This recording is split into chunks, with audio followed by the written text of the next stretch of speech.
actually to connect this on the schematics.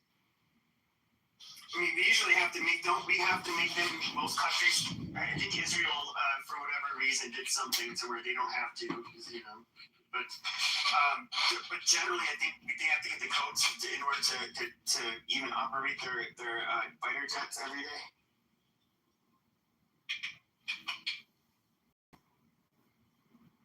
Like if you sent the F-35 to, I don't know, Saudi Arabia or something like that.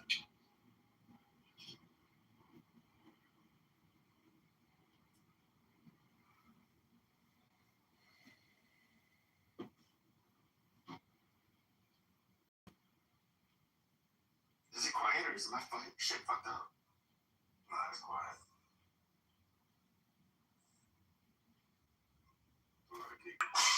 Well, it's just a waste of time because he has no idea what he's talking about.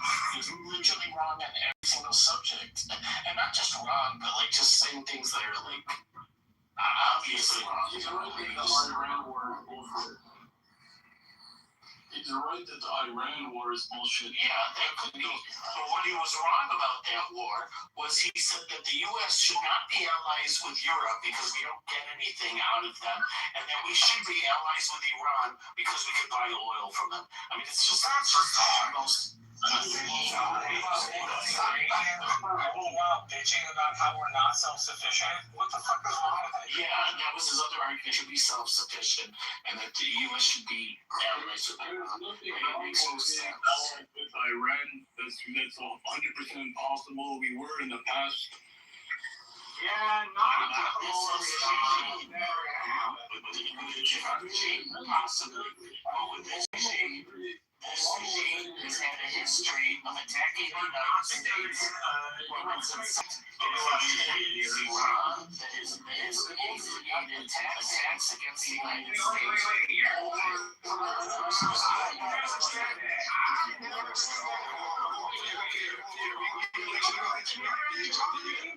Look.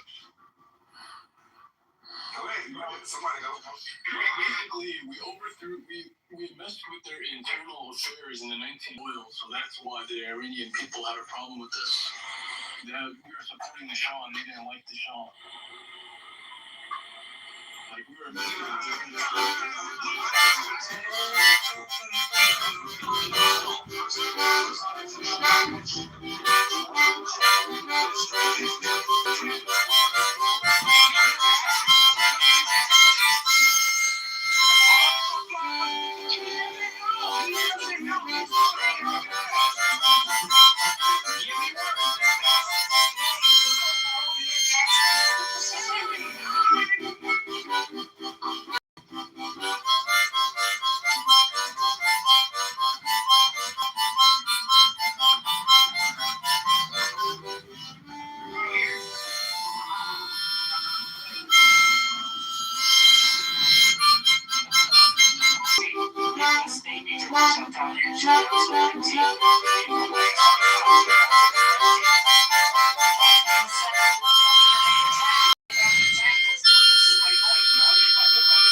Very nice way, we just be like impaired cognitive functioning. There's things we see in clinical setting.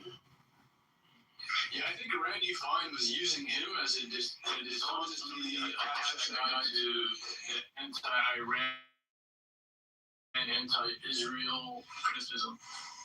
Randy Fine wants all of the gods and children to starve to death. You don't get fucking human food aid. Exactly.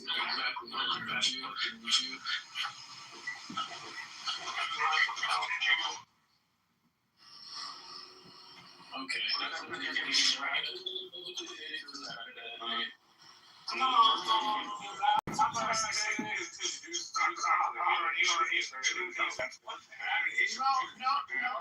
No, you can't do that. You can't do that. See, here's the thing, though, is I do see.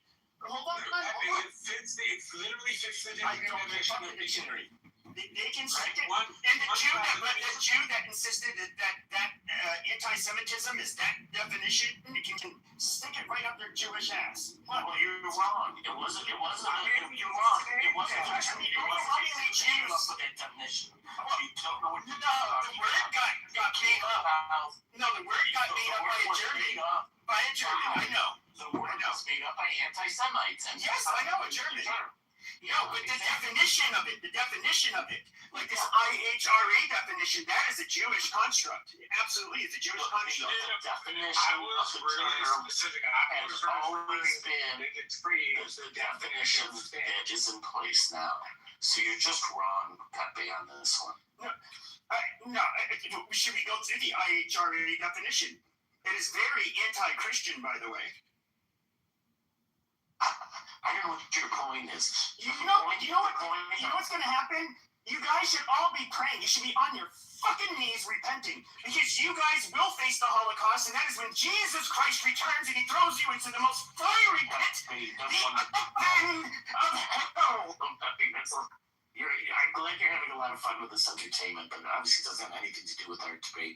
What we should have recognized is Pierre demonstrating his intelligence by the fact that he stood in front of a nuclear power plant sometime in the recent past.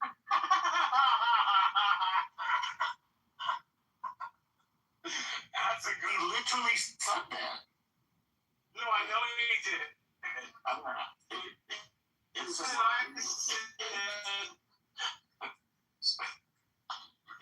point was that he was smart. He was. Marshall Splitters. I mean, that guy is retarded. He came in here. He came in the room to fight. If I'm butter from South Park, I will fucking take that. Butters is occasionally cool, so I'll take it. Butters is Anglo-Saxon, and I don't think you can beat him, bro. You're Kyle. No, I am not English, Irish, and French, so I'm very pale. You're crypto. No, he's not a Jew. He's definitely not a Jew. Then why would he have a fat Jew in his poster? Like, why? Why does he have a fucking fat Jew? Like, what is the appeal to white Americans for Randy Fine? Oh, you're talking about Randy Fine. No, Randy Fine is a disgusting fat ass. Like, why is Marshall not a Jew? No, he's That's not what I'm talking about. Yeah, what's his appeal to Randy Fine then? What's appealing to him?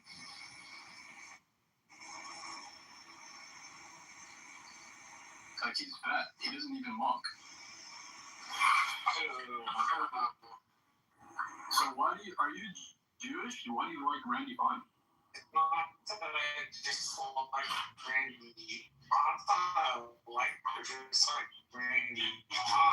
I just don't like the history of saying my thing about an entire What you're talking about? The definition of it. Like this IHRA definition, that is a Jewish construct. Absolutely, it's a Jewish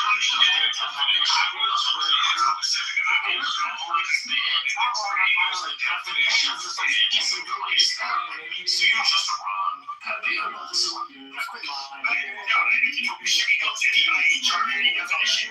It's very anti-Christian, by the way.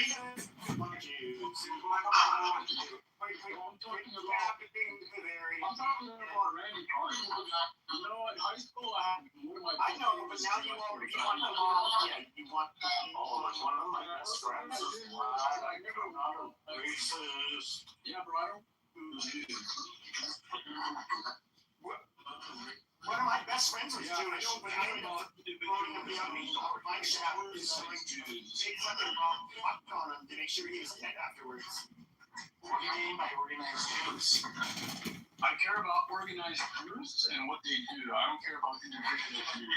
Well, damn. Like that, You can call them out like that. that's another thing. That's another thing. The problem with this, they don't have It's not that you're against organized Jews. You're against civic organized Jews, like the two organizations you mentioned. So you should mention those names.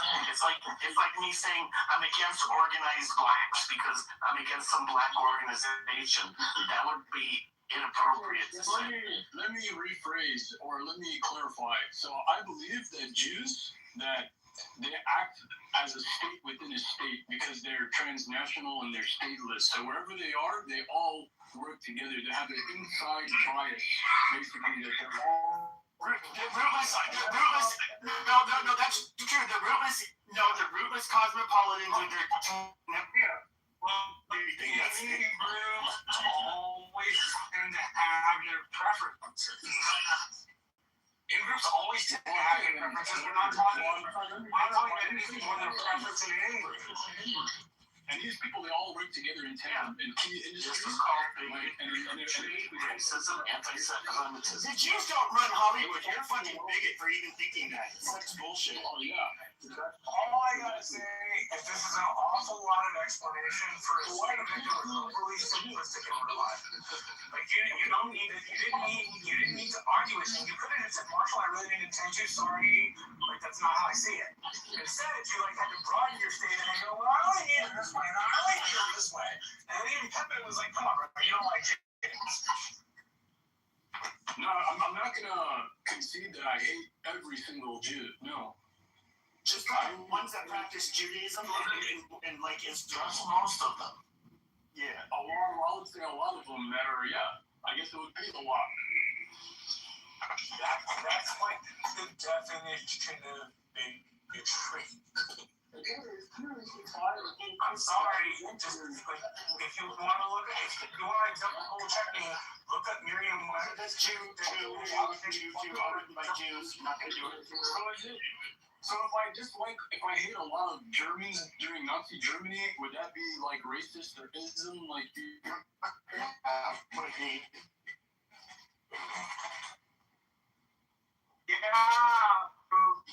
You were never talking about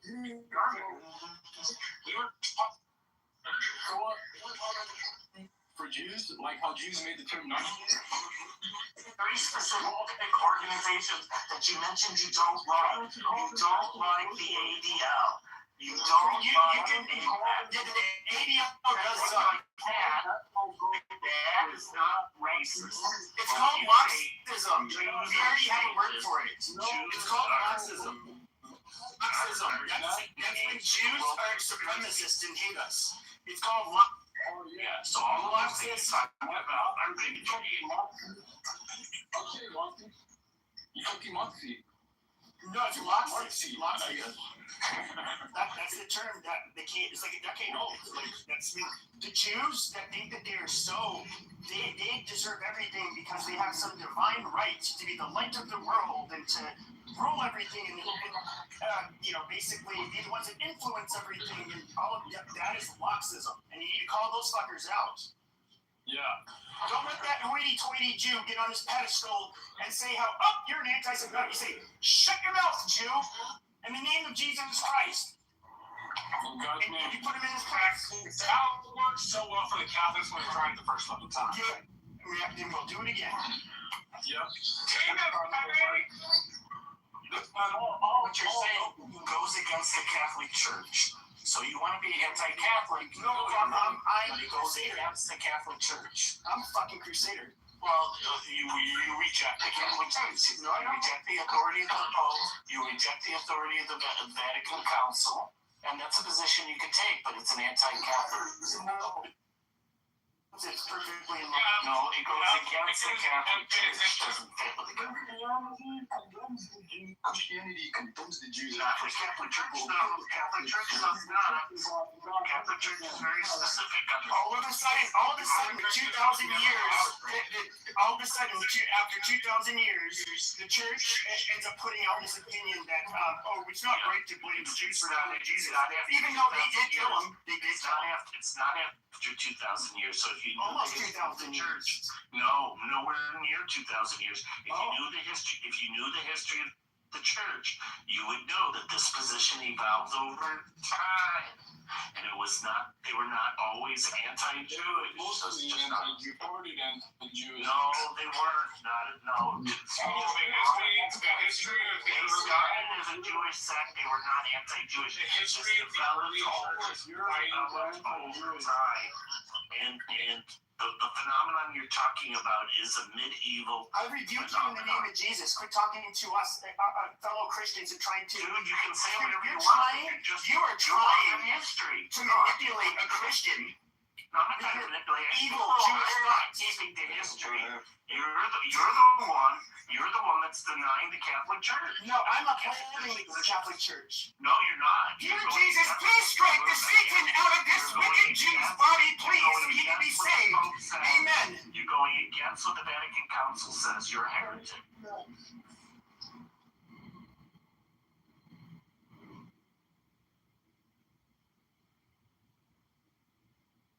You made Marshall leave. Praise God.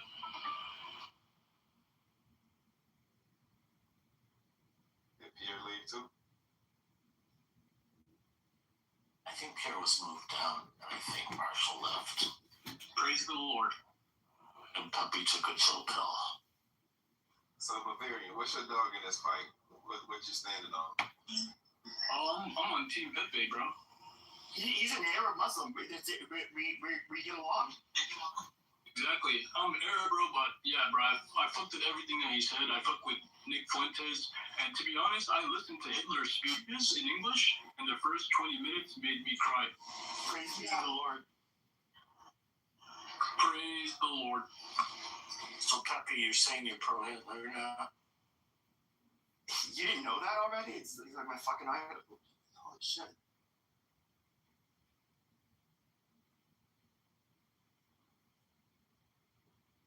So Bavarian, what's the reason you don't like Jews?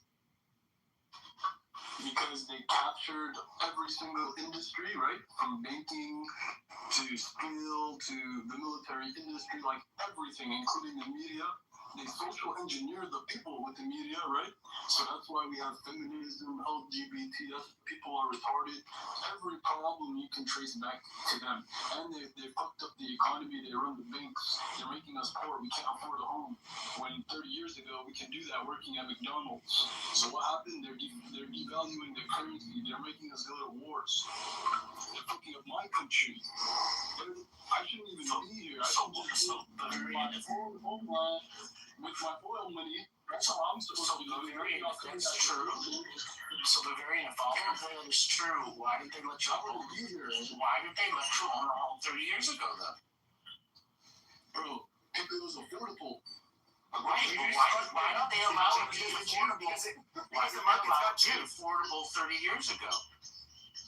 Bro, because they didn't manipulate the markets the way that they have today. They didn't control the markets then, so all the Jewish speculators, the Jewish hedge fund managers, the greedy Jew.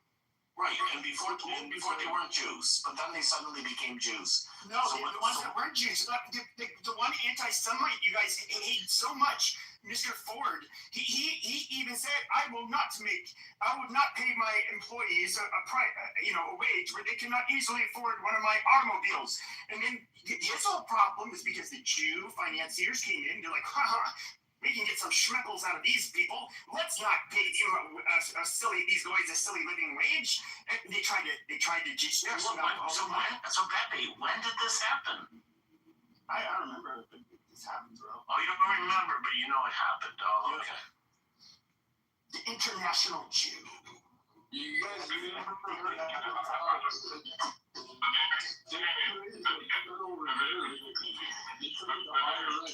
question for you, Barry. You said the Jews did all this stuff, right? So why did they miss indoctrinating you? You said what? Why did they? I'm not, because I'm Muslim. At the end of the day, I'm Arab. We already know that the Jews are fucked up. I know, but So why did they? Growing up, I never believed the Holocaust. Yeah, Catholics and Muslims have immunity through our faiths. We don't come to the Jews like. Let me talk to him. As a kid, I didn't believe in the Holocaust. I know, I understand all the stuff you said. I got it. My question is, you are so indoctrinated by this one people group that you are. If they do not indoctrinate you, why are you so focused on? where they indoctrinate everyone in, like, most of the society. Listen, you though, how did you get so indoctrinated by the rhetoric that you say? Indoctrinated by what rhetoric? I don't get it. By Jewish rhetoric? Yes. How am I indoctrinated by Jews? I don't support Jews. Oh, okay. Wait a minute, hold on. You don't support them. How do you get rich if you don't support them? You said what? How do they make money not participating and giving the money? Like when I buy things because they own all the corporations. Well, that's another choice. I can't live Amish. You can't live. You could live Amish. Why can't you be Amish? Well, I'm not, first of all, I'm not Amish. You're not, I know. My question I'm but I can't really do that.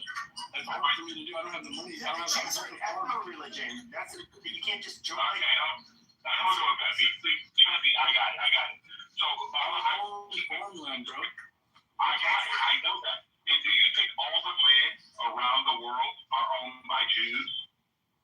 No, I mean, but I was born here in America, bro. I know that. They destroyed my home country by the Jews and America. Okay, so give me one thing. I just want one thing. What have the Jews destroyed that you know that affects you? America. Okay, America. No. Give me something specific. That's too broad. So, the banking system and the economy. So you Okay, can no, you can do it multiple things. Okay, thank you. Please explain to me, how did the Jews destroy banking? So, first of all, they monopolized banks, right? All right, very good. You know what? Right now, Fractional reserve banking. I got Their banking policies like that. Like they lend out majority of what's in the bank. I believe we're looking after for one of these shit, man. He's the one So I'm asking this last question. This is my last question for you. Do you know how many total Jews there are in the world? Yeah, 5 of them. How many total Jews in the world? 5. They're like 0.02 of America in the world. In Israel, there's like 15 million. I don't know how much around the world is No, it's like 16 or 17 million, I think. So Okay, so thanks, Stephanie. So let's say there's 16 million. There's 8.4 billion people on planet Earth. And what you want me to believe is that these 16 million people are controlling the whole world. You don't know that they own the slave markets and the slave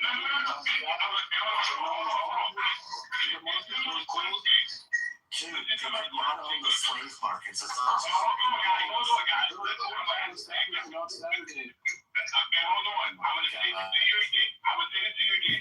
You want us to believe that 16 million religious Jews or non-religious Jews run the whole world and work.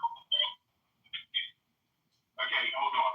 So is that what you're submitting to all of us? I just want to make sure. I believe that they have monopolies in key industries, and that allows them to act as a state within a state. So that's exactly what you would expect us to believe. All right. You expect us to believe on a planet of 8 billion people and 16 million people controlling it? Can I ask you one question? Let's get back to specifics. Can I ask you one question? So he said that fractional reserve banking was an example of the Jews taking over the banking system. Fractional reserve banking in the United States goes back to 1781. So don't give me this BS that this had the Jews were behind it. I said that's one of their policies. You controlled Yeah, but you're back in wrong. the 1700s. It's been considered goes back to 1781. So there's always been fractional reserve banking in the United States. It's not because of the Jews. It's nothing to do with the Jews. Interest rates, and actually you shove the Jews into doing it. That's So not there true. are a lot of people who are Jewish in banking, but they don't control everything. They made the Civil Rights Act and the immigration policies. brought me into this fucking country. They created immigration policies in the United States. Jews control the immigration policy? Perhaps there's a few things. First of all, we can look at the far radical left and the very prominent roles that it's a lot of Jews, to say the least, in the U.S. But if you look at the 1965 Hart-Celler Act, that was something that was spearheaded by Jews in particular, and there's several reasons for it. But long story short, Bernard Britt, whatever the ADL was called before, they're the ones who had really pushed for it. They ended up getting somewhat of a coalition, mainly with Italians, because the nation of the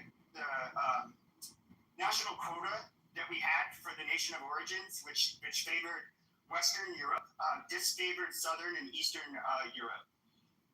And, so they ghostwritten a book. God bless America! Argentina, Uruguay, Paraguay! Jews did feel uncomfortable living in a country that was largely homogenous, where they were racist. Those kinds of populations usually turned on them. And also, they felt like there was a great injustice done when ships were turned back from Germany and Eastern Europe, where Jews ended up basically having to face the Holocaust. So those were their main motivations, I guess you could say. But yes, that was largely, I'll just use the term spearheaded by Jews. Civil Rights Act, that was the quote-unquote white people that were with Dr. Martin Luther King. Jews in the ADL bragged about this. I mean, that's widely known. They did take a very leading role in civil rights. So, I don't know.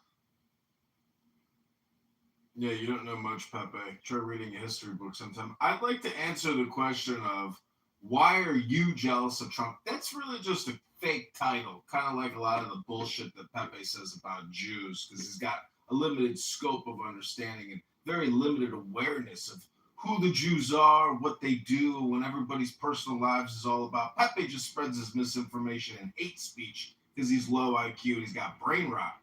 But the truth about Trump is that everyone on this app, from liberal to Democrat, anybody with hate in their heart is merely projecting onto our glorious orange president because he's evergreen.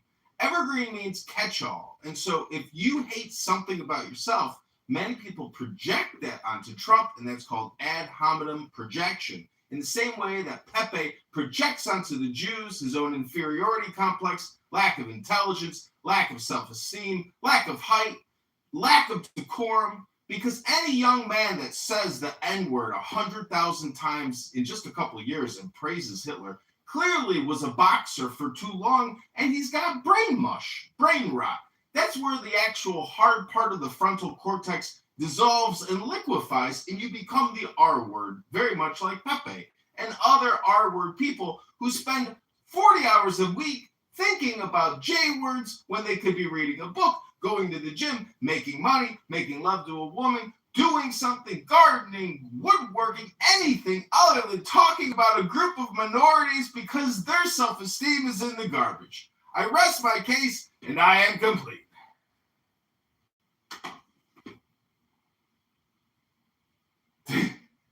Hello?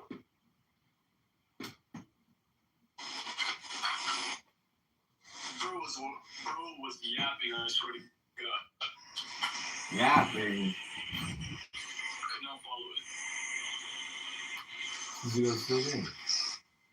That was a good roast. Gotta record all these good roasts, you know?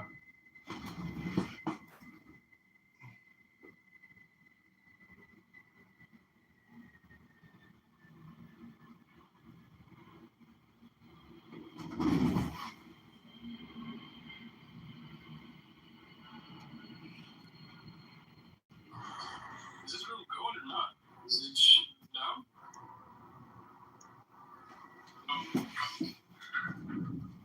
Agree.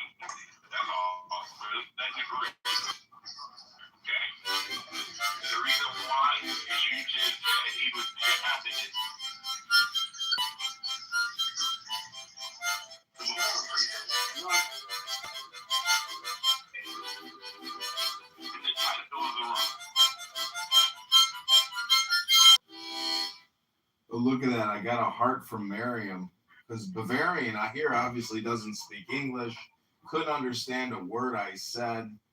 And so again, if you are living your life and you don't like the J words, well, do you know how much history there is to actually sort through and look up? I was putting some links in the chat about when Americans for the first time went to war against the Muslims in Tripoli because these cocksuckers were running slave rackets and they wanted America to pay them their jizya.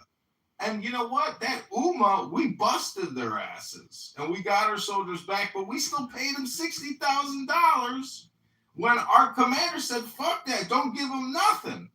So there's always conflict, and not many people know that America actually went to war with France after the French Revolution, and they killed their king.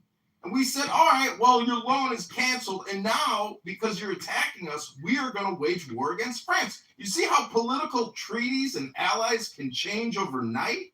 In the same way that I hope you'll stop your your Jew hate. It's so stupid.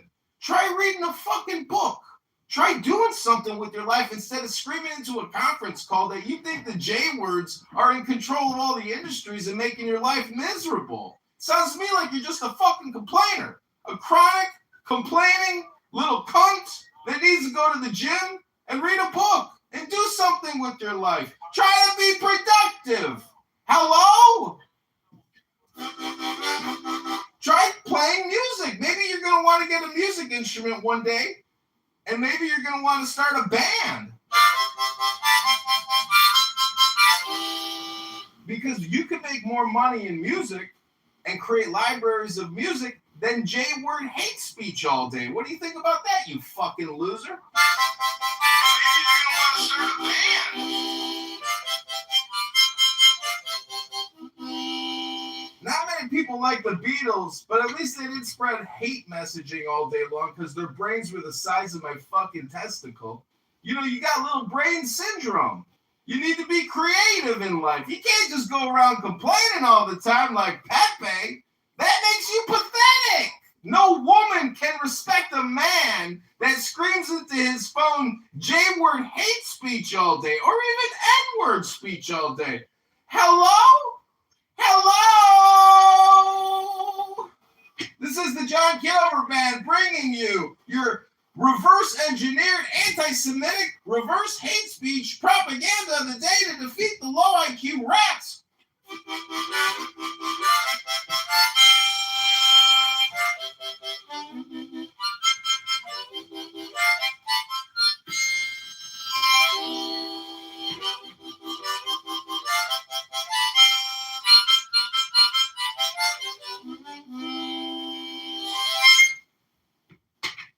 Okay, bro.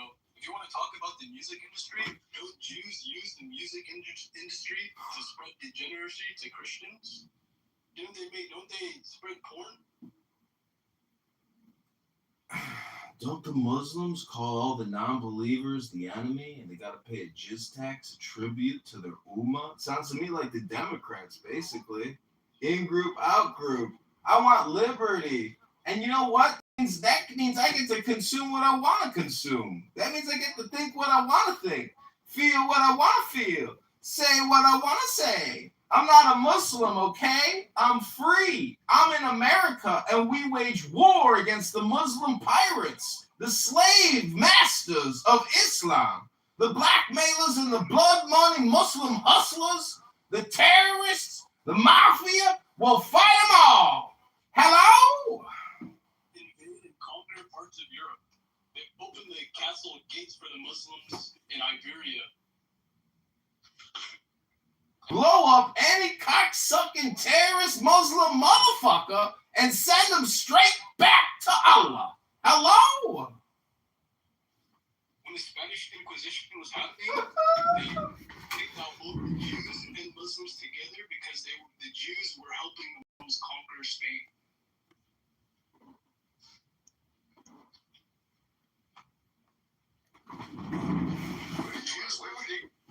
Oh yeah, post a link to that, big guy. Let's read your history. Guess what? Guess what the racist Christians of Spain did when they kicked the Muslims out? They were like, you know what? Let's kick them all out because we hate everybody.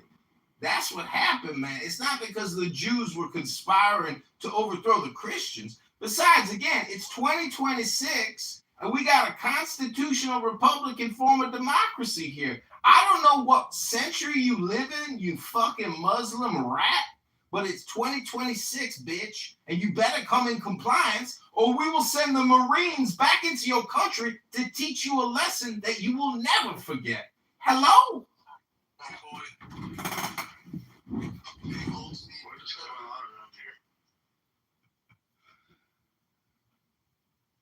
Thanks for the harmonica. Oh no, I heard it. Trust me, I heard it. We'll talk about it in a second. That was one for the ages. Oh my gosh. Edward, Hey, Edward, don't they Jews spread degeneracy with the entertainment industry? Hold on, 1 second. Bergen, what do you say? Don't they Jews spread degeneracy with the entertainment industry that they have a monopoly on? I have no clue. Where do you get that information from? Yeah, so do the Jews have a monopoly in Hollywood? I have no clue. I don't know what you think Hollywood. No, do you know what you the obvious answer though, they do have a monopoly on Hollywood. Exactly. Hold on. I'm gonna be honest with you. I've never met a Jew who owns anything in Hollywood. The music or anything else. I don't know them. So I'm gonna claim that I don't know. I don't know, guys. I'm being honest with you. How many shekels did they pay you, bro? Okay, first of all, I'm trying to be real with you, and I know that you like comedy, but I'm not a comedian. Okay? I'm gonna say to you again, I don't know a Jew that owns anything in Hollywood. I don't know a Jew that put out anything to generate. I don't know them. Never met I don't them. know them personally either, but people like Harvey Weinstein. I know. Hold on, sir. What about Derek Snyder? Okay, listen to me. You don't know some people? What are you talking about? No, I don't know them. You don't know Steven Spielberg? Okay, hold on, guys. Please. I'm going to say this to you again. If you believe that you can just get on any speaker or mic and just talk because you've heard of a name or saw it in the media, and now you're going to go out and actually proclaim it, it shows people how much more that you have zero evidence of anything. Just talk to me. Okay?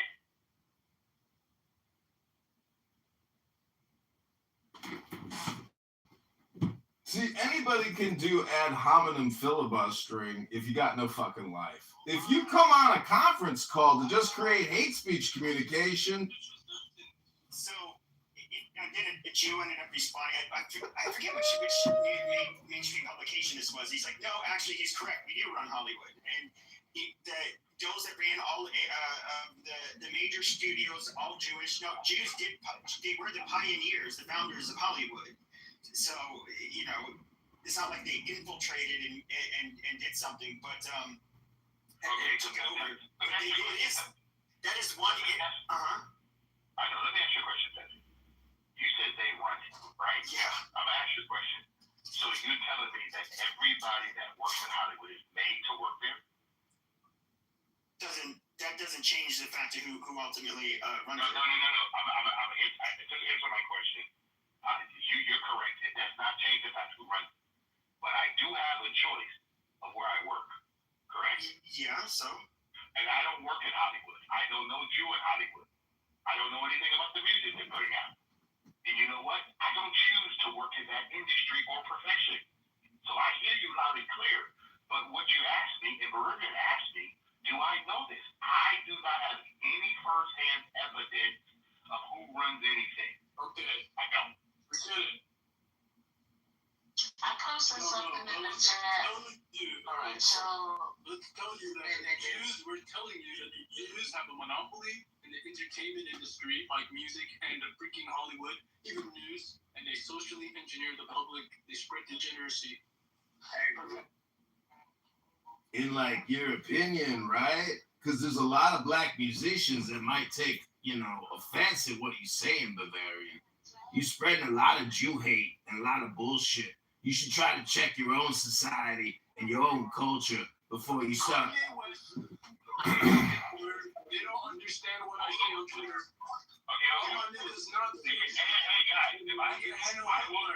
Okay, one more time. I dropped you guys because listen, I have no shame. Please. I've been trying to say something. I don't know why they keep coming off the mic. Every time I say something, somebody come. I think join the room. Yeah, moderators. Bavarian just said Heil Hitler. I think that's pretty fucking racist. You should probably kick that racist motherfucker to the goat. So, this is what I want to do. I'm going to let Lady go, and then I'd like Matt and King to get into what happened this afternoon in their conversation, okay? So go ahead, Lady, and then we're going to go right to Matt. He's going to introduce our friend King. Thank you. I apologize for interrupting. But I did post a link in the chat called Hollywoodism and the American Dream. It's a link you can look up on YouTube on how the Jews created Hollywood.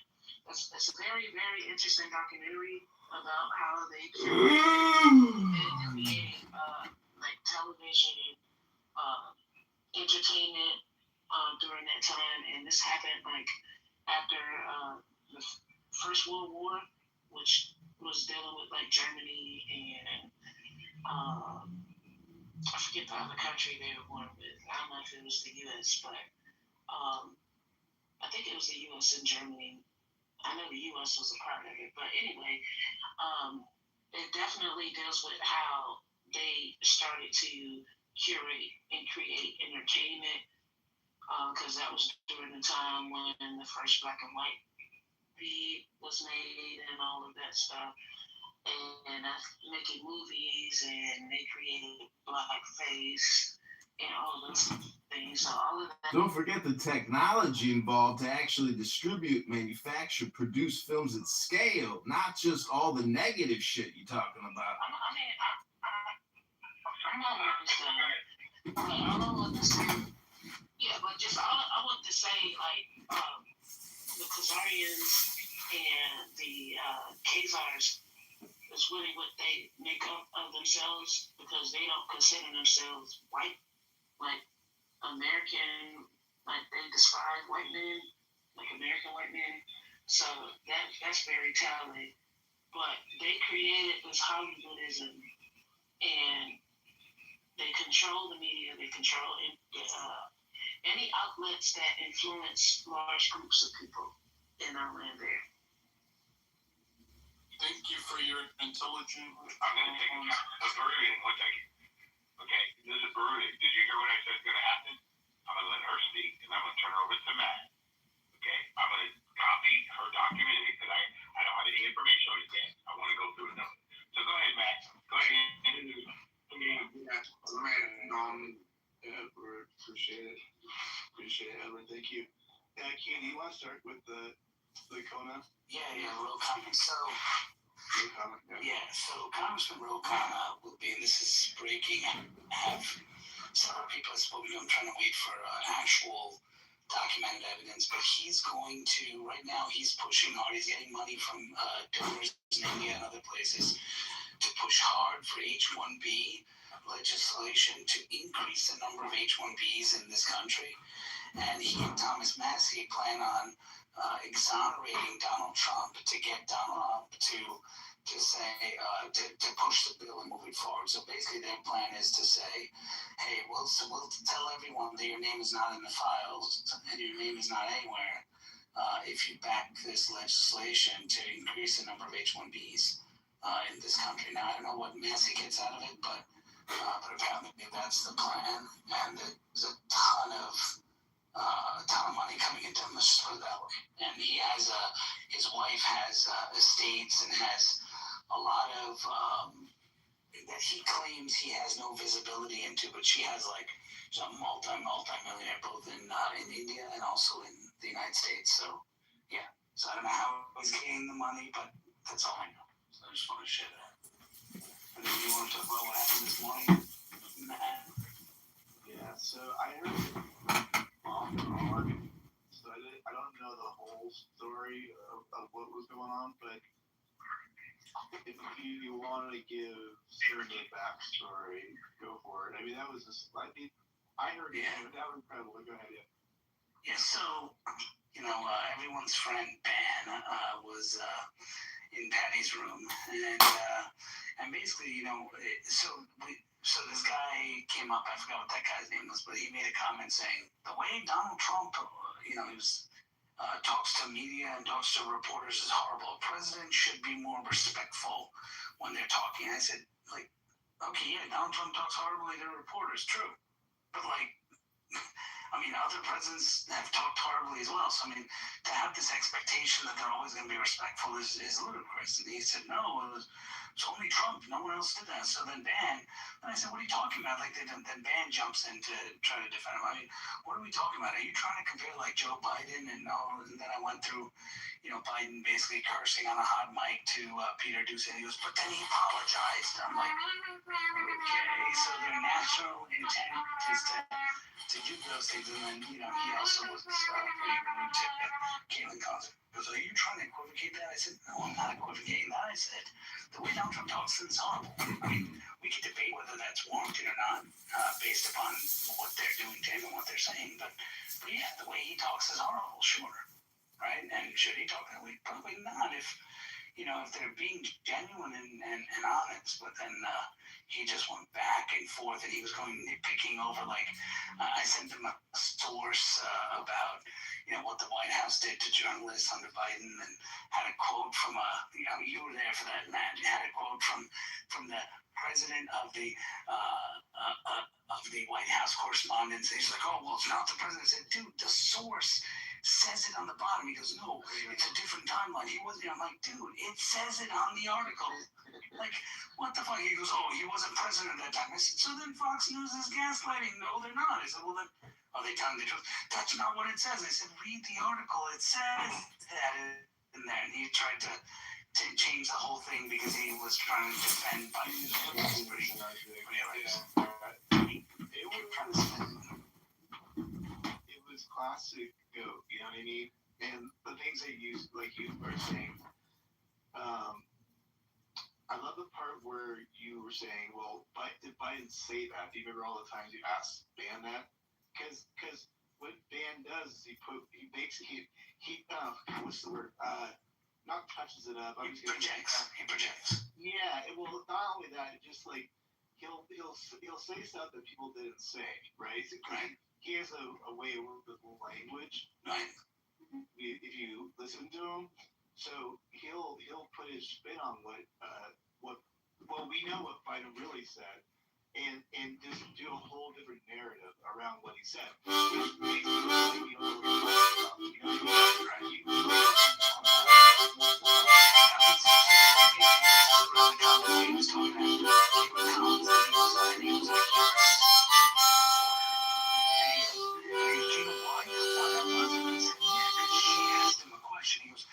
it's because she said, do you think, Vladimir Putin should do this? So she asked him a question, and he got upset.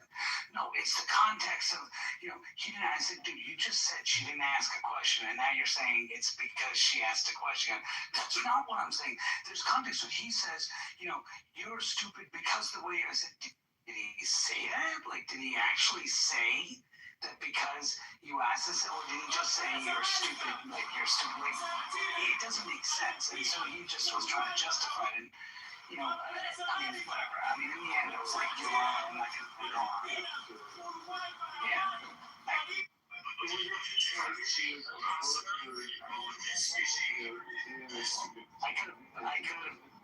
I in the end relented because number one, I had to get back to work. Yeah. Put the cauliflower into. Yeah, no, I was like, look, I gotta go. All right, you're right. I shouldn't have called you a stupid, fucking piece of shit or whatever I called you. Yeah, you're right. I was wrong. Let's move on. Okay, yeah, you're right. I was wrong, man. You feel better, and all that, and just moved on. I'm saying, it's true. No, that's not what I was saying. I said, you made the comment, you premise that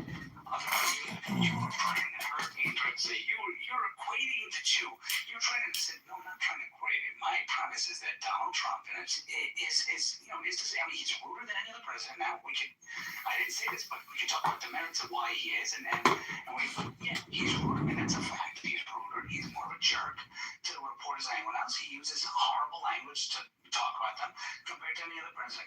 But at the same time, I mean, you can't say that no president does it. Everyone has been respectful and talking to the reporters. You can't say that was your point. By the way, that's your whole point needs to be it.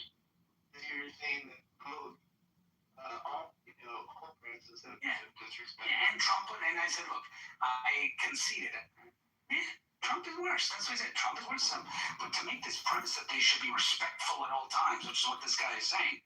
Like, were you outraged when Biden was like, oh, then Ban says, oh, you give only 2 examples. To say that he was horrible with 2 examples, dude, the guy was cherry picking his questions. He was so The problem is, all you paying attention to is the media. You need to pay attention to the facts, not the media. Pay attention to the facts. Stay away from it.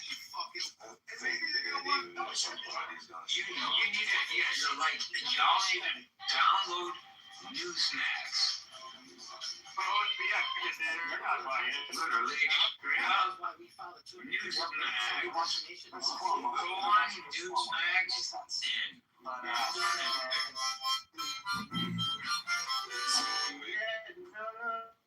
you don't have, you choose who you want to listen to. You choose who you want to listen to, like you choose how you want to listen to me.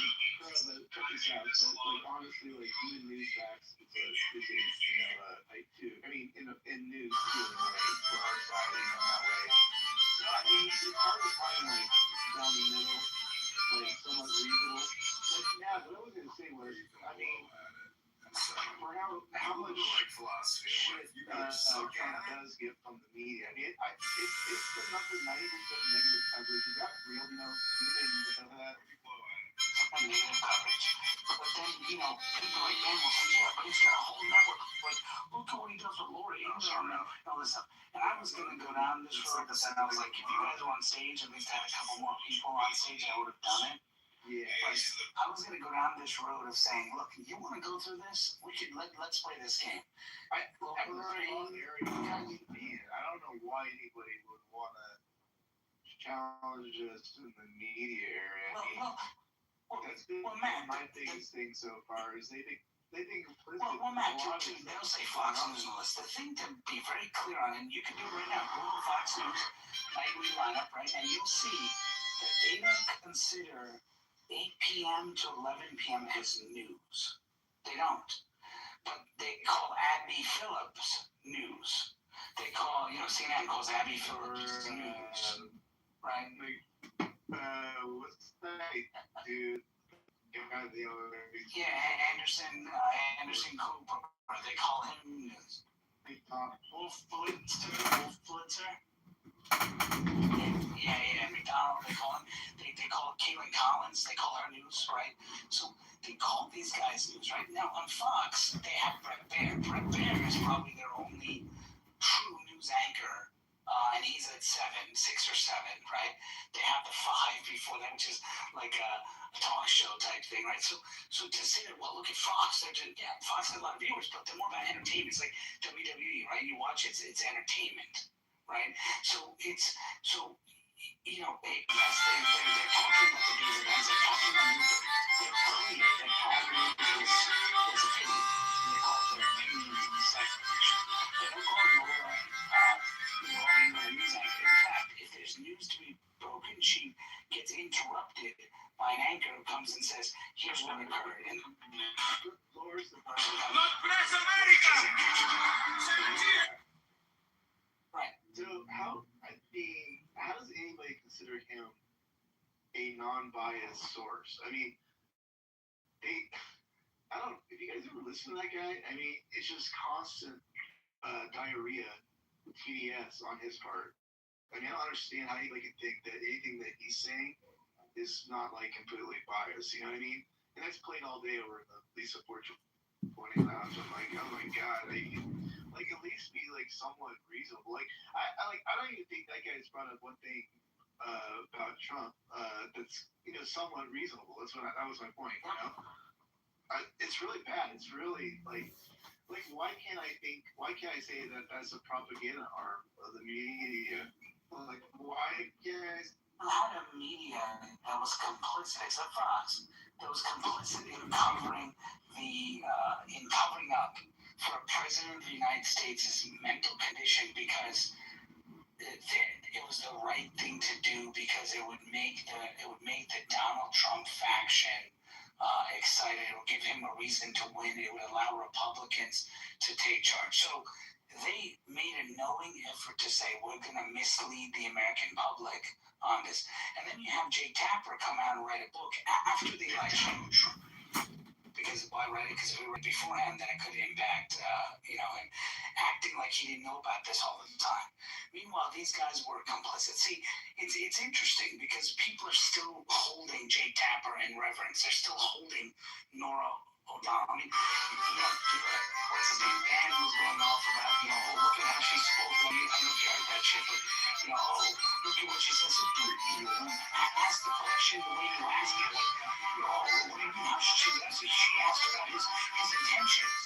And I said, really? That was his intention? And you saw me where I got him on that? I said, okay, let's read the manifesto. And then I read other intentions, which had to do with, bombing children and all that stuff. She didn't read that. He goes, oh, sorry, she didn't read that. Then I was like, he talked about other crimes. Yeah, those go under crimes, don't they?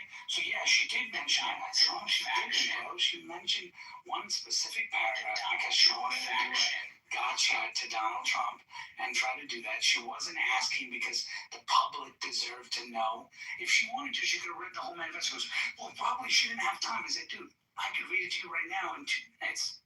Are you saying she doesn't have 2 minutes of time to come on? They can get their message out. Nobody wants to listen to their shit. Nobody wants to listen to Abby Phillip talk.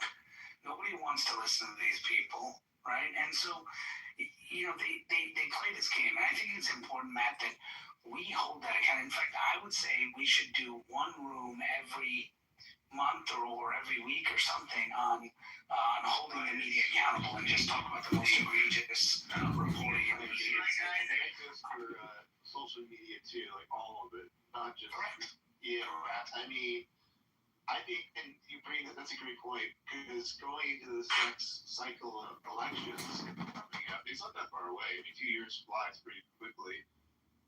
We're gonna have to be getting to that mode of holding things accountable again. You know what I mean? So we might as well start doing it again. You're completely right on that. So. And look at the gaslighting that's happening. I mean, right now there was, you look at how the media and the propaganda the Democratic Party has shaped some of the shit going on in this world is incredible. You have the German chancellor who's saying that Iran is essentially winning the war, right? Which is absolutely ludicrous. I mean, no, even Wall Street Journal won't say that. But you have the German chancellor saying why? Because they're reading shit that Hakeem Jeffries and others are talking about. And I think the problem here, honestly, is if you look at it, as a reporter asked Hakeem Jeffries, one reporter said, hey, your name was mentioned in the Epstein files. Are you going to return the money that was collected by donations? They mentioned once, your name was, we didn't even know that was an article, and then moved on and asked another question. Done, right? Did what? I mean, is he going to say, hey, Bill Clinton, seemed to events for Democrats, and his name is all over the Epstein file. Are you guys going to disavow Bill Clinton? Like, even Fox won't ask that. Why is there certain areas we don't go? Well, one of the problems that I have with the media is that they seem to pick and choose when they ask the questions and how hard they ask it. And yet that Chinese chick, the one that was the White House correspondent, he's like Wei Zhang or whatever her name is, right? You know what she says? She says Donald Trump, when he pays, and she was like, nice. She was like, he was like, are you okay? And like, he was like making sure she was all right. And I mean, you have what's his name? I forgot his name, but I said it the other day. His name, anyway, he's a reporter, I think, with ABC or something. And he says the next day, Trump calls us. Yes, yeah. Trump calls and says, "Hey, he's like, I'm like, first part of me is like, Trump, you should just say fuck you to these guys, right? At the same time, he's like, hey, you were right. Apparently, and she's not talking about it, but I heard from someone I know who knows it, that Trump reached out and said, hey, Caitlin, I know you were supposed to get recognized today. Why don't you come one day to the White House? Meet some of the team here. Press shop will take you out. You guys can have some food or whatever here." And invited her to come one day to the. And she won't talk about it because CNN will be like, oh, blah blah blah. But those are. But and people say, well, anyone would do that. Well, true, but would Hitler do it? I mean, you guys call him Hitler, right? So would Hitler do that? Like, and so it's just it's mind-boggling.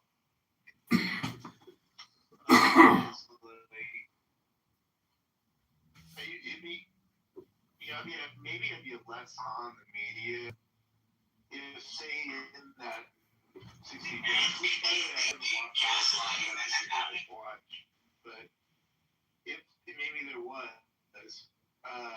maybe like a question that is actually somewhat of interest to everybody. But that makes sense, right? Not just one side. We don't get that anymore. Like, even as cheesy as it might sound, like just asking him about what does he think about the country and where do you think we're going? Like, that's a simple question that never gets asked anywhere. I think if you go back like 10, 15, 20 years, you'll see a reporter asking our president that kind of question. You know what I mean? Like, whatever happened to those kind of questions? All it is now is we live in social media happens in the world of trying to make headlines happen and trying to get. Yeah. And people with money. Well, they want to make money. Back in these people say.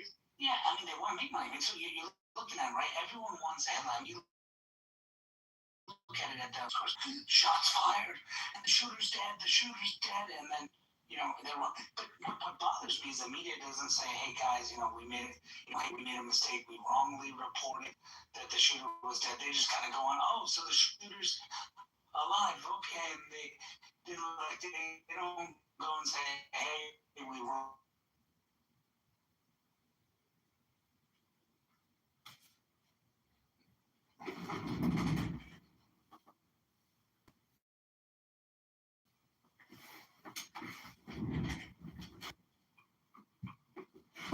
Who's your friend? Oh, that's bullshit. What's interesting about Patty's room as well is like Patty eats her own. She was screaming at some woman about, you didn't even say nothing about the motherfucking ballroom.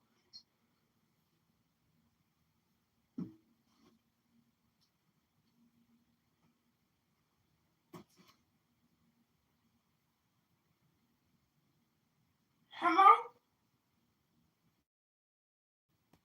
But CNN is kind of pushing. But Brad, from CNN and also pushing in some ways. Correct.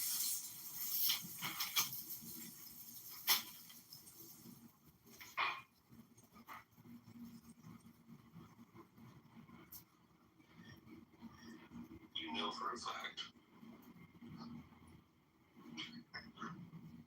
Brad, I'm not Red Bill. I'm just asking. Why don't you know for a fact? Yeah. Mean. No, now you're being mean. Now you're being dogmatic.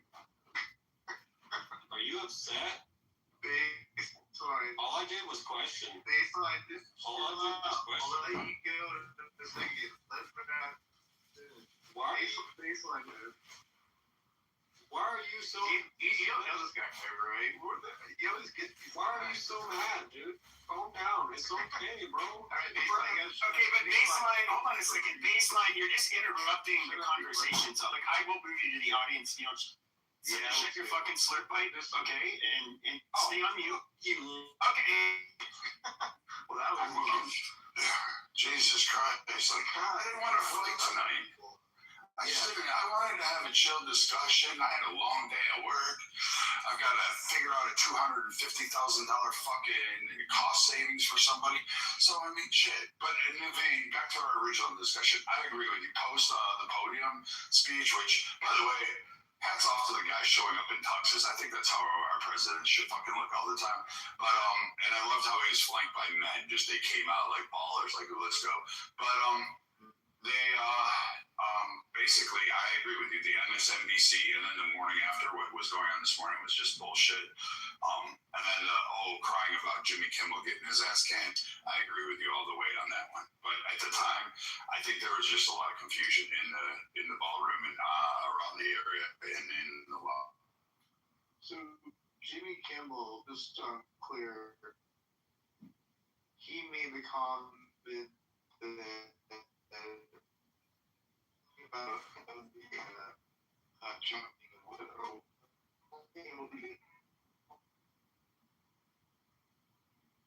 But that's like, you don't do that. I don't think that's funny. Like, could you imagine? I don't know who's like fucking no late night host would have dare said shit on Obama like that. We would never have come up with that. Like, I would never said, "Oh, Michelle Obama looks like she's about to be a widow." Like, nobody would have thought it. That's just.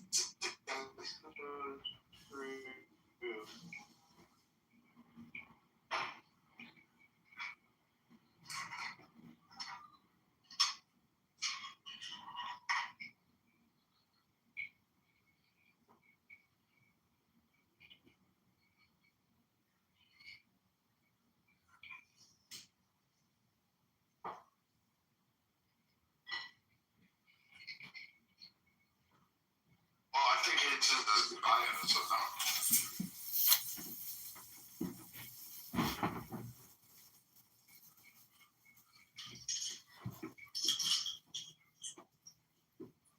But he's not even press. He's a shit.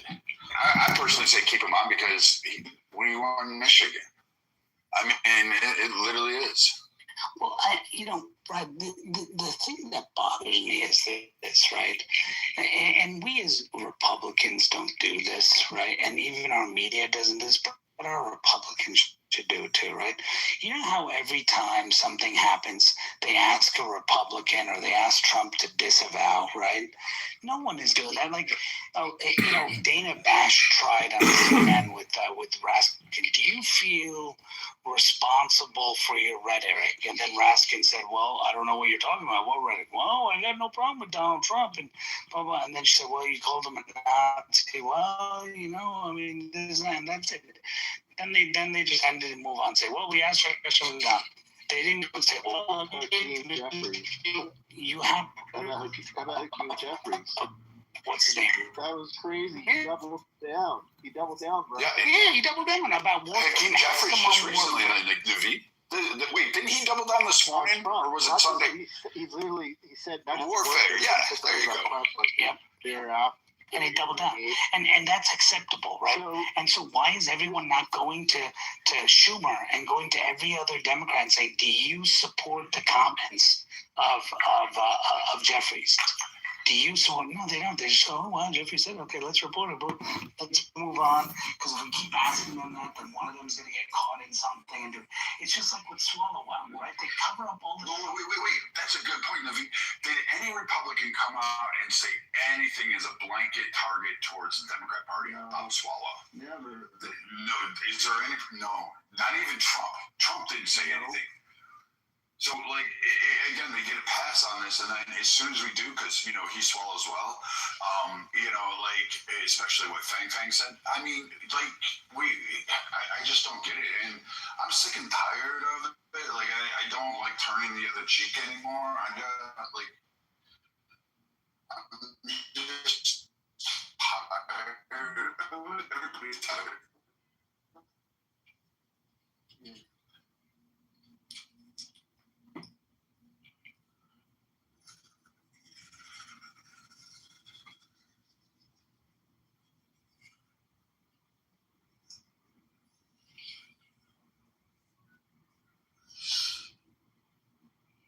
Hello?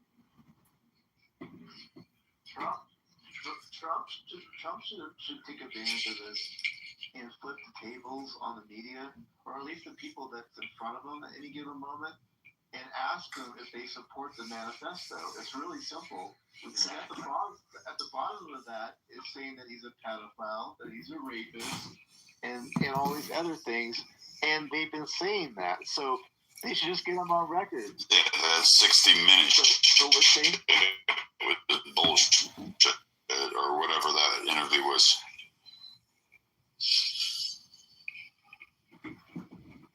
It's also Jamie Raskin. She was reading the manifesto, and she was reading it out for viewers to do. And Trump, the way he responded was just horrible. And I said, "What do you mean? Like, she missed a piece of it?" No, she was reading his motive. And then I was like, "No, that was a piece of it. That was his motive." I said. Then I read the rest of the thing, and I said, he talks about the death of children. That's not in there. He goes, "Well, maybe it is. It doesn't matter." And so basically, she did it purposely to put him in a box. Now, the problem is that this is going to be the thing that she was doing it to tell Democrats, "Hey, run about this, right? Run on this." And so that's why Trump is not pushing the manifesto, because it mentions these comments about, pedophile and all this stuff, right? And on the side note, Brad, which I think you'll find interesting, I don't know if you were here earlier when I broke the news about Ro Khanna. Congressman Ro Khanna is taking money from Indian-backed organizations. Yeah, right, I know about that. For the H-1B, to push the H-1B program, and him and Tom and Massey are planning on going to Trump and saying, "We will exonerate you with the Epstein files if you push this." And push the H-1B, increase of H-1B program. And probably Trump will do it. But, meaning saying that your name is not in the files and you're not a pedophile. I don't know. Even with what is there left? Like maybe 13-15% of the files haven't been released. Okay, so magically, but there's no commonality thread. Like it's been ran through every GI or AI fucking algorithm to find anything associated with it. They have teams of people still poring over it, looking at it. There's nothing connecting Trump. They were like, "Oh, he's on the flight logs." Yeah, but he never went to the island because he was on the before 1996 when the island was fucking born. So you don't have that you don't have that like signed, sealed, delivered. Like it's only Trump, and they're not going after anybody else. They're not locking up anybody else. They're not targeting anybody else on that list. They're not protesting at anybody else's spots. It's only Trump that matters. And at this point, I would tell Trump, like, you guys don't give a fuck about the Epstein list. The only thing you cared about was whether my name was associated with him in any kind of way. But you weren't upset about it.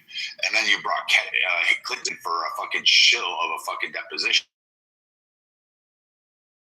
Ghazi tears again. So do you think Ash Patel is not the man to bring charges? Because, I mean, does he need to be fired? Because if Trump isn't, these people are called Raskin and arrest Republicans when they get back into power. So how is Donald Trump not going to fire Kash Patel and put a warrior in there?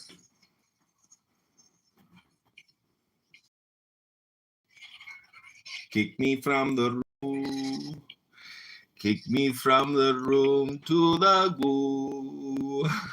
They don't want to hear me say the truth. So they kick me to the goo. They know it's true.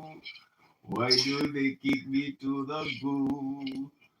Why is Brad Stauffenberger denying a $250,000 claim for a child?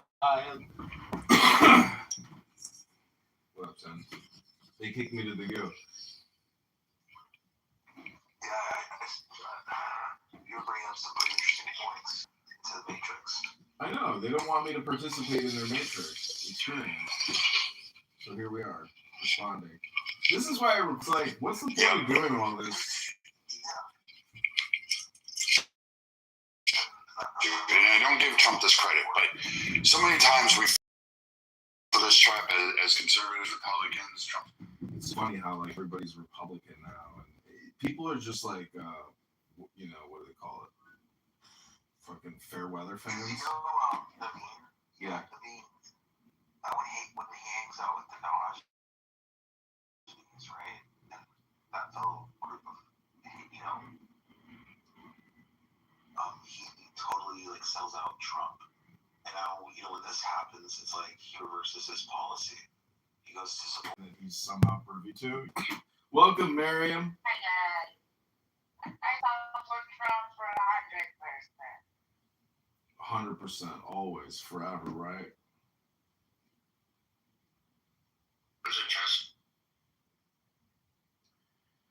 Well, see, that room is just like super boring now. It's called open discussion, but I mean, there's just like, anyways, it's not that big of a room, anyways. There's very few people in there. It's just Marshall stinking Rankin in his cheetah jacket. Dude, oh, that reminds me of like this one time. University biology class. I had to take off like this little shoes, and her feet were orange. Orange. I was like, what? What? I just so gross.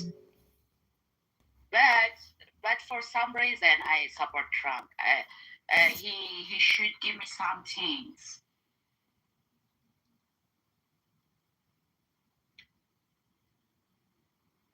Do you have any wisdom to share, Miriam? No, he should to come to kiss my ass first. And then I negate. You think you would get that far? Huh? You think you would get that far? I don't think President Trump would kiss your ass. No. He say that. He say that. He should do that. Well, I never heard him say kiss my ass. No. I hear everything. Okay, it's enough for me. And then I tell him, okay, what's the next? And you know what? That means I get to consume what I want to consume. That means I get to think what I want to think, feel what I want to feel, say what I want to say. I'm not a Muslim, okay? I'm free. I'm in America, and we wage war against the Muslim pirates, the slave masters of Islam.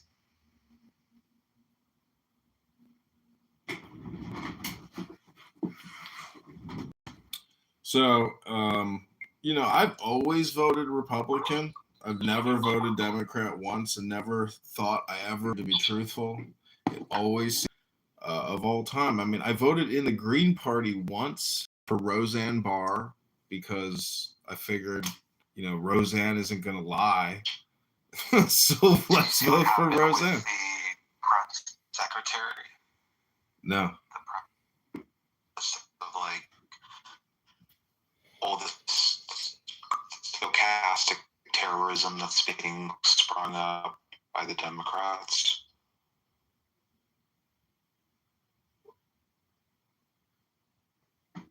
No, do explain.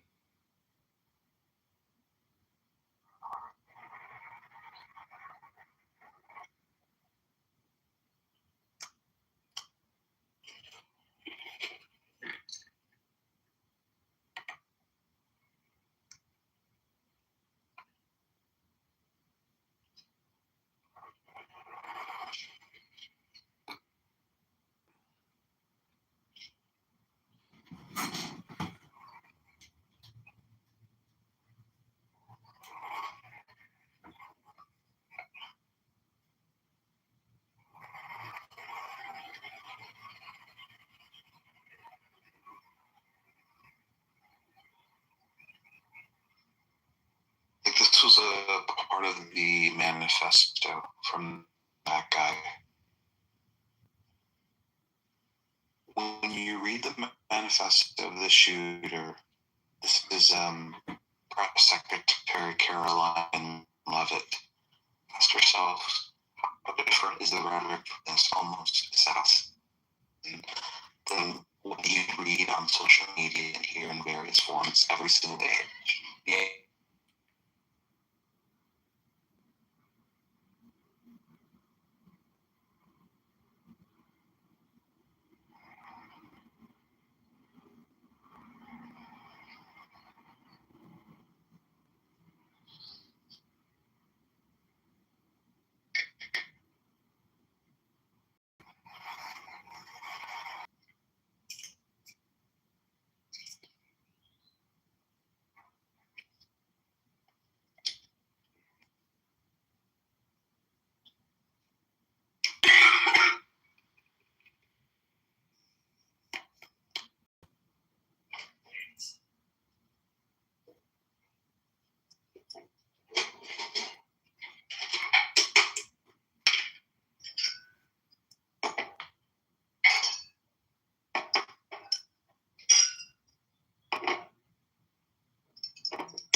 amateur election of all time. I mean, I voted in the Green Party once for Roseanne Barr because I figured, Roseanne isn't going to lie. So let's vote for Roseanne. Secretary.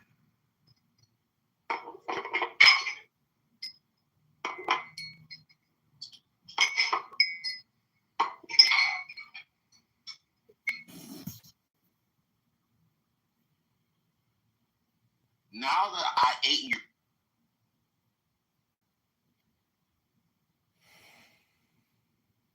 black homes that was in Boyle Heights.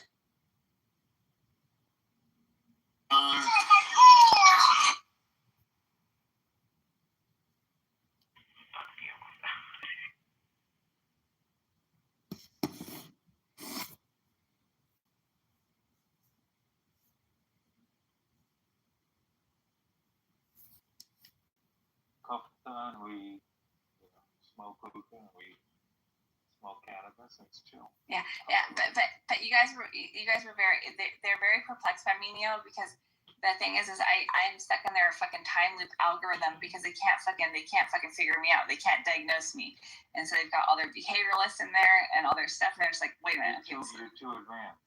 exactly, and so I'm stuck with them fucking with them. And then I got so stuck with them that I'm like, oh my god, did I just uncover what is going on around here? Oh, okay, so now I'm stuck here. Thank you, Neo, for confirming. Sometimes really good reasons for that, but I agree with you. Sometimes it's bullshit. You have to take the cumulative total of a lot of little things. Oh boy. And it also shows how little we actually know about medicine, the human body, and health. Mm-hmm. What? Joe, I would say the exact opposite. I'd say we actually know a tremendous amount about health and how to keep it, how to preserve it, how not to destroy it. For example, the COVID-19 jab, that shows obviously we're completely ignorant as a population about how to actually maintain your health and not get lied to and hypnotized and propagandized with lotteries and Good Morning America. This is sponsored by Pfizer, etc. What do you think about that, Joe? Hello? So, Alistair, I was disappointed to not see you on the list of politicians that have been banned or political hopefuls that have been banned from different establishments, such as like the Hard Rock or different restaurants. I thought I'd find you on there, and apparently not. It was hard. Hello? I've never had anybody come up to me and say, hey, are you John Kitover, that guy that ran for Congress? No, not yet. But I have had somebody come up to me and say, hey, are you that guy from Snapchat? Well, no, you're the guy who ran for Congress but is now running for mayor of Chicago. You're the guy who elevates his voice or raises. He goes into a tenor right at the end of every comment he makes. I think, well, he's actually a Estrada in the city that I live in. He ran for re-election, and his campaign slogan, I kid you not, was, if it ain't make your slogan, it can't be any worse than the last two administrations. Something like that. But I was thinking, don't be a dick. Yeah, I'd like to say vote John. It's better than nothing.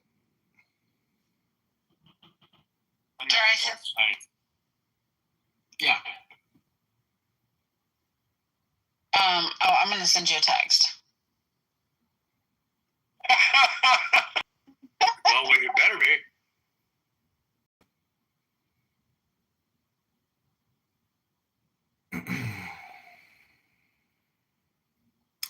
But my marketing materials are much better this campaign. I am going to shut down johnforcongress.com, I think, because there's no point in paying for a campaign that's over. And I would like to keep it maybe for SEO value, but I'm like, Just have it going for the website. Yeah, the thing about domains is they have completely lost all value because you can just add an X on the end of anything, and it's so it's all about your keyword optimization for the most part. But I'm in ketosis because I had some cheese pizza tonight, and I'm about to have a little more. Heart attack. I take that back. That wasn't kind. Apparently not. It was. Oh, I've had people here say, I hope your phones start on fire, you burn to death. I hope your house starts on fire. I've had many death threats. Many death threats. Here's what I hope. Regularly.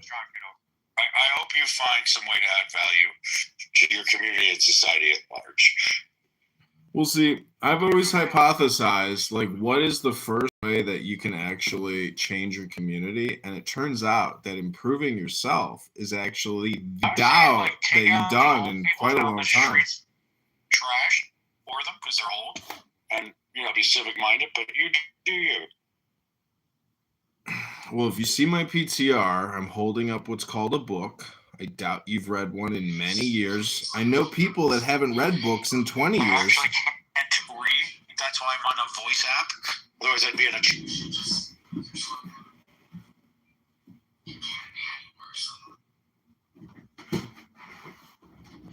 See, actually, you can't read because there's this thing called audiobook, which is the same thing as a book, except in an audio version of a book.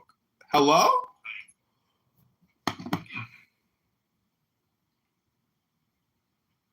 But people on Clubhouse... Do you have any recordings of yourself having phone sex? How does it end? Does it end with a hello? Could you imagine? I'm going to do that next time. Next time I get laid, right after I pop that load, I'm going to say, hello? Do you consider phone sex you getting laid? No, I'm talking about in the real world, in the fleshy domain this Friday, Saturday night. Hello?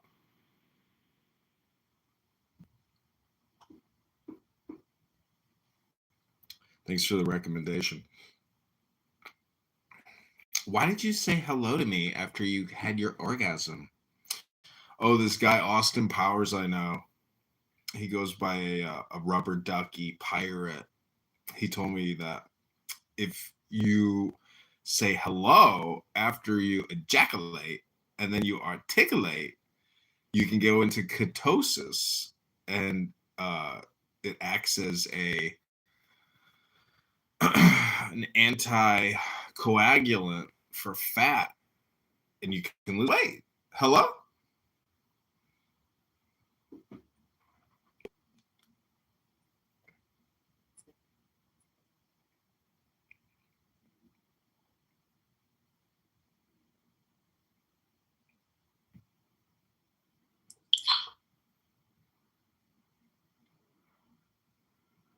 Has your Clubhouse been like glitching for you? It keeps glitching.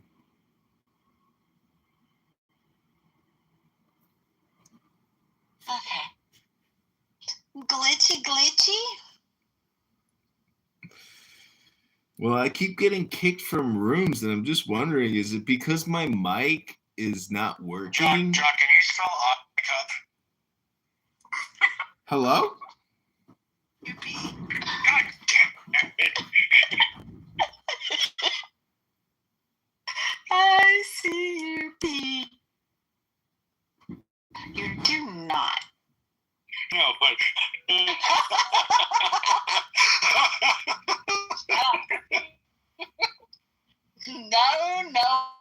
No buts, okay? Fair enough.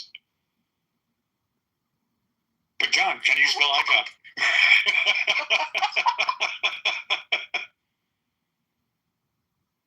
Oh boy. My goodness.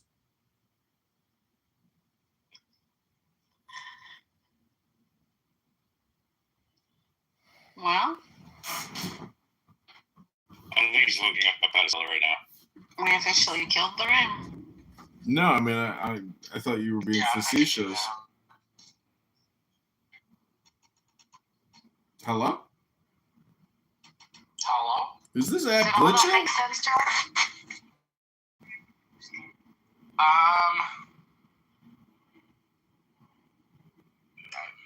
got one part of it. Okay. Do you have Matt Gates' number on speed dial, John? How'd you know? Well, I was wondering, when is he going to replace Kash Patel with Matt Gaetz? Because I don't know if you saw Kash Patel's post, press dinner party where Kash Patel was like, "We took control of the crime scene. We called in the crime investigators and immediately started examining for evidence." I was like, what in the fuck? Like, this is so stupid.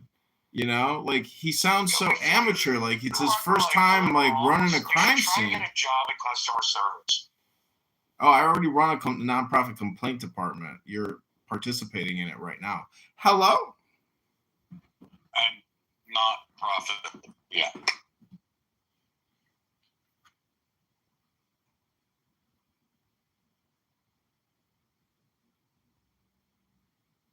I'm so fucking bored I could weep.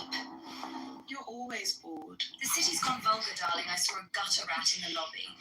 The lobby. They're letting them indoors now. Oh my goodness. Glitching for you. It's glitching. I'll tell you what, John. How big of a donation would it take? I've got $37. So how big of a donation would it take for me to give you? Just to leave? Well, I think you would be. Yeah, you can buy me off. I'll leave. I will leave if you just, like, pay me to leave. That's always an option. Let me get you a link. Please hold. Right, yeah, I've got $37 to my name. I'm Oh sort my of God. a high roller. I've got a lot of, I've got a little bit of cheddar. Austin has a lot of money. You could go for more than that. So what are we talking about? Like 3-4 cents? Like how much? Oh, if you want me to leave, you gotta give me $10 or no. You want almost a quarter of my wealth? Yeah. Just think of it. Think of how much I can give back to you for a lifetime. Oh, I give you 100x as a politician, no doubt. I mean, I'm gonna cut your property taxes day number 1. Have you seen my 3-day plan? 25% day 1. Boom. Probably just saved you another $3,000 a year. Hello?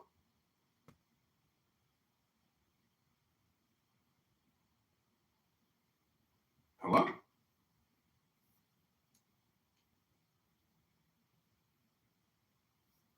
I don't know. It's very difficult to give a very specific answer. Rather, I say that when our founding fathers, and they weren't my father, but the founding fathers, nonetheless, they were thinking. They were smart. They didn't look like me, but them motherfuckers smart. They knew that people in time would try to change shit. They knew that because they knew how power is. Power corrupts. It don't have to be if you're black or if you're white, if you work the. That's why they gave us the law, Kenneth, the law. But power corrupts. So, to the extent that our founding fathers were smart, I give them credit for that. And they knew that shit. And as a lawyer, I've become aware over time of that fact. So, my sharing and my answer to that, and just to be profound specific, what was your question again? Because I want to land with that, because I know somebody else will say something. And I want to be specific to your answers. Kenneth, what did the founding fathers know about Islam that the woke left Democrats have forgotten today about Islam, Kenneth? The Muslims. Oh my God. Hello? Well, they didn't forget nothing. Did you see how they situated the Washington? They made it. They knew about geometric universal law. They was aware. Them dudes was not dumb. They knew how to construct a fortress, is what you're saying. I like black people but some did like black people. But when it comes to even Islam, I forget, like, some of the founding fathers, they called them Mohammedans back then, and they would say, like, they were open to them, as of course they're trying to have a country that was not as that was far more secular. But yes, I understand. Our first foreign battle was with Barbaria, where they basically they were jihadists that demanded. Yeah, we declared we don't pay terrorists. We don't pay ransom. Right, Hello? And then my last question to Kim. We've been hijacked because of the money. Yeah, but look, hold on. I don't want you to talk to me for 5 minutes. Yes, like, I don't want to hog the stage. Money is a powerful motivator. It really is. But it's not the only motivator. People do a lot of things for a lot of different reasons. One of them is ideology. And if you consider that wokeism is a type of religion, it can be substantiated as such, people will sacrifice much for their religion. And what I'm seeing in our society as the leftists that are condoning political violence are quite willing to sacrifice conservatives on their altar. Well, what happens is that, and the unfortunate thing is that we see a lot of violence within scriptures, within the Bible. So it allows certain entities to feel that violence is okay. And it's within our right to do the things that we are doing because we have the power. And if we want to point to scriptures, then we can point to scriptures and say that we have the power. And that's why it exists. It's still more than money, and I think you reducing it to money is not being genuine, but I'll yield the mic to Pepe and other people who are less boring than I am that don't kill Let me especially when let me jump back in here. Real quick, Monica, you're not boring. Go ahead. Hello, Wallace. How you doing? How drunk are you, Wallace? Right. How many? No, I had two 12 ounces. I'm cool. All right. Kenneth, I gotta ask you, what do you think of Trump? And just gotta get that out of the way right now. Are you there, Kenneth? Maybe take a water break. He's doing lawyers.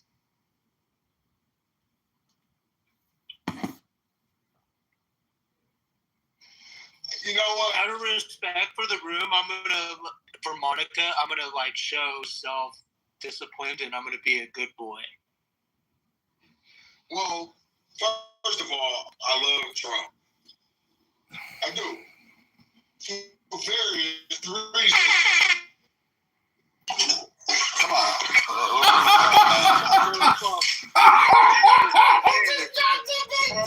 Different reasons that you can. First of all, I believe that all people. Oh, he's not going to wash his You're hands. gonna wash your hands before you talk to us. 'Cause we're not gonna listen to this. Okay, hold on. It's like your hands hella pink. Bro, he picked his teeth. Dude, what is up with this naggy male energy? Did you wash your hands? Let the motherfuckers speak. Let him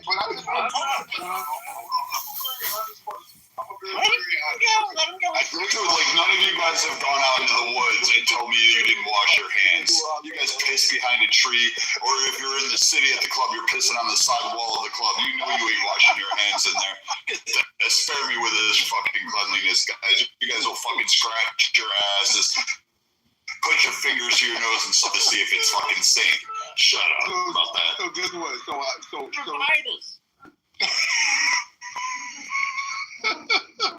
Guys, scratch your balls and then put your hand to your nose to see if it fucking is funky down there. So check this out, family. I live in Detroit, Michigan. I went to undergrad at the University of Minnesota in the 80s. So there were people that didn't look like me that I was the first. Dude, you were in the whitest state at the whitest time in the whitest part of the fucking world. Kitover. Yeah. 1988 from 1993. That's like the whitest. From Minnesota. I was like, dog, I know people from like. Dude, they only had 50 shades of white. That's only 50 shades of white. Hey, but at the end of the day, they was my brothers, though. And Dude, that's why I'm saying that. That's why I'm talking to you in that frame. I'm never going to argue with you. It's just that we come from sides of a coin. That's all. That's it. And that's all I'm trying to ever impress to my brother. Damn, are you the tarnished side of the coin? Nobody polished you. You need to trade in your pink ticket and get polished, bro.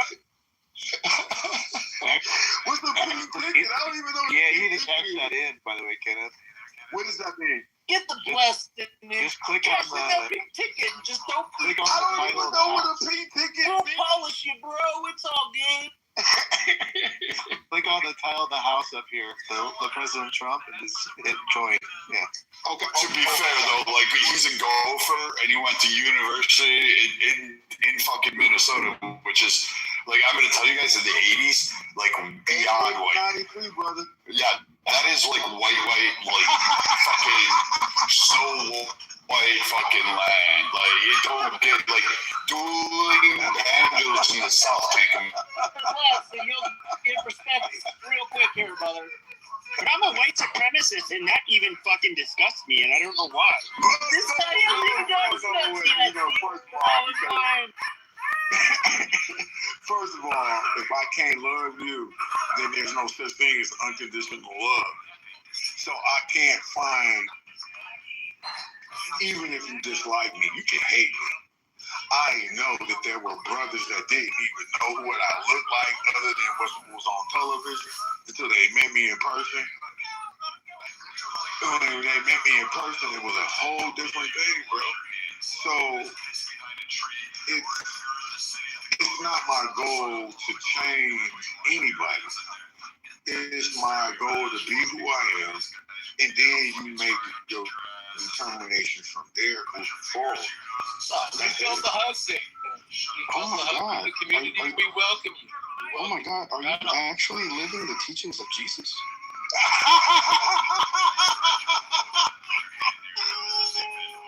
Dude, he's part of the community, bro. This is perfect. Let's Well, that is the thing, though. This is where I would get into it with like. I didn't say I was Yeshua. I would get into it with like people like the Groypers. I would get into it with people like the Groypers. You know, I was kind of, you know, not too far from them. But, come on. Okay, but here's the thing. But I would say this though is that these people, a lot of them are almost all of his adherents would be Catholic, and it's just like, dude, you know, like Catholicism is so you totally cannot like mistreat people because of their race and that kind of shit. And unless it's like, a competition. And like when it comes to Catholicism, like being a good Catholic is being in a way almost like even other religions. It's just and that can be a good or a bad thing. I don't want to say it, but yeah, like us being racist and all of that stuff, it's really weird. And I don't understand how people can have like the level of hypocrisy they have when trying to be pious while being racist, while using a religion that would disavow the racism. It just doesn't make sense. That's privilege, Pepe. You know privilege. We've got 5 years on Clubhouse. We all know what privilege is. It comes in multi-colors and multi. Yes, sir. I'm not talking about you. I'm talking about colors, privilege. different age. It don't matter. Different colors, it don't matter. Privilege. My favorite privilege is the black privilege. Man, we're the shut the. Well, you asked me what I think about Trump, and let me go down that rabbit hole. What I think is I'm an investor. Okay. I remember back in the day, I do a lot of research, and Trump said before he was ever president This is his words. You can Google it. So you can listen to what he said. They asked Trump when he was not a president, would he ever want to run for president? His answer was no. But if I did, I would run as a Republican. That was his words. You saw him in the 80s, though. There's tons of recordings of him in the 80s where he has made tons of quotes. Anyways, there's lots of them. You should look them up. All I'm saying is, he was aware. I got one in my bio, and it's so relevant. You should check out my bio. Yeah. But he knew that he could manipulate. And he knew that he had money. And people knew that. And that's why he was popular. Yeah, I have to say too many words other than that. What they're gonna do if we just kind of got there. They had to tell him in the 70s. They had to tell him in the 70s. Well, he utilized what we have the awareness of, which is television. He had all kinds of TV programs leading up to long, white, bearded guy singing music, like getting us under, like hypnotized, like that Alistair guy up there. What's his name? Alistair? Yeah, I never heard that name before. He's a hypnotist. All I'm simply saying is he was just a different side of the coin. The people that's running. I hope you traded in your pink ticket, brother, because I want to follow you. But I did join. I joined already, brother. I think I got to leave or something. Look at Matt and Viking.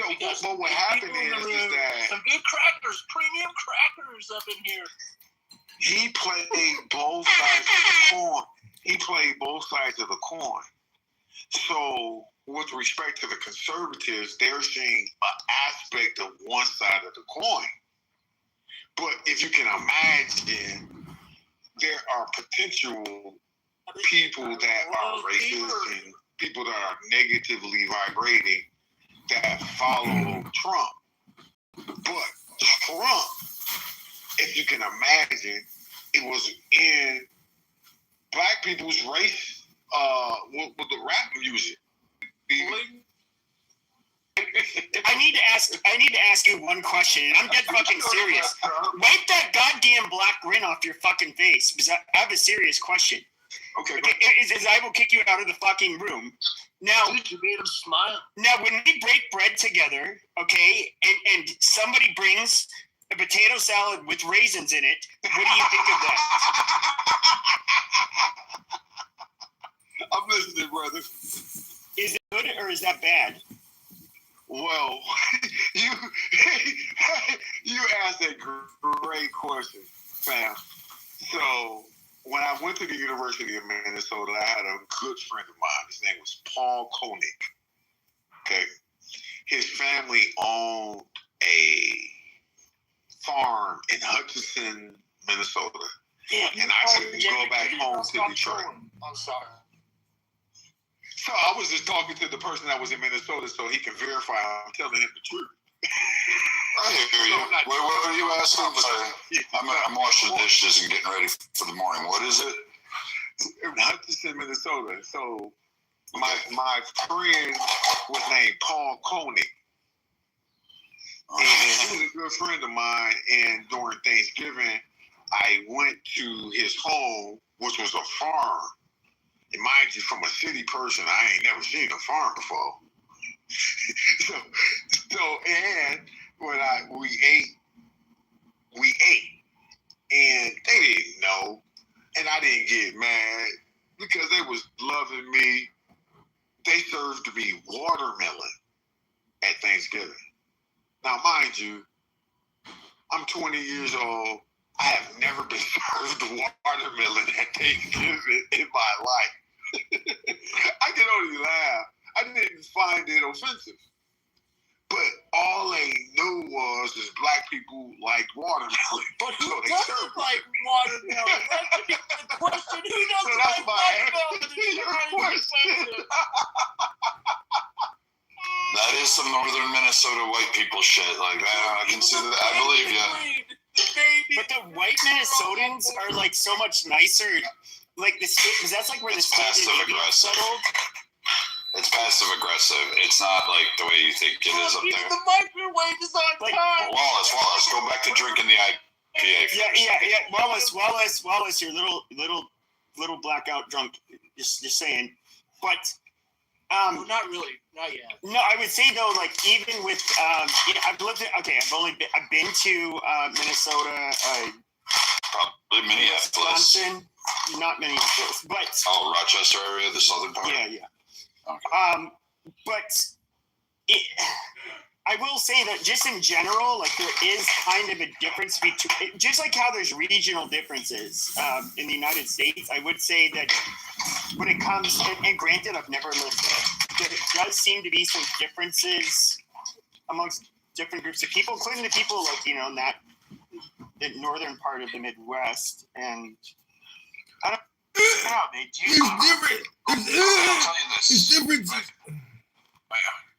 Hold on. So, I will say this. You're right. There is, they have a passive aggressive. In the city, when I first, it was beautiful. Parks, everything there. Because you saw it from the sidewalk when you went into Minneapolis, you were on Beta Muscat, you were walking through Uptown. You could kind of tell, you could see what was going on there. And a lot of people of a multitude of colors were all, kind of uncomfortable because the cops, they were a different set.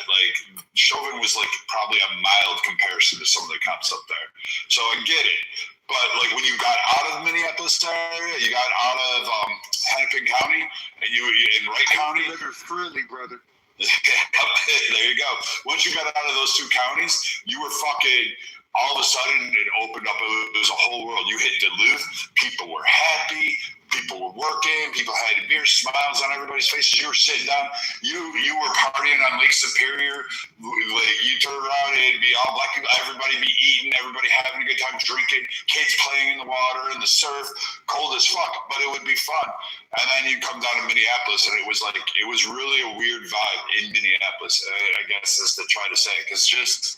Brad, what the fuck are you talking about? There's two happy people in Duluth. Go ahead. Whoever was speaking, go ahead. That's the. He knows though. He's been there. I've been to Duluth. It sucks. Duluth sucks. If I knew it was going to be that cold, I would have not chose to go to Minnesota. It's not that cold. It's fishing. It's the fishing. You go fishing in different places. And if it's not that cold. Come to the Pacific or the Atlantic. It's fishing. We're going. It's good. So I came on a midnight, right there at midnight. I wake up the next day and I'm I went to the. God damn it, Wallace. But there the next day I'm I'm in Anchorage and I'm just holy shit. Oh wow, there's black people here, amazing. I didn't picture that about Alaska. And then there's I'm talking to the security guard because I'm just waiting for my fucking girlfriend just to hurry the fuck up. And he's oh, they shop till they drop, don't they? And I was talking to him. I just remember thinking in the back of my head, and I was of course I didn't say this out loud, but it's just holy shit, you motherfuckers would not even exist here probably 500 years ago because you die of vitamin D deficiency. Whereas it takes a very special, you have to be basically an Eskimo to live here. And it was, you have, believe it or not, quite a lot of black people in Anchorage. And I would say one of the cool things about that place is that it is super libertarian.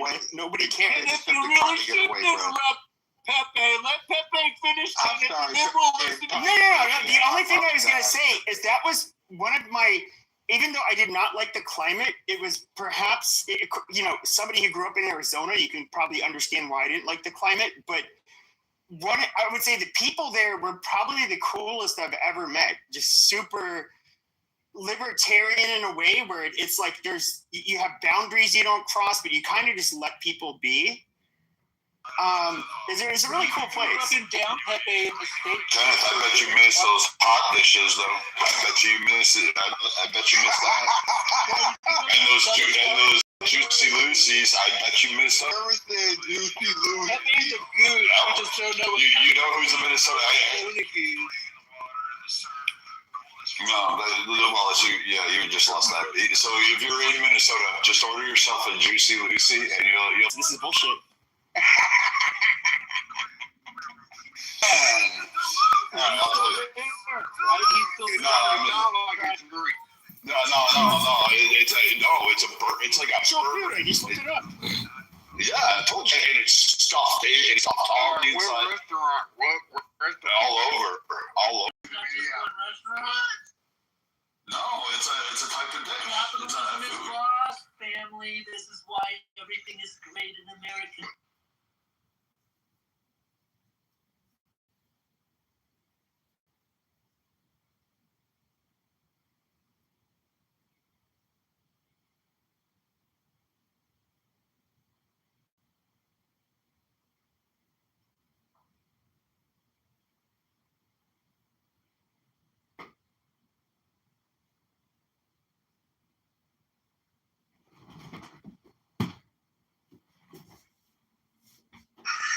You're of the same, and so I love that so much. Like, yeah, like Islam is a religion of justice, and that's why. I definitely. I don't know. The Hussein, I don't think that was actually a good example used. But, I understand what you're saying. What you're really saying is Christ. That's what you're talking about. You want someone to just cough it up, and because they know, they're like not concerned you're talking about Christ. There ain't that many people that have that kind of union with the logos. But I think the closer I get to understanding, the more I don't even. God is huge, way bigger than you. And it's just really hard to think that he would be. How much of it's a very huge universe expanding at rates that are like faster than light. it's like an embedded frequency. Market. He does it, and because he is influenced by APAC and the Epstein issues, he's motivated to do certain things and to say certain things. But at the end of the day, he loves money. That's why. What other president added an extra section to the White House? But it's part of it. You gotta love it because it's part of it. It's kind of sad, but yeah, you gotta love it. Power and money, would you personally, would you trade it all just to have it all? Give it all to have it all. Would you do that? Not me, because I know money you can't take with you. We call death. So take it while you can. Is that your mentality? For me, no. Trump, I think yes. Yeah, I would agree. Trump cares about his name. He's going to leverage the money to ensure that his family name is continued and that his legacy will be able to continue. He also wants to go down as the greatest president ever.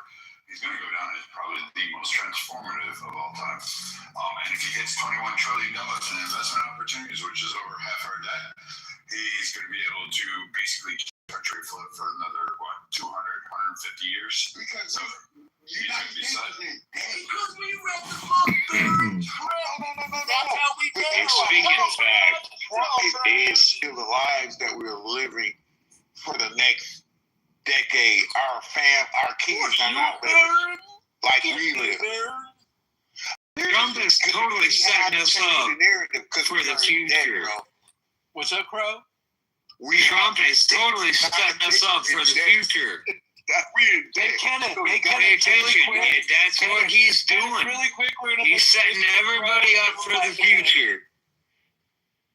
And that's what's going on. Well, I wanted to clear the space so you could actually start from the beginning. So say it again clearly and loudly. No, Trump is setting us up for the future. Correct. Like, pay attention. Pay attention to what he's doing. Exactly. He's setting us up for the future, for the next president. He's setting up the next president in case he don't get it. But you know what?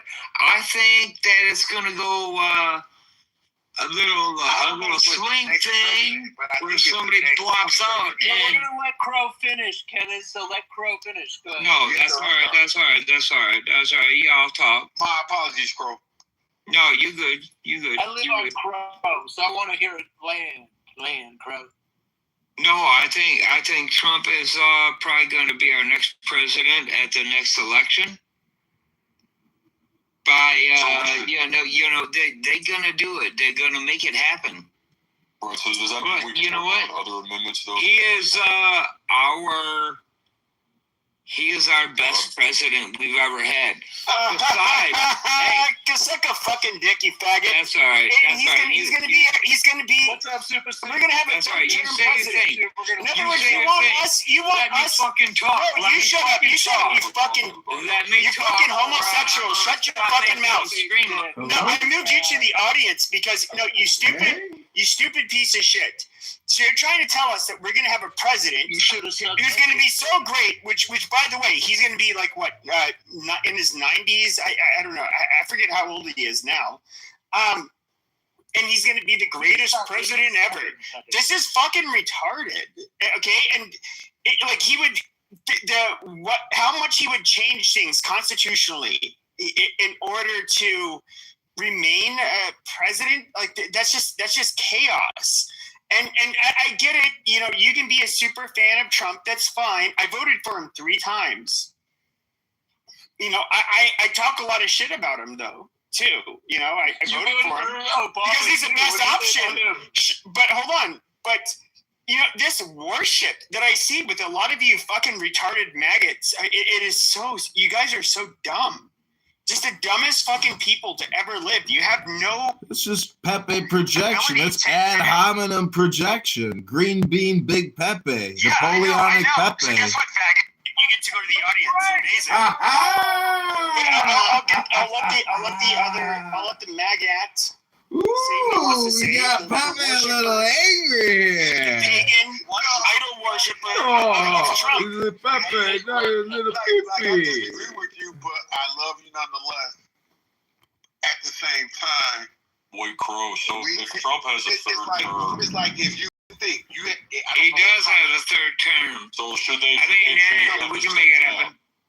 That's what has to occur, right? So, do you think if that's the case, and let's say that he can somehow be elected in a third term, think that they should be allowed to work around other amendments? Let's say the Second Amendment.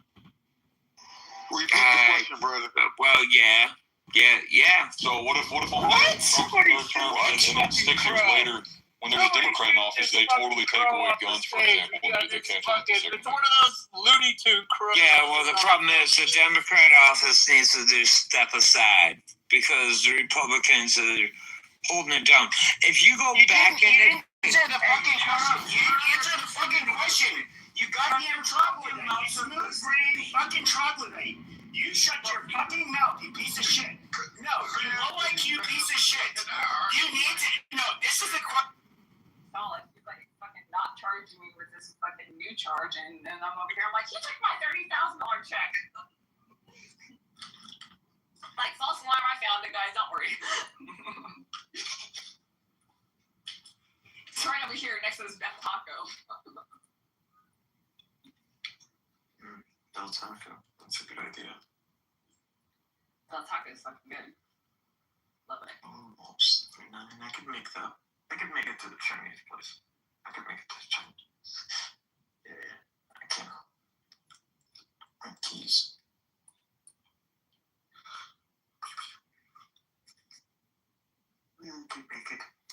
So, Lumi, I'm wondering, Lumi, have you ever studied the two Barbary Wars that the U.S. inflicted on Tripoli in the 1800s? Hello? What? Hello? I'm asking you, do you know about U.S. history in regards to Islamic piracy? Hello? Yeah. What? Two triple. Yeah. There were two Barbary Wars, and the U.S. government refused to pay tribute, but they did pay ransom. They ended up paying tribute. Well, they wanted to legally call it ransom and not tribute because they found it to be ridiculous that they would have to abide by the Mohammedan constitution. Well, the point is, they fucking went over there and kicked some ass, and they actually took a whole city. And the guy that took the city was upset that the U.S. brokered a peace deal when he wanted them to release all the hostages with no money. And we paid $60,000 in 1800. $60,000?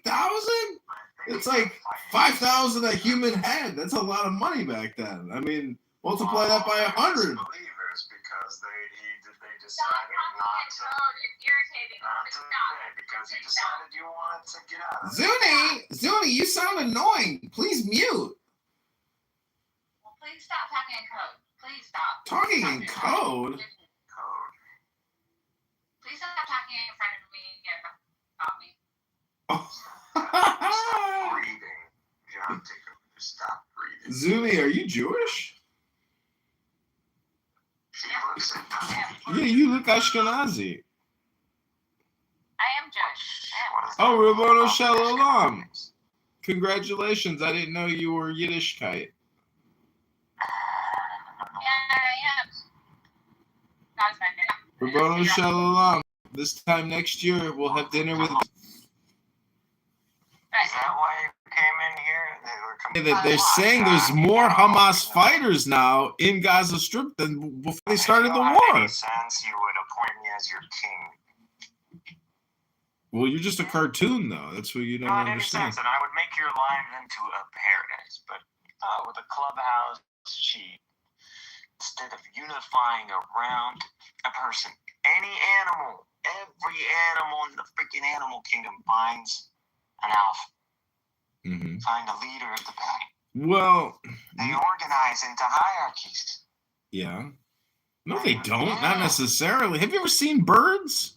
Have you seen how birds operate? They're like the alpha predators of society.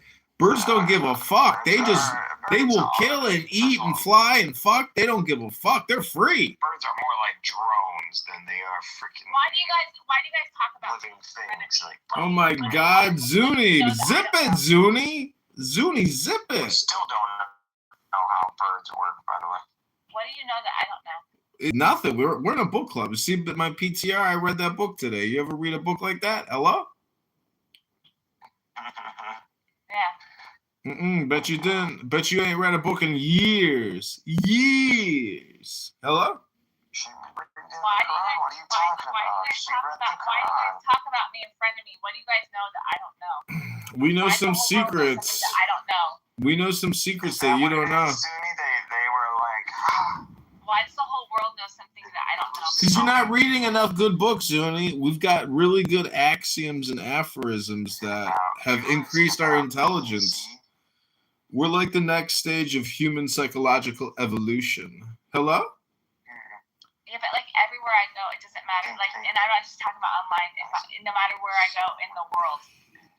Well, what about it?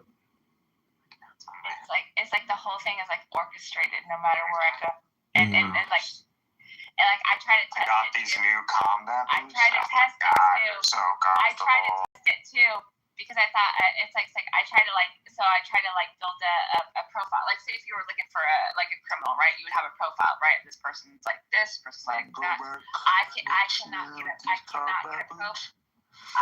get a profile because it doesn't matter if it's online, real world, over here, down the street, another state away. It's like, how the fuck is this all orchestrating? Yeah. Well, see, the thing about life is there's so many, there is an infinite number of variables because it just extends out into the universe. And the thing that I heard about life is that it is based on the principles of random chance. Don't wear her. Randomness is the law. I'm being real, so if you're just gonna troll me, like, don't even answer. Because this is a real thing. This is a real answer. This is what I read in a book on theses. How the fuck is all this being orchestrated? Because it's all based on randomness. And so that's the secret, meaning that once you realize that the whole thing is random, that's secretly joy because it's random. If it wasn't random, it wouldn't be joyful. How are my thoughts not secret? Your thoughts are not secret. Your thoughts are universal. Hello? Right. How's that working? I don't know. Go outside and microscope. Not a microscope. Yeah, a telescope, and just look at the face of the moon, and just know that the deepest crater on the face that you can see goes into the moon 8 miles. Now, just imagine standing at the edge of the precipice of a cliff that goes down 8 miles, and you're on the moon. You know, hello? Hello. My dog said hello too. Fix any laptops today? Illumi? I'm working on a printer. You're fixing a printer? Wow. What a waste of time. The one for my shed. $600 printer. Is that how? Well, what were you? Is a customer's printer or something you were using it to print shit? It's one of those that, wholesale. It's just broken slightly, and so you can't really sell it with all the rest. So what do you do with it? Well, you just go buy one from Amazon and switch around the little parts and then send it back. They have these new ink. What do I do with the one in my shed, Mikhail? What does that mean? What do I do with the one that Luke left there?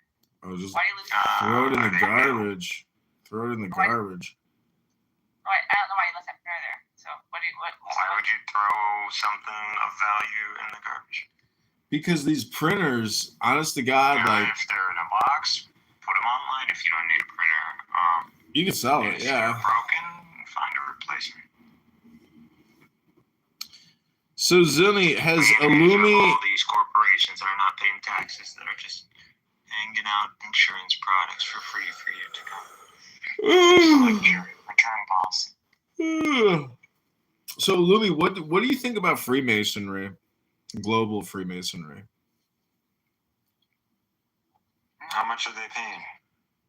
I mean, they've got billions of dollars, I assume, in their net. Where do we sign up, right?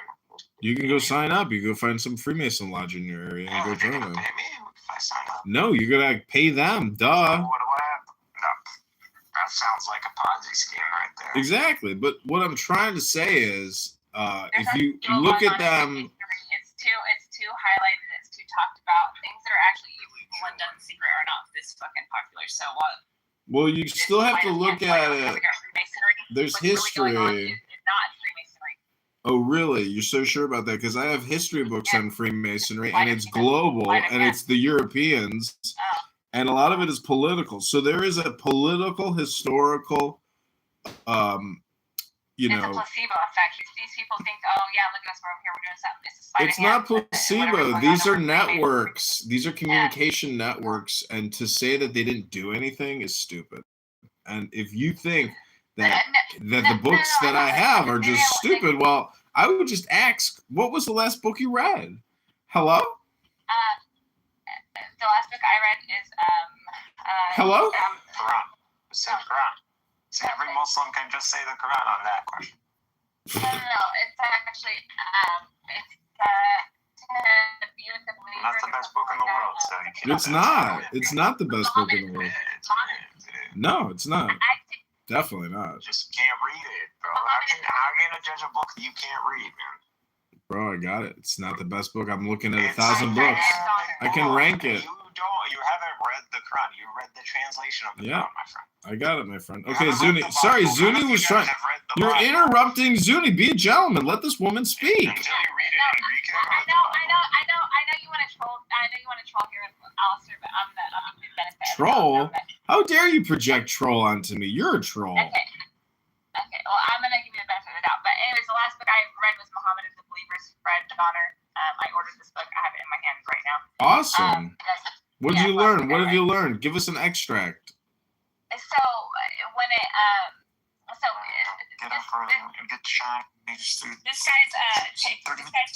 this guy's take on Islam is much more which is kind of odd. He's not Muslim or anything. He's like a white guy, but he has a whole other take on like who were the believers in Islam, right? Like it wasn't this very rigid type of Islam that you see nowadays. You know, it was more like a believer could have been like a Christian or a Jew or it wasn't this like someone who necessarily does the 5 daily prayers of Shahada, etc.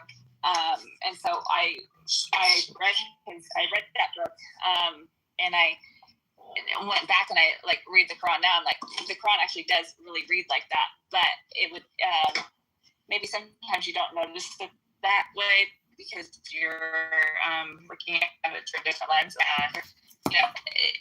After some of the things that he said, there'll be things I read. Did the book mention anything about trans or LGBTQ? Because I'm sure Necro would like to know what the Muslims think about the believers who are trans or LGBTQ. So the thing is about so like those kinds of things, people like to focus on those because majority of people, it's not like I wake up every day and I'm like, oh God, I hope I don't want to love a girl. No, I don't love a girl because I'm in. So it's easy to highlight one sin that most of us aren't doing and then go against it. Well, everyone's, the guy who's really against fucking the transgender, it's like, not fair, and he's ripping everybody off of his business. And so he's doing all kinds of shit. But it's just like, it's one sin for everybody to gang up on and come together on and then highlight and focus like, this is the problem. Well, they're all a problem. You're just a guy that can focus on this one because it doesn't involve you. And it's something that you can unite on. And that's that.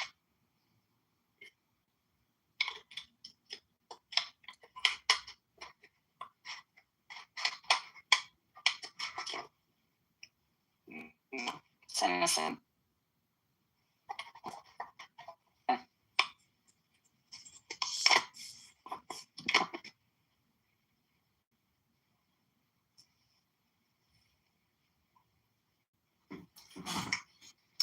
Because after reading the Constitution of Muhammad, I just have found that the Islamic Constitution is basically a charter on how to start a mafia organization to basically blackmail people, abuse people, intimidate people, rip people off, and give them no real jurisprudence, no jury trials, and always leave it up to the Ummah, to the Allah, and to the laws of Muhammad. And to me, those believers versus non-believers, in-group versus out-group, to me, that's ignorance because the in-group fails to recognize that they can't be the in-group without the out-group. And so therefore, it is a network, a hidden network through communication. And in 2026, if you are still living in the year 600, shame on you, read more books and stop with the bullshit because Muhammad was a mafia don, a godfather gangster, and he hypnotized millions and hundreds of millions, billions of people throughout the years. That's not true. Oh, it's true, baby, because you don't even know the Constitution of Islam, and that's just like your opinion. I am citing facts. I can provide links, and we can debate actual source material from Medina, and you can try to wise up, and you can fight the Ummah, you can fight the Muslim terrorists, and you can fight for justice and liberty and peace and wisdom. I am complete. Hello?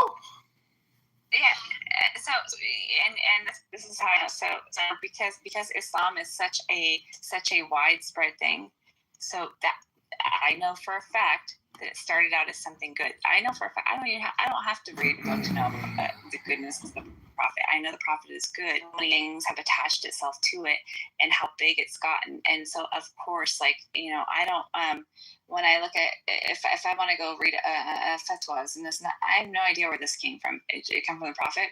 Who knows? I don't know. But I know that the prophet's good. He's good, and that's why that's why you know the message starts getting spread.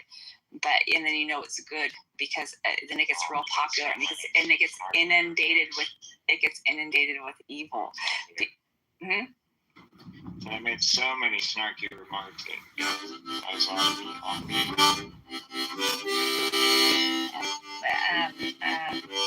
So and the level of slander and the level of hate and the level of he's crazy. He's that. So you're like, oh yeah, there must be some prophet because the Muhammad is the messenger of lies, hypnosis, and destruction, and blackmail, and blood libel, and blood. The guy is just a gangster. He's intimidating everybody. Come to war with us and pay for it, or we'll kill you too. That was his message in the Constitution of Medina. You should read it.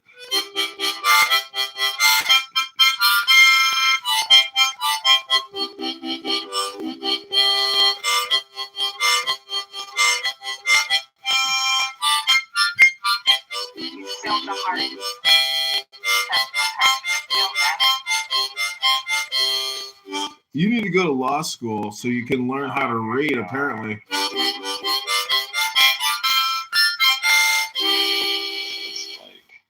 The hearts have been filled. Yeah, this is the guy here. He wants. It's like I don't know, whatever floats your boat. Well, you're human. So, and then you also believe that if you sincerely repent, that God will forgive you, correct? Yes. So then, what would be the point of the crucifixion if you already know that if you sin regardless, sincerely repent, that God's going to forgive you? What would be the point of the crucifixion? One of the crucifixions that God placed the punishment upon Christ for the sins we have committed. So when you do your sins, it's put on the back of Jesus already, past, present, and future. Now, Greek doesn't agree with that, so Greek can weigh in. This comes into the theory of the atonement, and I think that I affirm the substitutionary atonement. That Christ became a curse for us. He stood in our stead, taking on the wrath of God to appease the justice and holiness and wrath of God. So Jesus took that. Sorry, before you keep moving forward, I'm just trying to gather this all together. Break this down. Yeah, that's fine. We've established, right, that God is merciful and forgiving. Yes. And you do understand the difference between being merciful and being forgiven? I think the mercy is giving you something that you do not deserve. So all of us deserve death, which we do get physical death, but we deserve what's called the second death. And Christ has redeemed us from that by dying on the cross for our sin. So yes, he gives us mercy, and the mercy. So in your thought process, the mercy is the forgiveness. Yes. That's the mercy. Yeah. Not simply being merciful, because that's one of his attributes. He is simply being merciful. So it's not simply merciful. Why the crucifixion? Why say I'm merciful? I know you and your intention. I know that you're human and that you sin, right? Well, I think he's been biased. But I don't think it has nothing to do with bias. I also think it has a lot to do with bias. It's not, bro, because I don't think nobody will argue about his success for 16 years. Like, I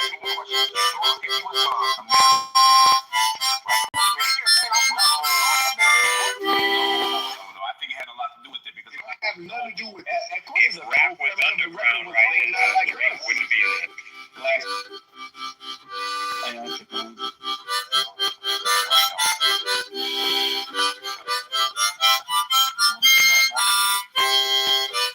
have business. I.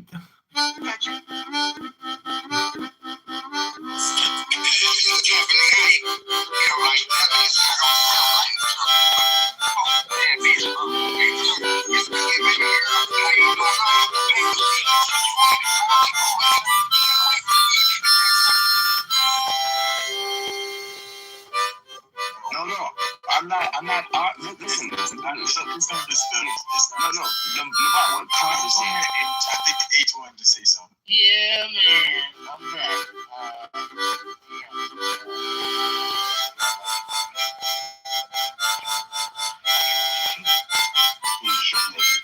Terry took that part where the dogs are extremely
vicious. I think I'm going to be probably very nice. I'll be very boring the next time, but we're going to have a great event. And you did a fantastic job. Thank you very much, Peter. Thank you, President Trump.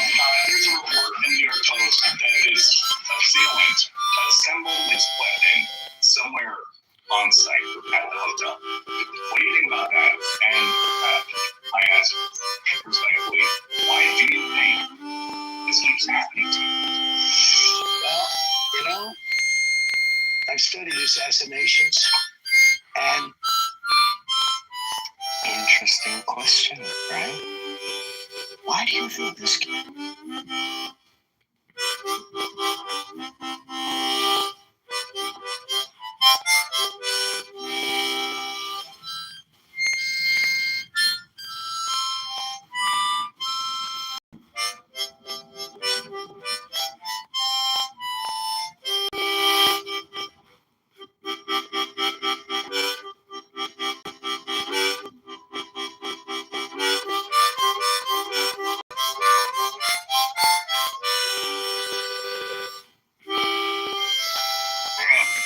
We are only 200 something years old.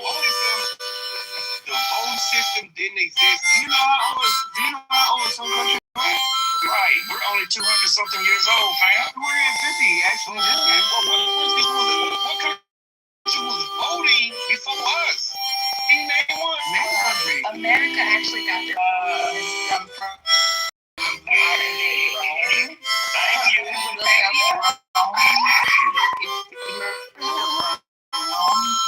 yeah. Okay then, so you understand where their system is coming from. And then I'm gonna put her name in.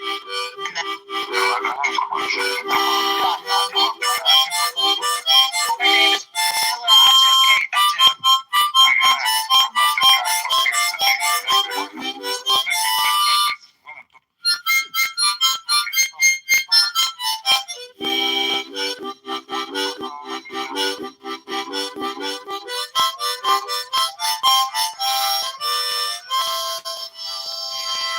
North America set the dream for the rest of the world.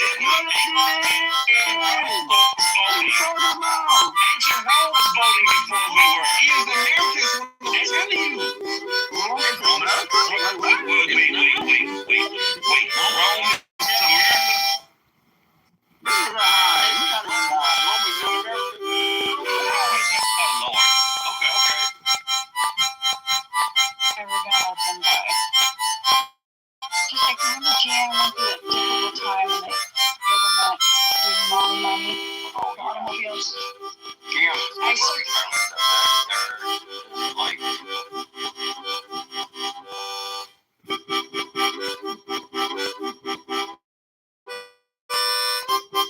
Y'all didn't hear me come off the mic.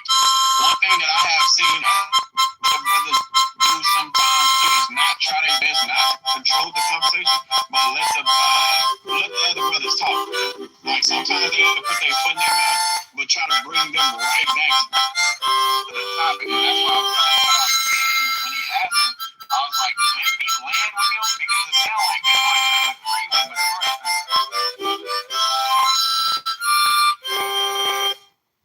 It sounds like he's going to agree with majority of the things that I was going to say anyway. And the brother actually turned out to agree with majority of the things I said. So therefore, like I said, before we even had a conversation with Prince, I said, Prince, it sounds like you want to have a discussion with somebody else. So there.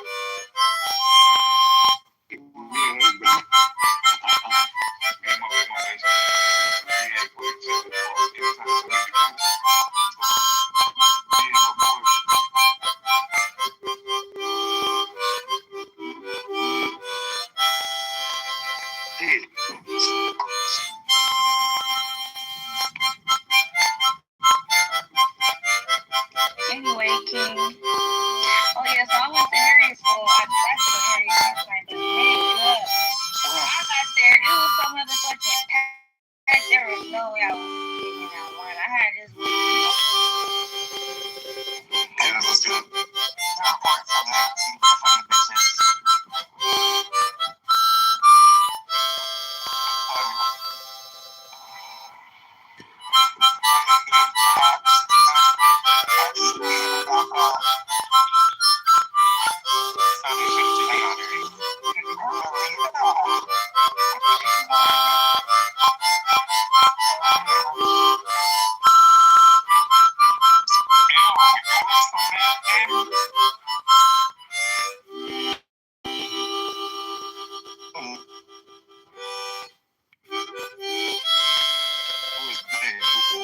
So we agreed that the one that I said, do you know who these people are? And you said no, I don't. Who are these? So we agreed. So people that you don't know. I mean, so you're basically like you said. That's being emphasized back here in this section. And so again, right here, we're not doing that. That's you guys already know. You want to ask me? I think I told you. I want the truth. You can't handle the truth. We talk about this criminal syndicate all the time. They're the ones who have targeted American presidents in the past. Yes, and they're the ones who are targeting President Trump right now. Yes. However, the way in which they're targeting Trump is it's a multi-layered strategy they've got going. They've got a psychological operation running that's convinced people to hate Donald Trump. They suffer from a condition, we call it TDS, Trump derangement syndrome. Perhaps you've heard of it. Well, these people used to be normal until their brains were washed by the mainstream media. Analytically think. Any questions, they were easily manipulated. They just believed what they were told by the media without questioning it. Right? And those same mainstream media sources that we've now learned that they've been lying to us all about a number of issues, those aren't the same mainstream media sources that the people who suffer from TDS, they believe what is coming from those channels. And they're being conditioned into violent behavior. And some of them are acting on it. We are seeing a pattern of activity, ladies and gentlemen. So yeah, they're targeting Trump in a lot of different ways. They have an entire psyop going, incentivizing people to be violent, to target MAGA supporters. They have a whole psyop going on that Trump is apparently a king. Well, if Trump is a king, how come you guys are allowed to protest that he is, that you don't want him to be a king? Usually, the kings will just make sure those protests don't take place. If it happened one time, the people, they just get locked up and put in jail and they don't come out ever. That's usually how the kings do it. Under dictatorship. Well, not all kings, but, you get the idea that they're trying to spin with their narrative. No kings, but you guys voted for this president. The majority of people did. Yeah, the people who are upset, who are pushing this no king stuff, they're the ones that are actually acting like kings. They're the ones that put these unelected bureaucrats in place to control your lives through many different mechanisms. From finance to geopolitics to health to even what you think. They control what you think. Well, what you think is based on what you see. Fucking any type of gaslighting or fucking mental fucking bullshit.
Sam, David, Romero, Aisha, Sydney, JCC, Sam, we were all wrong.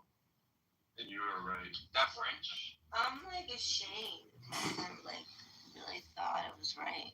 I'm not. Sorry, Randall. What up, Wallace? We're only about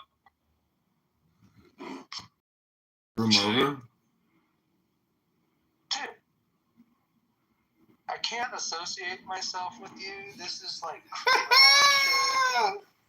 but those motherfuckers are not nice. Like I'm gonna roll out like you, and I'm gonna be the same. And you know what? I was before you was. And you know what? I came on here on Clubhouse, and I totally changed myself, and I was gonna be a real person. I was gonna be real. Of course, the outcome we would like is that we stop them from being belligerent towards, ourselves. Primarily because we're the United States. We're about our It's Pepe's World. It's Pepe World, another bonus Pepe episode in Pepe's World. I got to control. That's not the outcome. Well, you don't even know, John. The Strait of Hormuz has been shut down. What a fucking. How easily can it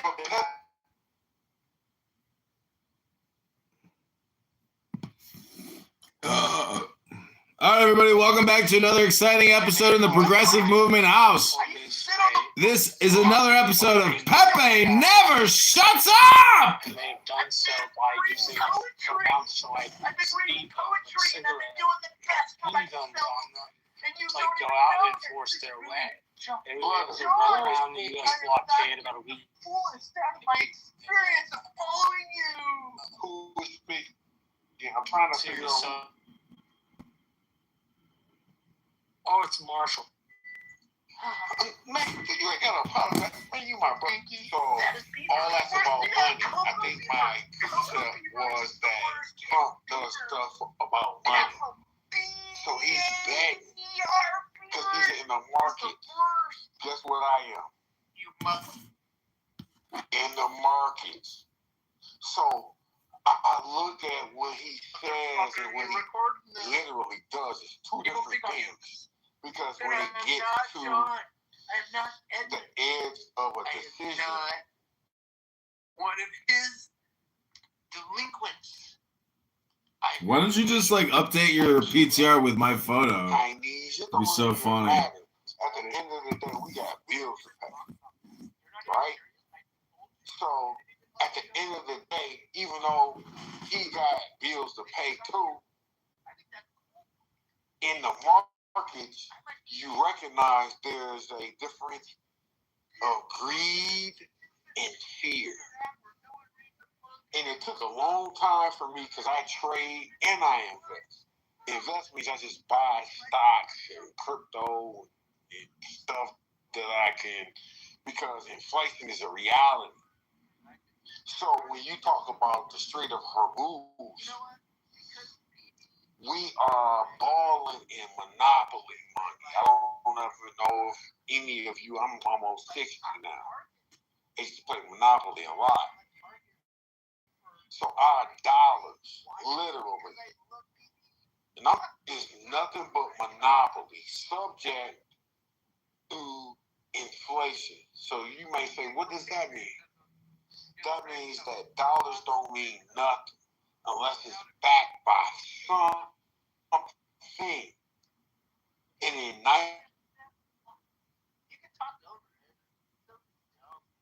does the dollar stand for? Oil. So why oil?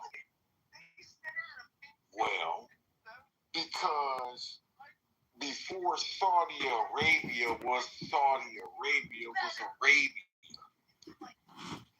Saudi.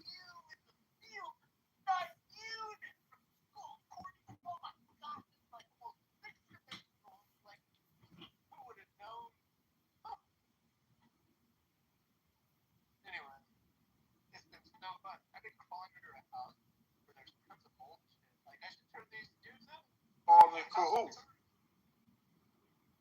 They were in cahoots. Cahoots! I'll back the dollar sign if you back me. That's a good word.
I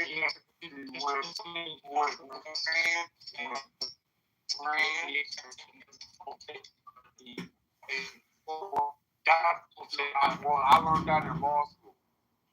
No, seriously. I learned that in law school, and what that means is that we got the biggest army and we can bomb your ass. That's what that means. Well, because there's two things that happened right after World War II, after we dropped two freaking nuclear bombs on island.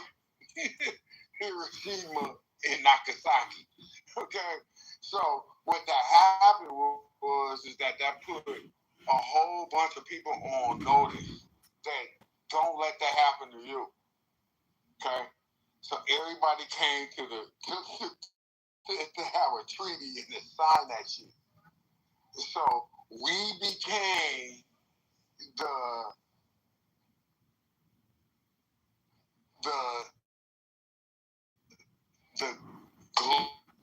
glory at the time because we could drop a bomb.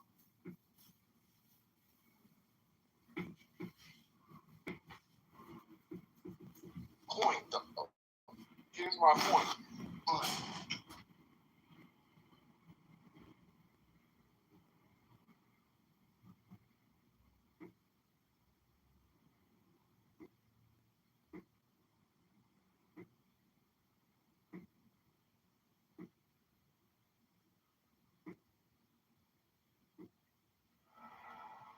Mine is the head of the man, and my insight is keen as the hawk's. By my head I invoke.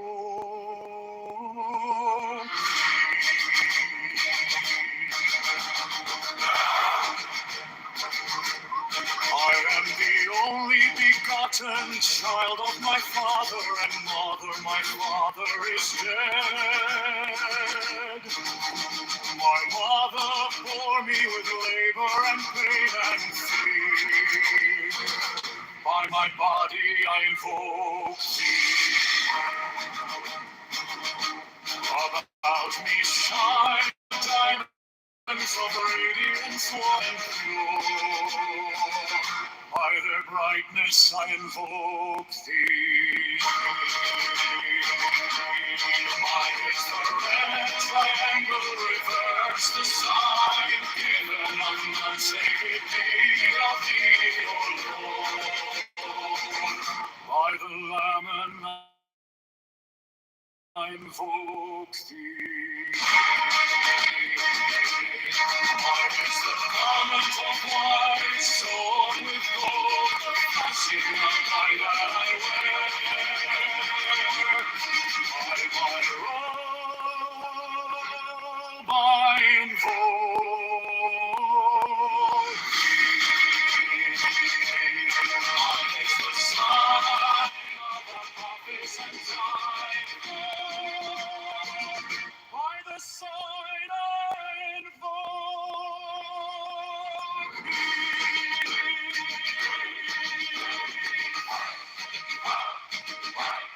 Mine is the turban of white and gold, and mine the blue vigor of the intimidated.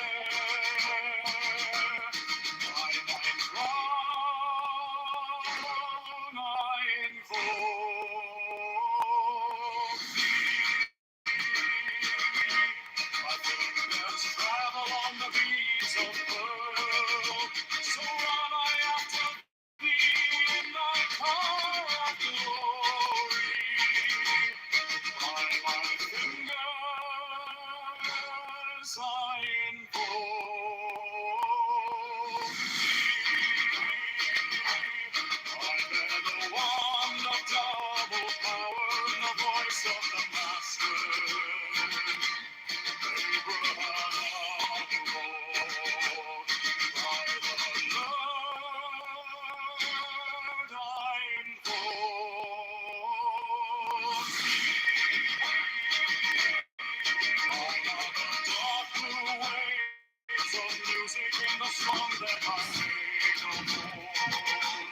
To invoke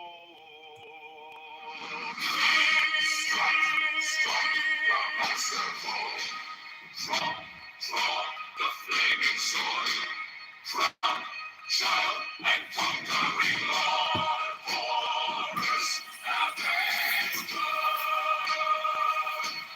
the song I invoke.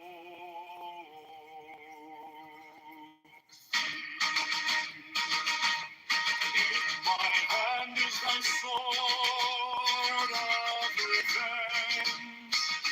Let it strike at thy bidding. By the sword I invoke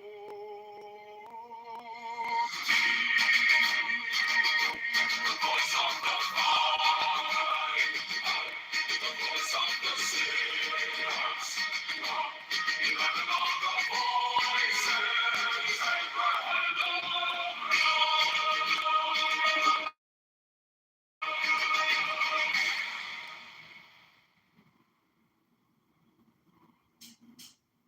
Mine is the head of the man, and my inside is keen as the hawk's. By my bed I invoke thee.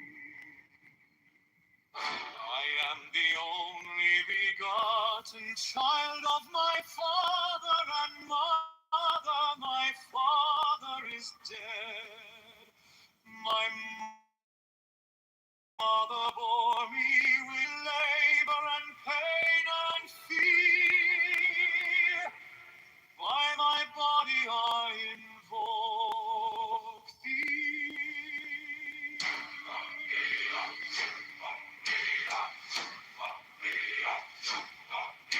About me shine the diamonds of radiance, white and pure. By their brightness I invoke thee. Mine is the red triangle, reverse the sign given of none. Save it thee, O Lord. By the Lamed I invoke thee. Mine is the garment of white sewn with gold, the flashing of day that I wear. My robe I invoke thee. Mine is the sign of a office and Typhoon. By the sign I invoke thee. Mine is the turban of white and gold, and mine the blue figure of the intermediate. By my crown I invoke thee. My fingers travel on the beat of pearl, so run I after thee in thy car of glory. By my fingers I invoke thee. Mine are the wand of double power in the voice of the master.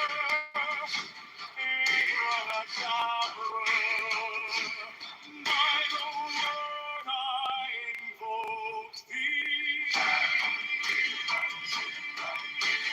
Mine are the dark blue waves of music in the song that I made of old to invoke thee. Strike the master chord, draw the flaming sword, child and conquering Lord, Horus Avenger.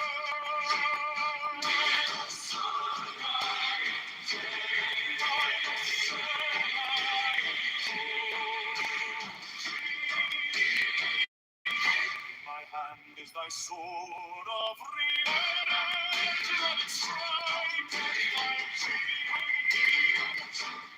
By the sword I invoke thee. The voice of the 5 and the voice of the 6 and 11 are the voices.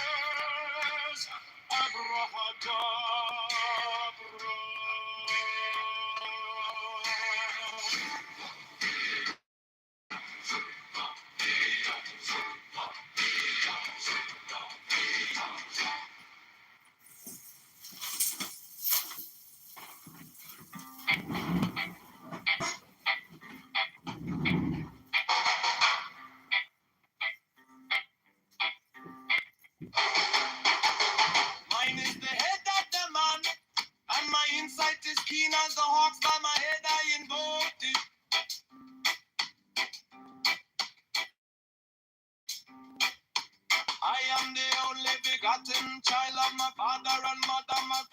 is dead. My mother bore me with labor and pain and fear. By my body I invoke thee.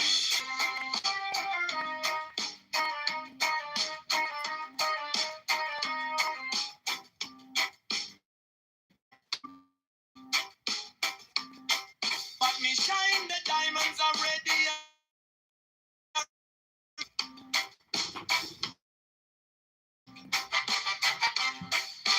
Beam is the red triangle reverse. The sign given up none. Save it be of thee, O Lord. By the Lamb and I invoke thee.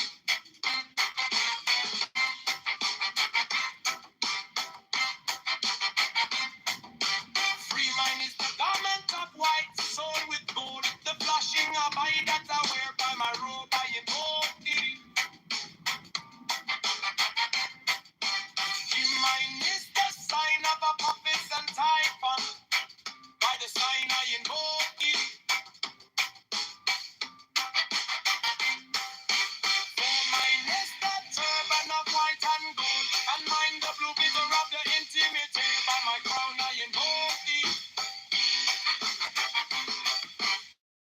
My fingers travel on the beats of earth, so run I after thee in thy car of glory. As I invoke thee, I hear the want of double power in the voice of the master. Abrahadabra by the word I invoke thee. Be mine are the dark blue waves of music in the song that I made of old to invoke thee.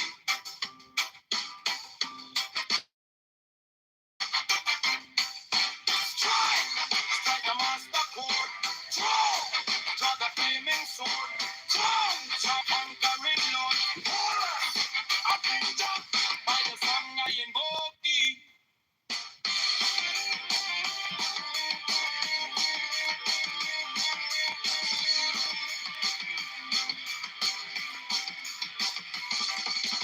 In my hand is thy sword of revenge. Let it strike at thy bidding. By the sword I invoke thee. The voice of the fight, the voice of the 611 other voices. Abrahadabra.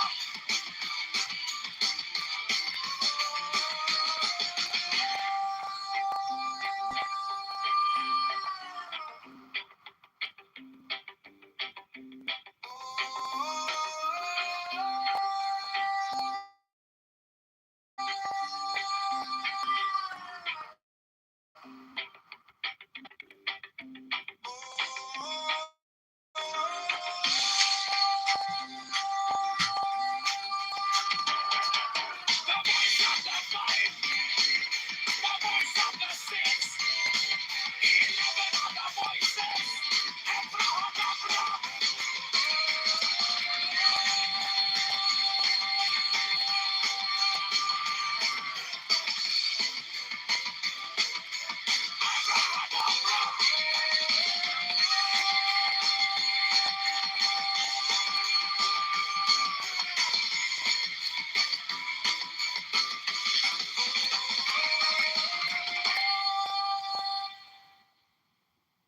Mine is the head of the man and my insight is keen as the heart.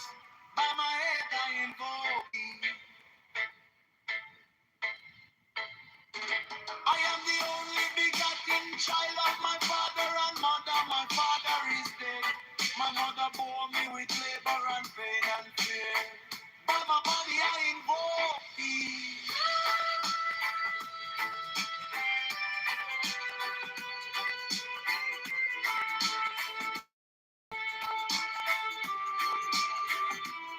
Above me shine the diamonds of radiance, white and pure. By the brightness I invoke thee. Mine is the red triangle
of the man.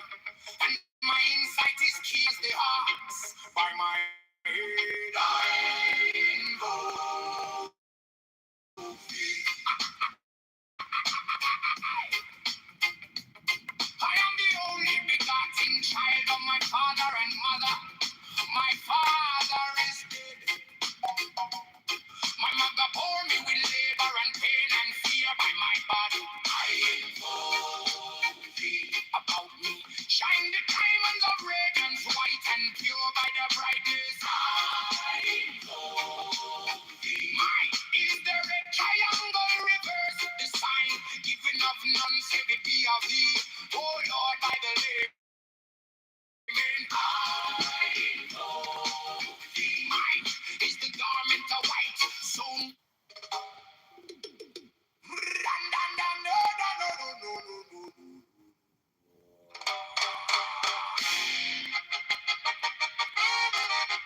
is the head of the man, and my insight is keen as the ox. By my head, I invoke thee.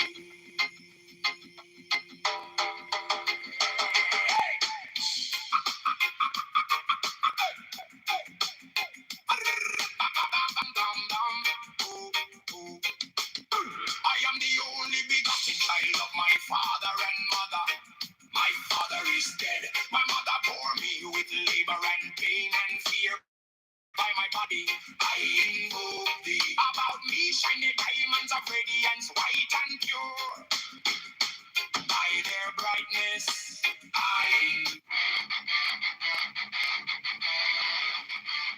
mine is the head of the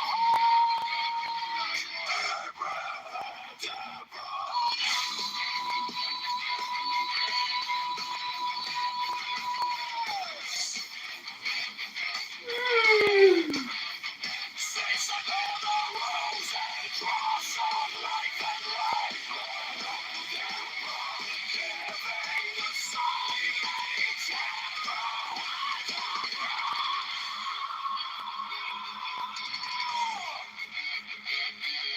Remaining in the sign, the invocation concludes. Therefore I say unto thee, come thou forth and dwell in me, so that every spirit, whether of the firmament, or of the ether, or of the earth, or under the earth, or dry land, or in the air, of whirling air, or of rushing fire,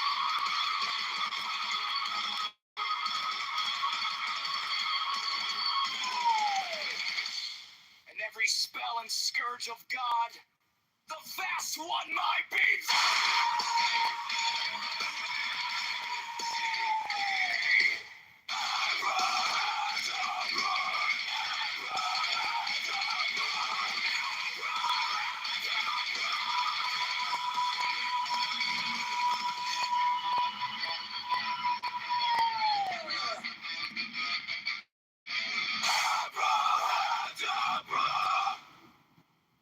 Mine is the head of the hawk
rose and cross of life and light. Giving the sign at each abrahadabra. Remaining in the sign, the invocation concludes. Therefore I say unto thee, come thou forth and dwell in me, so that every spirit, whether of the firmament, or of the ether, or of the earth, or on the earth, on dry land, or in the water, of whirling air, or of rushing fire, and every spell and scourge of God, the vast one, might be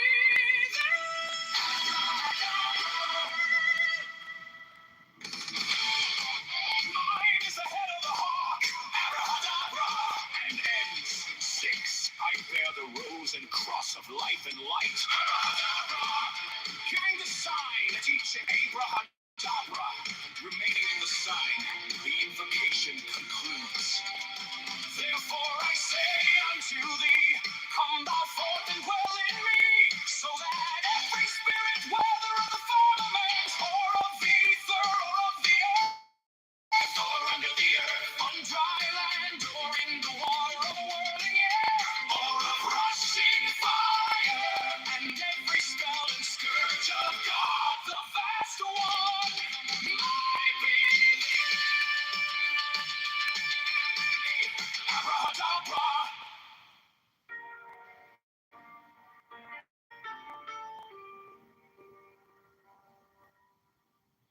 You came like dawn in my hands, soft but stronger than I will.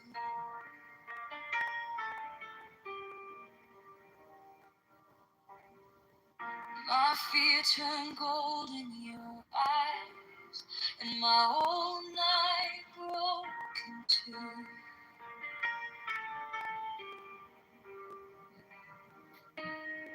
I was lost in the noise, now I'm learning how to stay close to your quiet light in the middle of the day. Stop thinking, let it fall. Take the deepest breath of them all. Hold it close. Don't run from the feeling. One more second. You can start believing. Wisdom of God. Now it's true. Wisdom of God. Now it's love.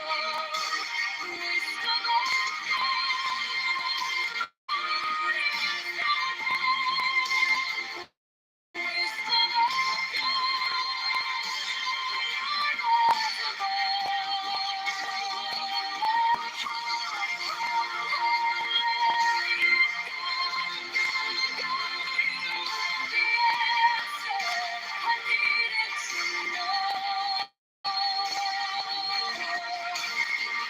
your touch is a steady rain on the dust of who I was.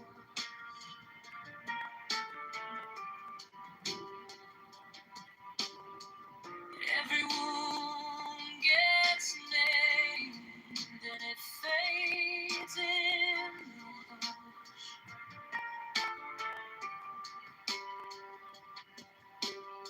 I don't need 1,000 signs when your name is in my chest. One deep breath, one brave step, and the rest can be blessed. Stop thinking, let it fall.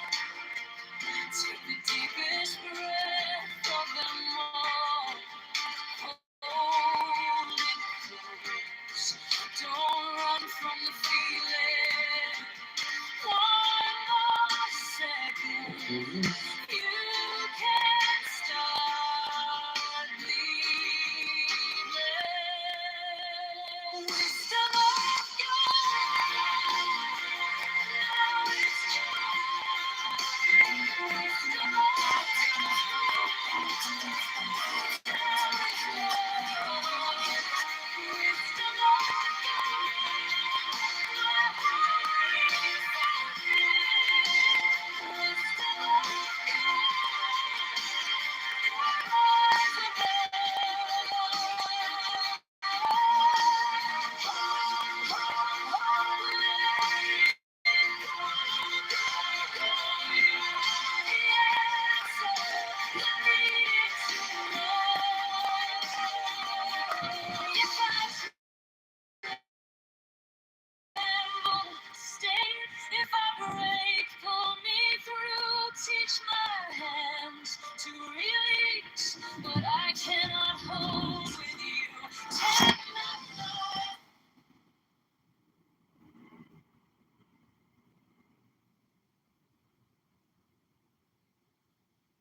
Anti-vax like me is not welcome to the stage at.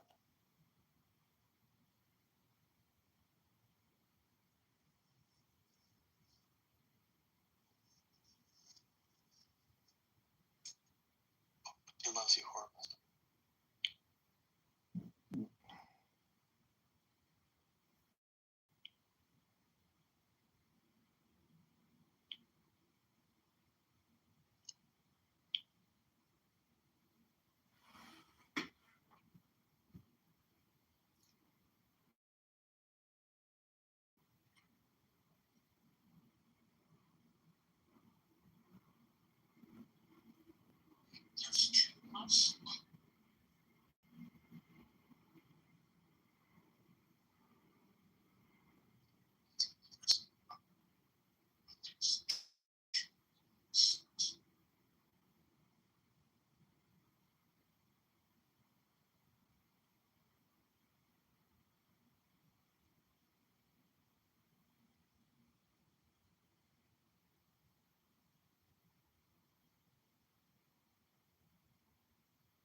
I have lavender stuck in my teeth.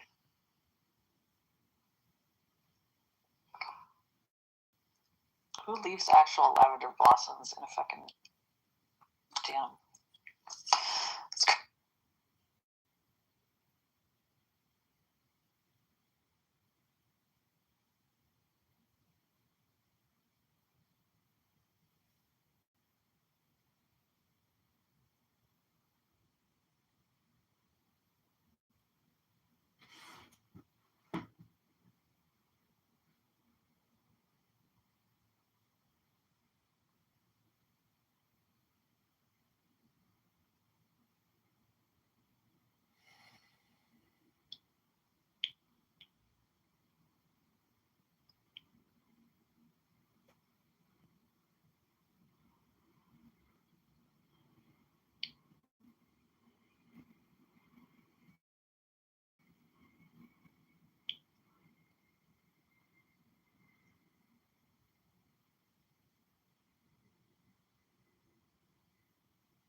Yeah, I'm.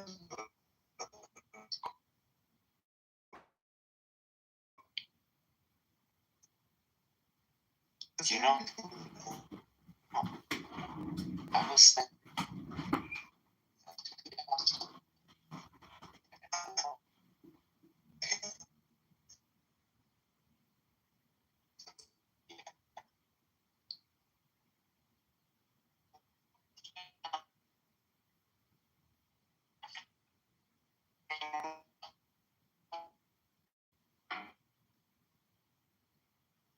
Very often.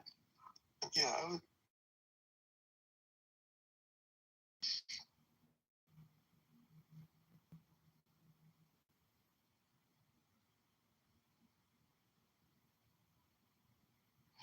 Yeah, actually, that was the first time she was missing from that room in the year 9 months. I've been dipping in and out of that room, and nothing was said. I hope she's well. Yeah, me too. You know, there's that whole like, everyone likes to go where everybody knows your name, but you also like to go where people will notice if you're not there, right? Like, I kind of noticed her not being around for the last week or so. That's beautifully said. She's well.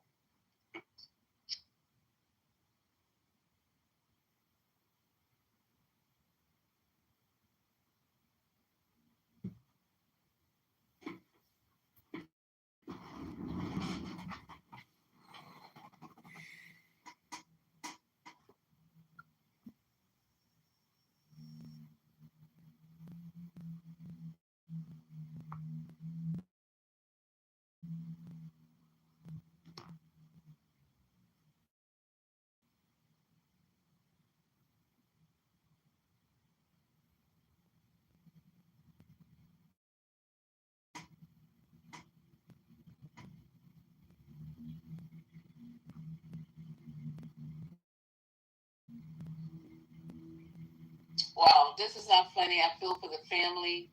I don't know if I would be talking about my brother. Y'all would have to have me like in hand. I'll be giving any information on my brother. I don't know, y'all. It's Cal State Dominguez Hills. That's by Compton, right? Is that by Compton? I thought it was by Carson. Is it by Carson? Cal State Dominguez is Carson. Carson, Harbor City. Let's see where it's located. Well, Compton's not too far from there. Yeah, Compton, because they call it Dominguez Hills. That's like a fancy Compton, they call it.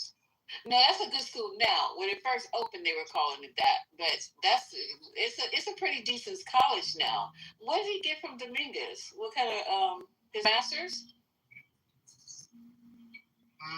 Yeah, I think he got his master's. It's been on the news all damn day. It's been on the local news. Yeah, that's true, Amari, because I have not been looking at the news all day. And I'm like running the room on clips because I've been sitting here trying to figure out what's going on. So he graduated from Dominguez. I thought he went to what's the school? What was it? Poly Pomona? Where did he go? Caltech. He went to Caltech. He got a bachelor's from Caltech. Okay, Caltech. Okay. Yeah, Caltech, and that's Pasadena, right? Yeah, that's Pasadena. And that's a good school, right? Caltech. That's like one of the top. Better than Poly Pomona? Oh yeah, isn't that like the MIT of the West? Huh? I didn't know that. Yeah, Caltech has got to be in the top 10. Oh, I thought it was Poly Pomona. Nationwide. Well, he's a smart guy. We probably will never, because he's not cooperating, right? So his story, I would love to know. What sent you over the fucking edge? What, because I'm not buying this group he belonged to. Did you hear me talk about the group that he said he belonged to? I'm not buying that. The one from the 1870s, the Wakers or whatever it was, the We Be Awoke. Did you hear about that group he belongs to? No, I heard about a group, but it's been so busy. I haven't been. I'll be honest with you. I've been. What's today? Monday. This happened on Saturday. Yesterday I was busy. Today I didn't get a chance to. So I'm getting all my news from y'all today, for the most part. Oh, okay. Thanks a lot. Well, this is the best. This is good news. This is you get the real. You get the really real. Well, I just say he's cooked. That's all. Now with her in that position, and she thirsty to the mofo to put blacks away, this guy's cooked, 100%. So I feel sorry for him. But she had the pipe bomb dude too. That's why I said what happened to him, because she was in that position when the pipe bomb guy was arrested. So I ain't heard a peep about him. Do you think Judge Pereira's doing a good job? I mean, I don't want to trigger Haitian, but do you think she's doing a good job, Nisa? I think she's super thirsty. I think she's really super thirsty, and she wants to be seen and heard. And I don't like people like that. If she was smooth, kind of kick back, like, yeah, we're gonna prosecute him to the limits of the law. Nobody got that, but she's super thirsty. We didn't even play the whole interview. She was talking for 8 minutes. I stopped after 3. So I'm sure she's been rattling on. Listen to the Fox interview she gave. That's the one I was playing. She's just really too thirsty. And then I don't think she likes people of color. I could be wrong. Everything is not about racism. I know.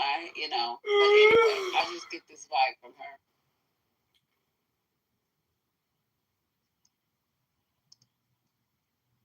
Wow.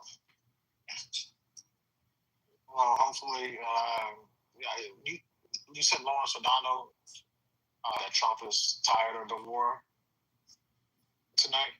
That's what he said, because as far as the breaking news about the war, he says that the leadership in Iran is out of sorts. But hello, really? You think after he killed everybody? What did you think? I mean, this is weird that he would even say that after he assassinated supposedly the whole top leader. That's what he said, but I don't believe that either. And he's like, we're going to cancel these meetings because Iran seems to be out of sorts. That's crazy. So that's the new thing with him. But he wants to end the war. I don't know how this is going to go down, y'all. This is the weirdest shit I've ever seen. You're not talking to the people. Nobody's... Why he pulled them back, I don't know. The strait is still closed. Gas prices are still going up. How is this going to end? So, Lisa, you mentioned it, and there was an article in, I think it was the New York Times, that described the way their leadership is now. Mm-hmm. And the new Ayatollah, wherever he's located, this part's speculation. There's some speculation that he's in North Korea now, in sort of hospital wing. Like he went from... This is all speculation. But speculation, he went to Russia for healthcare after severe injuries, and then from Russia to North Korea. But in any case, the New York Times, they said that the way that the orders are going to and fro the Ayatollah, they're going through so many couriers and deliveries and backways that essentially the IRGC is in control, and so much is delegated to them that even though he's nominally their leader, it takes so long to get communications to and fro him that it really lands to someone else. And they're the hardliners, so the whole thing was reversed. It's not looking good. And a lot of them from RGC, people you grew up with, they said as well. Because he joined when he was 17 and went and fought against Iraqi war. So yeah, it's not a good.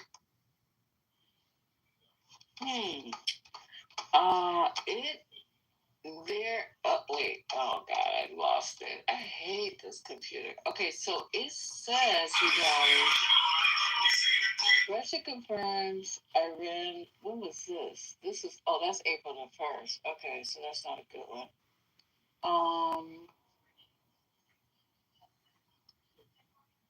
I was trying to find something a little bit closer to today. Real quick, so her patient, what's the name went after me today? Jason Whitlock. Because he was giving, I don't know if y'all seen that video of that dude saying the N-word kid. That guy in Tennessee, yeah, something, you gotta look it up. His name is something truck builder, something. He's truck builder, and he's going around trying to figure black people on the N-word. And Jason Whitlock was giving him a pass. So I said, this is why Stephen A. been roasting you for the last 12 months. And so he at me. So it's fine. He's going to try to attack me. And he says, no man should be triggered by the words of another man. It's a sign of mental weakness. And it's crazy. So he came out. So I need to bitch. Yeah, Shitlock literally makes his living off of doing stuff like this. Anytime Shitlock comes like that, and he gets pressed over doing this, that's his stick now, is this stuff. Yeah, I don't like that. See, so Haitian, that's your proof right there. I don't be allowing stuff like that to be happening. So when you say, you ain't got a lot of many kickers, man, you gotta understand. You know, your boy don't be putting up with that shit. You got a lot of kickers, bro. I don't know what's up. I just want let it be known. How'd you find me? I didn't know. I just live here. You live here? Yeah. What's up? I brought my people back. And my Latino and Latinas. Well, I just learned a new Polish word and you don't understand? My kids are 43% Mexican. You want to do Mexican? Such an exact number. She's 43%. Maury Plains, he did her 23 and me. Bro. This video She went from Pacific Island to Mexico. That's what I'm saying, yo. People stupid. Come on, Molly. What's going on here? Yeah, and then she got 9% African, you know, like some islands, some French. This right here will drop down, and then. Well, damn. Then I'm a white European. Yeah, I'm German. I'm German. I'm not like. Anyways, so just keep going, and then this will just drop out from under you, and that's the meanest type of speed I'm a bump. dark-skinned German. Also, just as a general note, I've never been to a country that has more speed bumps than You know, my mom's Asian and stuff. Australia. You're so mean for that. A white European. So for anyone that All y'all in the state got bitch ass. Bunch of good looking people, all y'all. Shout out to your folks. Your folks. Wait, is that because of their white genetics? Is that what you're saying? Well, I everyone mean, has no, white he genetics. said his kids are 40-something percent. He said something about his kids are Mexican. My kids are from Mexico. God, that's because you chose to have. But they took a DNA test. Not DNA, 23andMe. DNA test. Those things are pretty accurate. They need to keep that away from us. What's your problem, Haas? I don't need problem. You think those things are accurate? Yes, in Florida. Yeah, you do. All right, get out of the vehicle. Yeah, I think they are accurate, but I still don't. Turn off your car, please. What's your name? Thomaston. This is a retaliatory stop. Okay, unlock the car, turn it off, and please exit the vehicle. I already said I am. Did you hear it turn off? I want to watch. So the problem I is, only have to present it, sir. I don't have to hand it over. You guys are so like it when you go to the race, that's all. Get out of my car. No, the dog did not alert because there's no drugs in the car. So you're a liar. I know a lot of y'all have Trump in here. He's fucking hates me. That's what I realize. You gonna start that wrong Trump. Hey, yo, I was Don't associate me with these Trump lovers.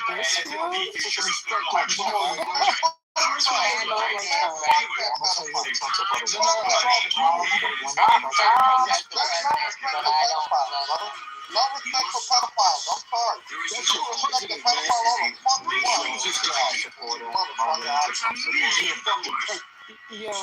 over Trump supporter. Yo, you're being sarcastic. I know you're new to him. You have a pink ticket, but this is personal. Majority of them are Trump supporters. Omari isn't being sarcastic, though. So go after Omari. No. Yo, I'm gonna tell you, all these people. Go ahead. He's a Trump supporter. Patty was a Trump supporter. I support our president, but I am not down. I'm not down. No. I'm not down with the bullshit. Hey, yo, I didn't vote for him. I voted for Kamala Harris. Hey, yo, what? Now, this dude Omari. Don't call me, Patty. Omari,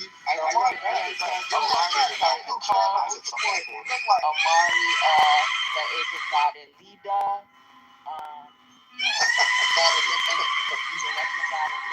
And I have a tattoo with 45 and a 47 on my head. I believe it.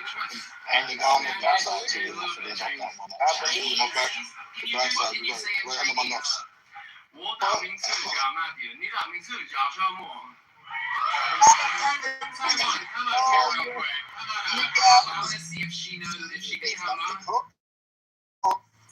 Yeah, Ashton, we're gonna name a food bank called 4547. Where you come down 45, 47 people come down every night and get free food. What kind of food? Food will be high. Don't forget. Food will be from the goddamn dumpster. Marshall. Give me leftover McDonald's. Marshall here. Give me leftover McDonald's. Hey, but you know McDonald's don't go down. Hold on, Patty was at the door. Just bro. Talk to Marshall. Let her have a conversation. No, I was just, he left earlier, so I was just going to ask Marshall, because I think I'm saying it wrong. Marshall, what tipped you off? I'm still there, because that was the most excitement I've ever seen. in Gary's room. What ticked you off about that? The lady who was speaking about CNN? I was going down an avenue Gary didn't want to go, the pre-discussed topic. It felt partisan to me in a way that Gary had explicitly stated he didn't want to go. He wanted to have a conversation about general political violence, not about one side doing it or the other side doing it. Why don't you come have a seat up here? Because I'm going to guess you don't want it anymore, and you can't come like practice anymore. So we'll go on the record in about 24CM213. No, I don't think so. From what I know, CNN is run by some sort of adventure type thing. I have no idea what that person's politics are. You don't want to pull you over? Exactly. Okay.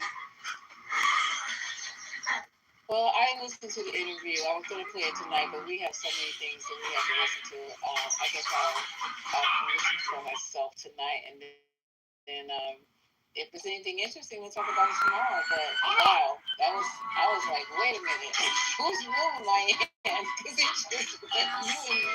It was very good. Was she a regular? That's the first time I ever heard her voice. No, she has a pre-existing history with the critical thinking forum in our chat. He's unfortunately somebody who likes to be difficult to be difficult. Okay, that makes sense because I'm serious. I was like, picking up numbers, niggas and bitches. I was like, what the fuck? Yes. You know what I'm saying?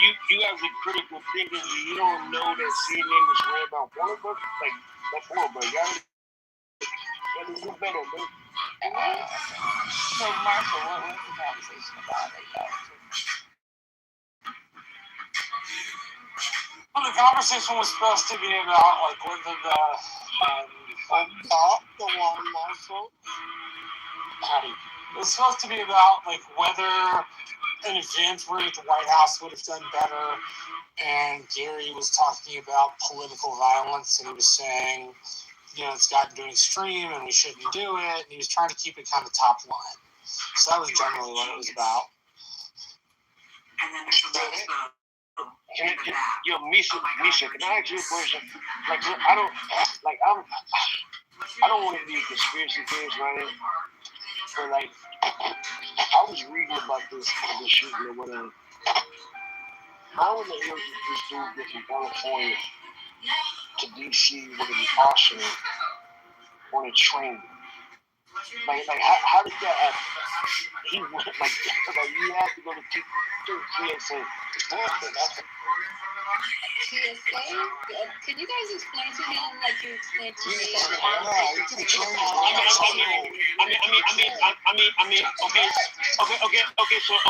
No. You took a train, right? I'm sorry. I'm sorry. Not TSA. Not like going through. Look. Yeah, Amtrak. Yeah, he took Amtrak. Not like going through LaGuardia or something like that. But like they had to put his luggage through like metal detectors and Nah, they don't. No, Amtrak. They don't screen on trains or buses. Oh really? I didn't know that. Oh okay. I see you wasn't transporting weight throughout the state back in the day. No, I mean no.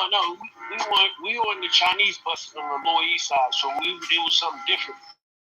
But like I told them, the Chinese buses are worse. They don't check security on the train. Yeah, they was way worse. Yeah, so but I thought they did that on trains though. Oh, that's wild. Who knows? Maybe they do it for like the long. That's not long. That's cross country too. So So that's crazy. You're from New York? Yeah. Okay, so I'm gonna ask you the way they asked me. They said, so you never took the Amtrak to work? No, I did, but it was so long ago. But I thought, I mean, you gotta understand, like, after 9/11, it was way, like, more secure out here. So, like, I didn't know that you can actually, like, move guns like that. Like, people used to take the buses. No, of course you move guns. Of course you do that anyway. But, like, they said he had an arsenal. You know what I'm saying? Like, so no one saw that he went that far. He went 60. Yeah, that shit was wild. That shit was actually, You can't see someone's bag though, like, you know what I mean? So he could be sitting right next to you. No, of course, I thought they were up a good point though. That does sound with all these movies with train attacks and terrorist attacks on trains that are out there, that is kind of that is what they're going to go through. Stop. The point is, let's start it now. They never did it. Stop. Yeah, what we talking about? Under Siege 2? What they're going to do with that was in the 90s. Under Siege 2 was in the 90s. We talking right, now. The reason why they started doing that, Doctor, what I think is because of plane hijacking. That's why they started getting so much more security, and definitely after what happened on 9/11 with the big. You can't have what you gonna do with a train? It's on a motherfucking. I mean, it's not like the 1800s where they act like rocket stage open trains. So that's what I'm saying. That's why they keep that off the planes and they don't catch busting trains like that. Well, yeah, I mean, you can do a lot of damage with a train. You talking something like a move, how fast that train move, like over 150 miles an hour. It's on the track, but okay. Hold on. Yeah. No, that's what's up. When was the last train hijacking? Like, tell me, because I ain't trying to look that shit up, but that shit was wild.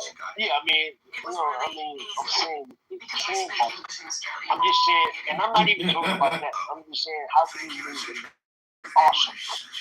Like within the city. Nobody looking for trains like that. But what you say is arsenal, though, bro? Well, two guns and knives is not an arsenal. Well, no, according to the White House, they said he had an arsenal. So we don't. I'm saying, we put that in context, though. What's an arsenal? An arsenal is multiple weapons. So multiple weapons with different calibers.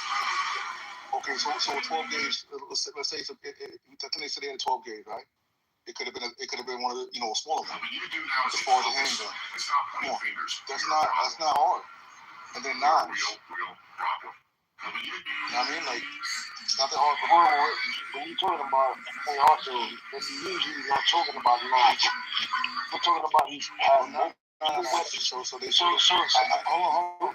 We just don't know. Bro. I hear what you're saying. But they said he had knives on him. They found that a lot of knives also. So that was part of the supposed arsenal with the knives. Yeah, I'm not opposed to that. I'm saying when they say arsenal, we're talking about multiple firearms. So I was just curious. I was just trying to figure out how in the fuck do you move multiple weapons across state lines like that, and then get there, and then also. How in the fuck did you get in like that? You know what I'm saying? Like that goes to show you, like, Trump is the most incompetent person in the history of this country when it comes to management. Like, you could, even I just saw it. Even the dude who was running the show or whatever, like, they leaked footage of him looking at the front door, seeing, like, no security. How in the fuck does that happen? That would have never happened to Obama or George Bush. Or Clinton, or Ronald Reagan, or whatever. These dudes are planners. His plans. How in the fuck did that dude even get the bill for that far?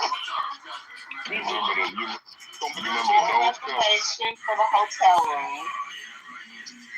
He made his reservation on the 20th or the 21st, and right after Trump said he was going to be at the dinner, his sister had access to media stuff, so she was able to get him in the hotel. He took the train, so the guns and the knives and stuff were in his suitcase. They don't check for that shit on the train. So that's how he did it. And then here go the thing. Here's the funny thing. This how you know these dudes are coming. This how you know Trump is just such a monkey. Think about it. Let's talk about his two henchmen or whatever, Stephen Miller and Jimmy Vince.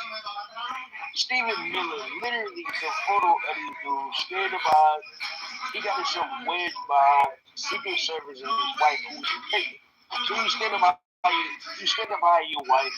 Jetty Vance left his wife under, who's also pregnant, under a table or whatever he got out there. Bro, It is amazing that people actually. Yeah,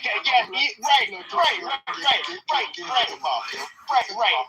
You the head of the FBI. You the head of the FBI. You crouch on that table, and you got women in gowns who standing up looking around like what's going on. Your pussy ass. Your pussy ass on the table. His girlfriend was being held comforted by another dude, and he was holding her hand. Bro, these dudes, bro, like the fact that people take these people seriously, like this shit is gonna go down with you. Like this is crazy. This is why I said I was in China. You know, BW, I don't know you know, but I'm seeing cool or whatever. But like, I went to China a few months ago. China is way more advanced in this country, man. America's trash. I'm trash. Garbage. Those people living in the future over there, and we still doing this bullshit. I'm not raising. I do have a daughter. I'm having 2 more kids. Like, I'm not raising them. Our education system garbage. You know what I'm saying? Like, we're still fighting over bullshit. We've been fighting over since 1968 order. Like, I'm not doing that. I mean, we're doing all this shit because we're being flooded from shit that China wants us to be focused on, while they, are focused more on education and other shit. Yeah, the whole TikTok shit, and then you got, we are a nation of. That's not forcing you to be on TikTok. And China will be only. Well, we already know that. China is not forcing you to do nothing. You have no self-control. There's evidence of that. And then there's addiction problems. There's evidence of China's making you be on TikTok.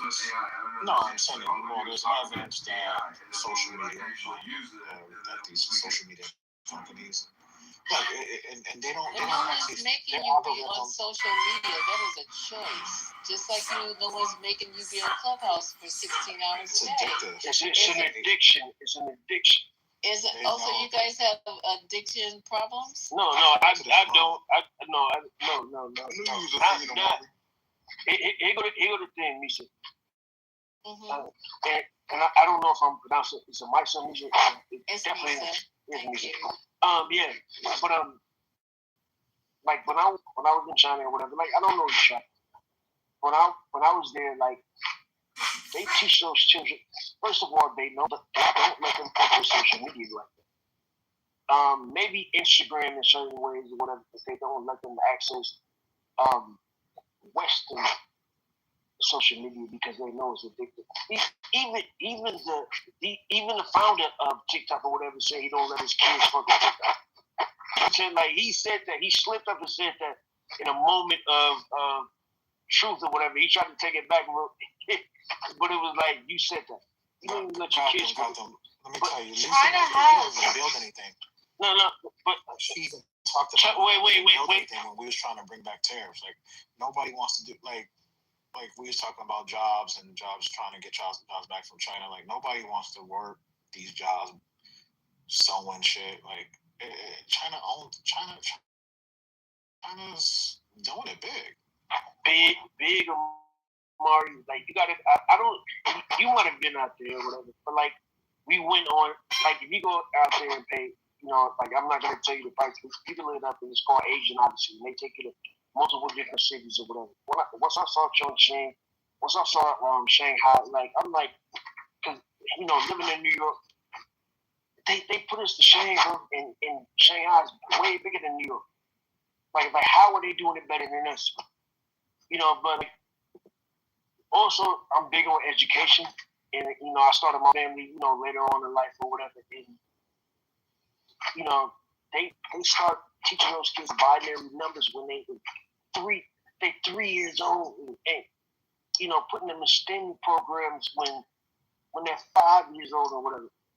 And they just progress. We don't do that here. We don't do that. And bro, too with that, right? Now it's mandatory AI in the curriculum from K to time to graduate. And by the time they're in middle school, they expect to be able to put an agentic agent together. People over here still scared to touch ChatGPT in America. Right.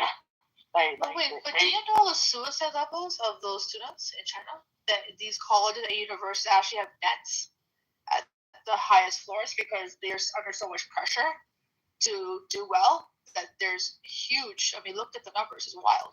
There's a lot of pressure. It's not all good the way you see it. And yes, there are social media apps that they use. They may not be Western, but they have their own versions that operate the same way. You're making it seem like they, have put social media on a lock for their populace. They haven't. It's just No. Hold on.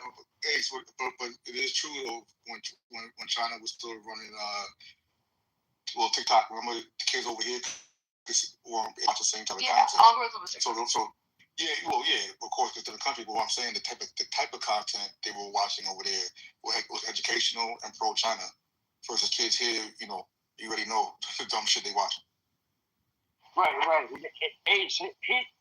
Look, I mean, born and raised here, like my people, I'm half Nigerian, half American. My people go back to the revolution. And, so I know all about, like, this is my home, and, I'll still feel a way about America, but at the same time, like, when you have a kid, you think differently, and I'm big on education, and that comes from my Nigerian side. So I'm not playing, but yeah, there are problems they do have. Like there's certain things once you go there you can't access. I couldn't even use my MasterCard. I mean, not MasterCard, but I couldn't even use my credit card once I went over there or whatever. Like, you got to get a Panda card and all that bullshit. You know what I'm saying? Like, so they do have problems, but as far as them progressing as a society, we cannot match them. Period. They beating us. They live in the future over there. Period. Like it's over. They are going to be the superpower within the next. I'll give America 10 years, maybe less than that. And Trump knows it. Like, you attack Iran. Like, when all your generals are telling you, dumbass, like, what the fuck are you doing? You doing for Israel? Like this, like, we're moving backwards here. And I don't want to raise my kids in. I'm starting a new family, whatever. Like, I don't want to raise them in. Those people over there, there's just more things. I don't know. Maybe. I'm sorry? You gonna raise your kids in China, or you just saying like another country? They're gonna be raised there. We're gonna own property in New York. I mean, like, we're working on that and whatever. I'm never gonna completely abandon New York or whatever. We're gonna own property in Manhattan or whatever. But like, raise them here, like, no, for what? But are you okay with their system in general? Like, you're very. You can't criticize the government. You can't say a lot of things. Your freedom of speech is nothing like the way the U.S. is. You do know you have to change your entire lifestyle, right? Yeah, I know that part or whatever. But like, for what? Like, no. If you mind your business, you'll look good over it. Like they don't see. You're asking that question because you don't understand how those people operate over there. Those people just they just live their lives over there. So criticizing their government, don't you mind your business? Yeah, but we have to criticize that government. No, but did you know during COVID they actually cemented people into their homes? Like, you didn't have a choice. Like, this is what people don't understand. As advanced as it may be, it's one way, but the way that the government operates, they could take your shit away tomorrow, and you absolutely have no way to get it back. There's no such thing. Yeah, I don't. Hold on. Wait, let me. I got you. They hold on. They could do that here. They've done that to black people forever. So so what are you talking about? Like, maybe you haven't lived like experience. No, bro. So no, I'm not. Hold on. Gotham. You can't talk about intimate domain and things like that. As far as how did the China way could just take your shit with no explanation. You can't say if you mind your business. So eminent domain don't exist here. Hold on, bro. You can't say like, okay, just go ahead and mind your business. So that means you just walk blind like that. You have nothing to say. If something's going on, fucked up. No, it's not. You rock those. Hold on, bro. Get ran over by a tank.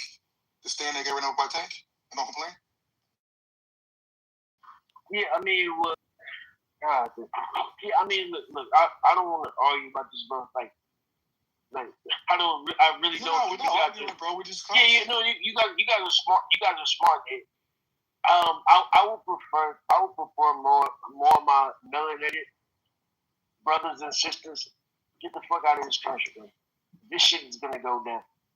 All this damage Trump has done within a year and a half, and like he's just getting started. Wait, are you talking about racism? How the Chinese kicked out black people right before right after the pandemic? Do you even know the racism is? Racism exists all across the world. Black folks. Racism exists all across the world. I'm saying, like, if you haven't been there and you haven't seen what I've seen, like, their quality of life is better. You were there for how long? I was there for 8 days. That's not okay. You were passing through. You can't tell what's happening. Hold on. Let me finish. Yes. Hold on. Let me finish. But two of my cousins one has been there for 12 years, and one has been there for 6 years, and they have been trying to get me to come out there for years. So, like, I don't know what you're talking about. I'm well versed on this shit. I know what's going on. I just had to see it for myself. And I saw it for myself. They're doing better than us. They living in the future. There's nothing like this. This country is going to hell, bro. And I don't see why people keep clinging on to it. Yeah, but bro, that's cool. But like your arguments or your statements for being there for 8 days, you know, like be it's all good. I'm going by what my people are telling me. Yeah, okay. I've been traveling to Asia. I've been traveling to Asia for 20 years, so I know what I'm doing.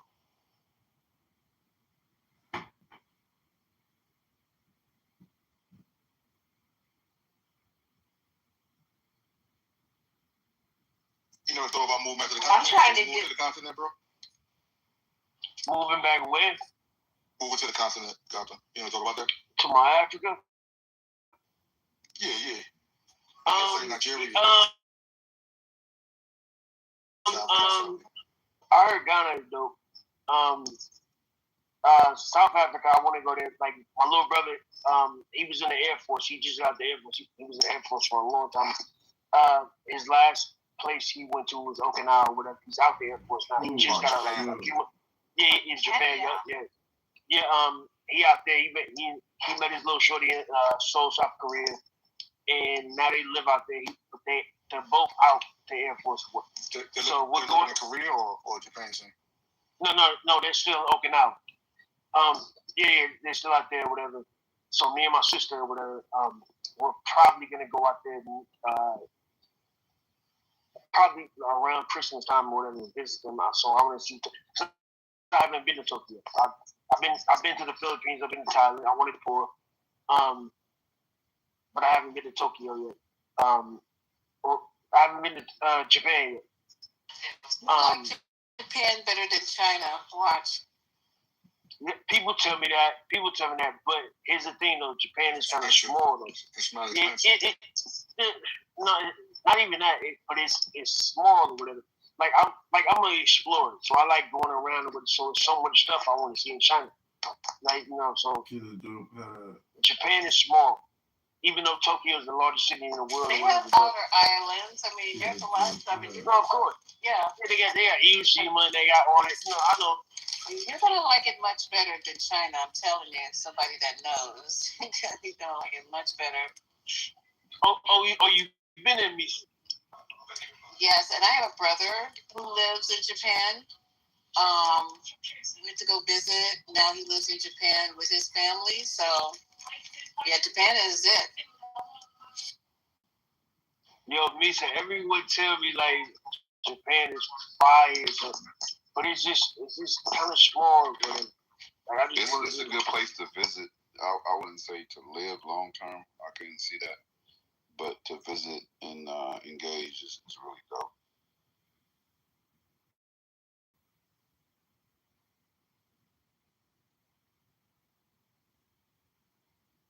And his lens is from New York. It reminds me of New York in a couple of ways. Like it's overpopulated. What reminds me? Japan is so talking about. Japan is like spick and span clean. It can't be compared. Yeah, Japan. No, it is very clean. I'll give you that. But it is overpopulated. Like literally, when I was there with somebody's jobs, there's these guys with white gloves that when you get on the train, they have to push people in enough so the doors can close. That's their job. But you know how about India? People hang out off the side of the train. Oh, they need one of those in New York. That's the same shit. Right. Yeah, I was going to say. I said it's like New York. Y'all thought I was being funny. Yeah. No, but, pushing people's asses in there too. But look at how clean the transportation is though in Japan. No, it's very clean. But you know what isn't clean though is the smell, right? Like it has their sewers are just backed the fuck up. Like when you're walking through the different downtown districts, like I went to Yokohama, Roppongi, Shibuya. It was just the smells, bro. Like the smells were crazy. But I really enjoyed Japan though. Like it was a lot of fun. It's definitely an enjoyable place. Talking about smell, that smell of kimchi all day in Korea, bro. No, I mean it was just crazy. I mean, if we talking about, think about it. Like it's what 9 million people. Now, mind you, New York is an ancient city, like 30s, 40s, 50s, or something like that. It was so clean over there. When I was in Shanghai, it was so clean over there, and it's twice as big as New York. Not even twice. 4 times bigger than New York. Like they had air conditioning. Like once you go into the train station, there's no such thing as air conditioning in New York train station. Be hot as fuck in the summer. like it was warm when I was there. They just do everything better. I'm sorry. Like all I went to the currency exchange, and I tried to get like $300 of cash or whatever. And our tour guide, he was like, "You don't need that cash. Like no one takes cash like that. You gotta pull out your credit card or tap it, whatever. Everything was tapped in. Everything was tapped. Yeah, like even the digital currency. Right. Even the cab drivers, even the food vendors. You know what I'm saying? Like everything was so more advanced.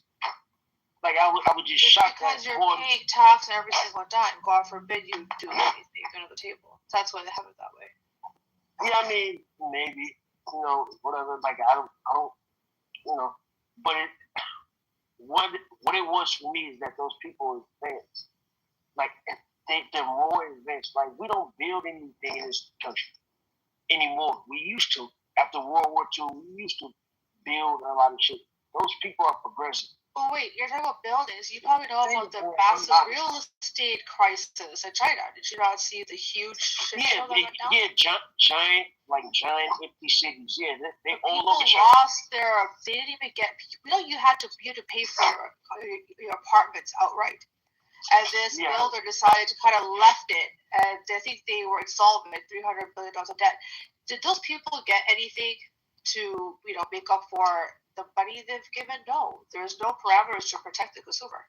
I don't think you know that for sure, but yeah, no, I mean, that's for sure. Look it up. It's happened in 2021 or 2022, I believe. It's a huge thing. Yeah, there were. I mean, as far as I know, like you might know more, but like I thought they were working on that. But yeah, I mean, they got giant empty cities now. Like they do have a real estate problem. But I'm not going to those places. Like China is very big. I'm probably going to Chongqing or Shanghai. Like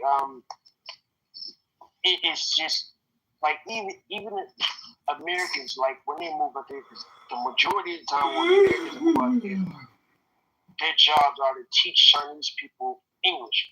That's their jobs. Like it's so it's I don't know. I just roll. Across the world, everybody can do that. You can do it in any country. Exactly. You're right. You know, there's also the labor laws, right? There's no labor protection, employee protection. Don't even get me started on the Apple iPhone factories. It's disgusting. No. How they treat you should see how they treat the people that work in these factories. It's horrible. It's horrible. But what about here? Horrible. What about? You're right. What about in this country? Like, what about these underpaid teachers that we live in this country? What about these underpaid factory workers or whatever? Yes, underpaid, but are they forced to sleep there and work 20 hours and get 4-hour breaks and some of our diapers on? You know how bad it is? But they can't pay for the medicine when they need it, and they got 50,000 people a year. 50 to 60,000 people a year in this country die because we don't have universal health care. You know what I'm saying? So what about these black kids in these communities?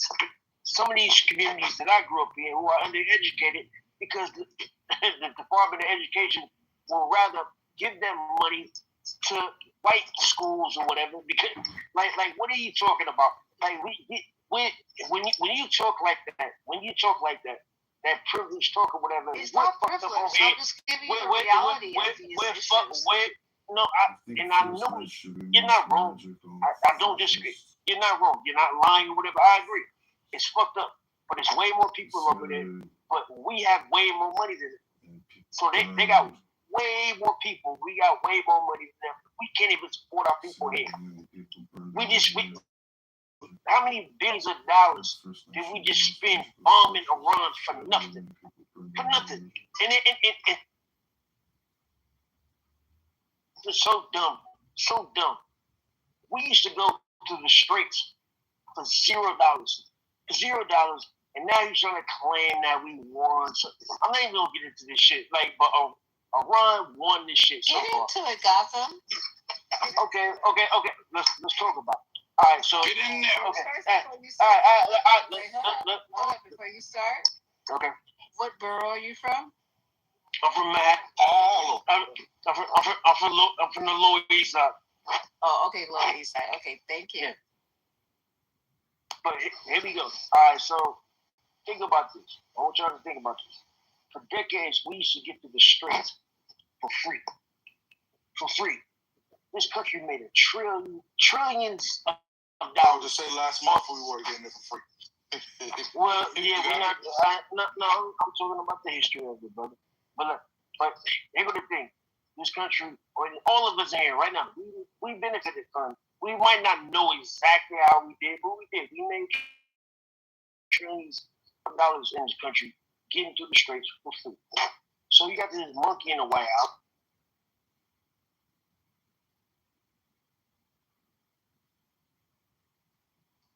Hello? Hello? Can you hear me? Oh, now we can hear you. Yeah, but no, I'm sorry. My wife hit me on shit. But anyway, so he let Netanyahu, this racist ass Zionist, convince his monkey ass that he needs to attack Iran. So now the ceasefire deal, I don't know if any of you guys have read it, but I have. We gotta pay them. Oh, by the way, yeah. Let me start from kind of the beginning. Trump thought he could bully Iran because Trump is a bully. Like that's what he's been doing his entire life. Like you could go back and look at his history. He was a bully when he was a kid, but he had no idea who he was struggling with when he was struggling with Iran. His generals tried to warn him. Like multiple people tried to warn him. Like leave those people alone. They are not to be played with. You know what I'm saying? And he does his dumbass Trump shit or whatever and bombs them or whatever because of the Israelis. And they show them like we're not afraid. We can't bully us. Bomb the shit out of multiple American bases in the Middle East and warned them. Saudi Arabia was scared. Like they were scared. It was like, dude, we're building a bunch of shit over here. We don't want no problem. It was like, why the fuck would you open your airspace to the United States so they can come bomb us? Saudi Arabia was scared, but I'm not gonna get into that story. Bahrain, the UAE is terrified because they're allowing data centers over there from AI. Because it's a big thing with AI in the UAE and shit. But they're ready to like, nigga, we will bomb Abu Dhabi and we will bomb fucking Dubai. Stop playing with us. And they folded too. They scared to death. And I have never in my life seen Israel bomb like that. Like the Iranians somehow like state bombing. Bro, you haven't seen Gaza, you haven't seen Lebanon? Syria? No. I was getting to that. I have never in my life seen them just shred the fucking Iron Dome. Like for years, the Israelis like, we got the Iron Dome. The Iranians was like, nigga, fuck your Iron Dome. I have never seen Tel Aviv bomb like that. That shit, I thought it was AI at first. I'm like, this is not real. I have never seen that. So what's happening right now is they're trying to get through Lebanon. They're trying to get through Lebanon. They're trying to open up something so they want the Americans to land in Lebanon to get through there to try to get to Iran, but that would be stupid. Like we will never win a ground war in Iran. Wait, are you saying that Israel's bombing Lebanon to make way for the U.S. military to get to Iran? Yes. Yep. That's not even a fact. That's what I think. That's just my opinion. I never said it was a fact. That's my opinion. But anyway, and then the Strait of Hormuz, which we've known for years, military generals have said for years, if you fuck with the Iranians, they will. The Iranians was like, we're not playing with you. If you fucking play with us or whatever, any shit that has anything to do with America, we will send. Hey, do you support America at all, bro? Like, I'm just wondering. No, it's not about supporting America. It's about supporting. I'm not supporting tyranny. That's what I'm not doing. But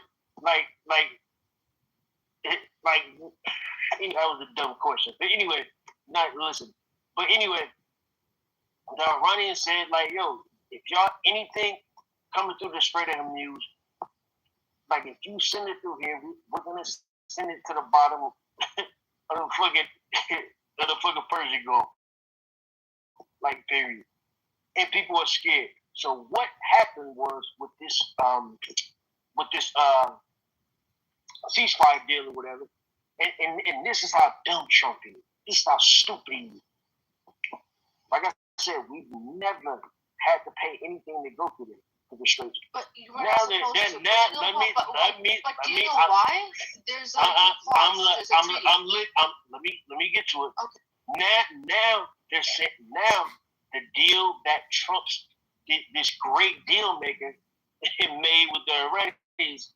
Now we got to pay $2 to $3 million to send any ship through there having to do with America. Not even I'm sorry, that's not the ceasefire deal. That's not even there's no deal.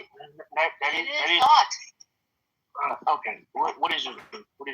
Okay, so the reason why Iran has not charged for the use of Strait of Hormuz is something called UCLAWS. This was actually a treaty that was signed. This is considered natural waterway, international, so they're technically not allowed to charge any ships. The other parts like Suez Canal, etc.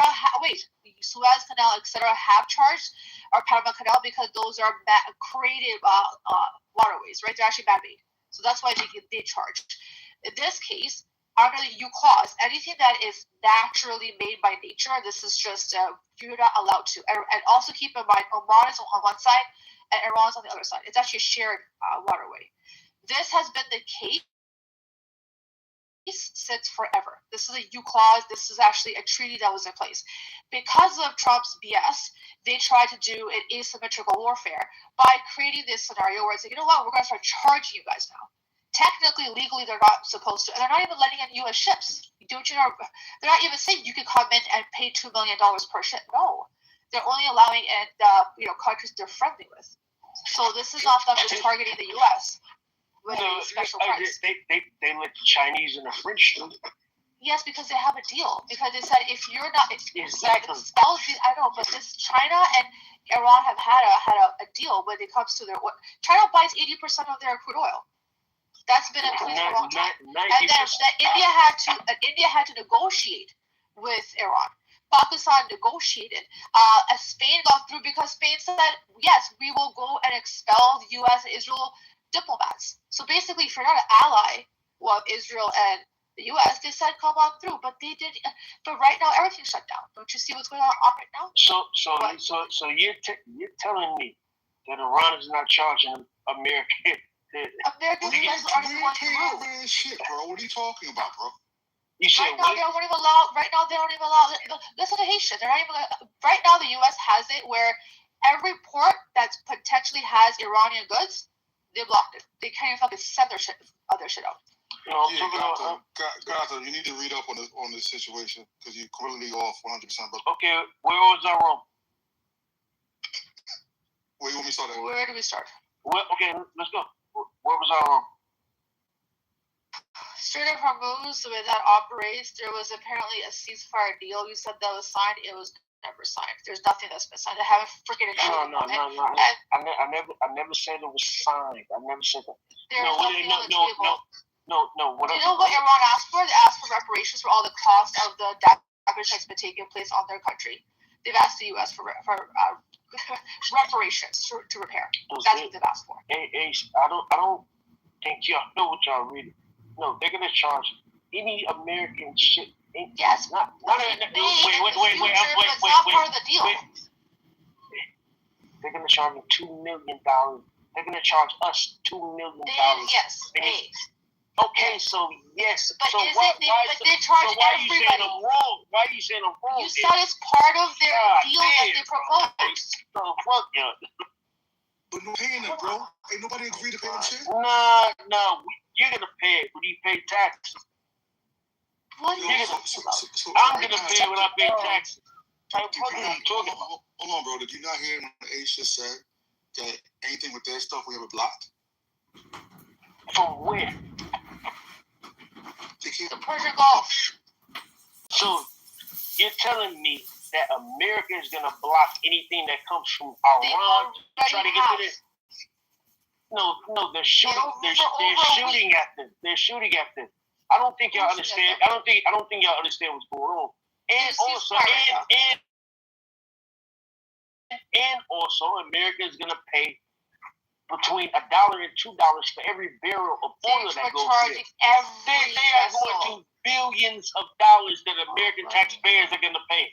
Y'all don't understand what's going on. It's not just America. Every single commercial vessel that's what they're charging them. It's not just America. And America hasn't even had it. Of course. Yeah, anything that has to do with America. The only people who are getting through there are the Chinese, the Russians, the French. Period. India paid, Pakistan paid that price, dollar per barrel, which ended up being $1 million, $2 million. Greece paid, Spain paid. They have us told. Right. Iran is gonna make hundreds of billions of dollars for this shit. Yeah. And it would have never happened if Trump dumbass didn't bomb them. That's like now, and we don't even know what those people are gonna do with those hundreds of billions of dollars. This is what America does. They fuck over the American people, and y'all defend them. Do you know Iran's been under very strict sanctions by America? You said what again? Did you not know Iran's been under very, very strict sanctions by the U.S.? Yeah, I know that. Yeah, so I don't understand the point of all this. No, but that was before this. We're talking about the Strait of Hormuz. Yeah, and right now the sanctions have not just economic, they're physical. The fact that Iran cannot ship or receive anything, dude, that's huge. You think those people care? They don't care. They walk away. Oh my God. They don't care to make revenue. Same thing with China. When Trump dumbass tariffed they had, the Chinese told them like, we don't give a fuck. We're good. China tariffed back as a reciprocal. They don't care. China didn't care. They didn't do a reciprocal tariff.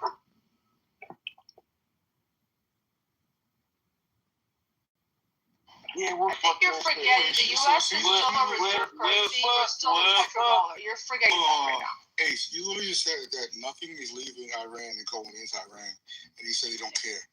Exactly. They don't care? They don't give a fuck. So So when they can't get a fucking grain of anything, they don't care? Make that shit make sense, bro. Well, you did have some people in here from Iran, not trying to side with anyone. And they weren't in Iran, though.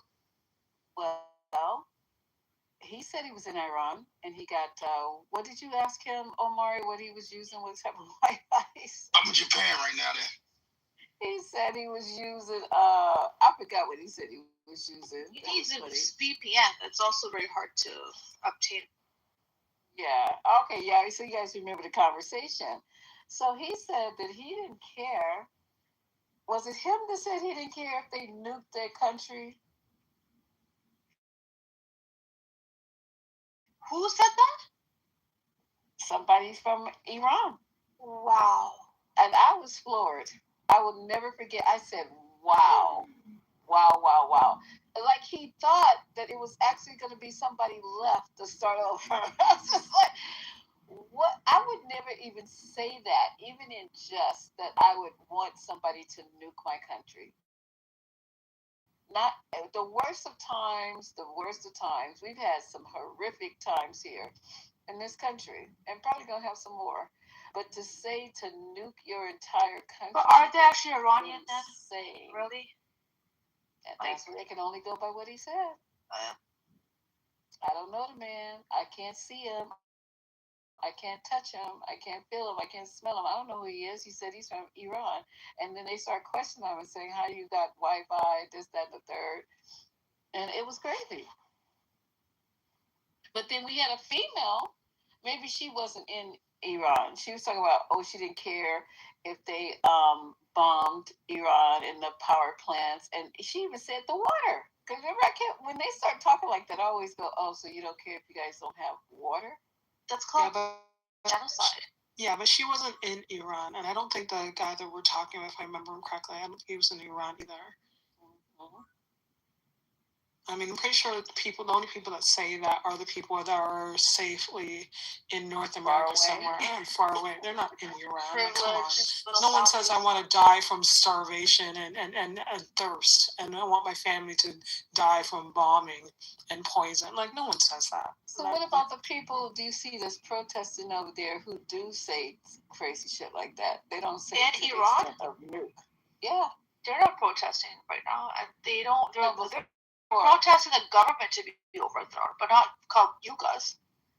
So not nuking. Let's take that off the table. So if they want their government to be overthrown, right? And they want the U.S. to be part of it. How do they think they're gonna accomplish that? By only way I'm thinking of is by bombing and ground troops, right? Some people gonna die. Just like we did in Venezuela. We bombed in Venezuela? No, I'm saying we overthrew their government. Yeah, but that's what they thought was going to happen, right? With Iran, some of these Iranians. That's what they thought would happen. They thought they... You got a phone call? Can you hear me? Go ahead. Yep. Yeah. Go ahead, we can hear you, whoever's speaking. I'm sorry I cut you off.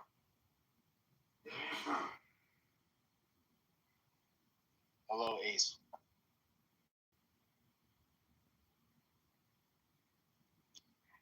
Right, Gotham?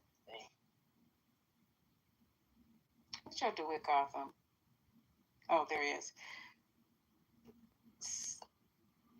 How do you feel about that part, Gotham? Because Gotham said they don't care.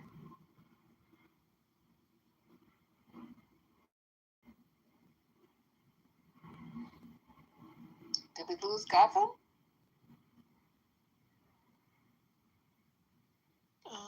He's still there, but I guess maybe he's away from his phone or bad connection. Gotham is the CCC got his shit. Well, I just said that little part right there. I've not taken over nobody's side or anything like that, but it's only one way that you're gonna get regime. And then now, what's going on now anyway, Ace? Because I don't think we're gonna do anything over there. I think that Trump is just waiting till the end of the week so he can say, I'm done. And I don't think he's going to do anything now because he's not going to do shit. He's wishing for a ceasefire. He's wishing for a. Okay, so the guy, the new person in charge, I was trying to find out because someone said that he's in Korea now. What's his name? The new Ayatollah? The new Ayatollah Ahmadi. Yeah. So someone said that it's rumored. Well, first he went to Russia, and then from Russia he went to, I guess, did he say South Korea? So I was trying to look it up, and it's nothing on North. Okay. It was nothing. I couldn't find anything about him being. We have no idea. Nobody knows. No one even knows if he's alive. Nobody, but he hasn't even been a public statement outside of written statements. The people. Yeah, but the U.S. is usually speculating he lost. I believe that he's fucked up. He got violated by a bomb. The U.S. dropped on his head. Yeah, they said that I think he amputee. Who told you guys that? Steve also he's in a coma. A whole bunch of. Who told you guys? Who told you guys his injury? Yeah, injuries. What? I don't know what that Arabic little slur you just said under your breath was. I don't speak Arabic. So you just spoke some language. I said Ayatollah Ahmadi. Like, are you this ignorant? I'm just trying to find out how you guys know the injuries. Where they put it? Well, today on the NPR this morning, they spoke about it. On the Today Show, the Daily. But it's not confirmed. It's, I don't know. The sources of Lisa, I just put an article in the chat where they talk about some of his injuries in the New York Times. So did they give a source? Frank Cannon. They also said apparently he was gay. That also was the rumor going around, so. I'm just trying to figure out. Okay, so I'm just wondering. I'll go to a New York article and see where their sources is, but because they gave specific injuries. One I read when I was trying to look up the Korea thing, that he had an injury to his foot. The other article I read said that his whole leg was missing. Then another article I read said he was missing lips and had something wrong with his eyes, and then another one I read said he just had cuts on his face. Yeah. There's a cold back. Probably the cold back as well. I can read a couple of sentences from this article. Okay, thank you. It says, though Mr. Khamenei was gravely wounded, he's mentally sharp and engaged, according to 4 senior Iranian officials familiar with his health. One leg was operated on 3 times, and he is awaiting a prosthetic. He had surgery on one hand and is slowly regaining function. His face and lips have been burned severely, making it difficult for him to speak, the official said, adding that eventually he will need plastic surgery.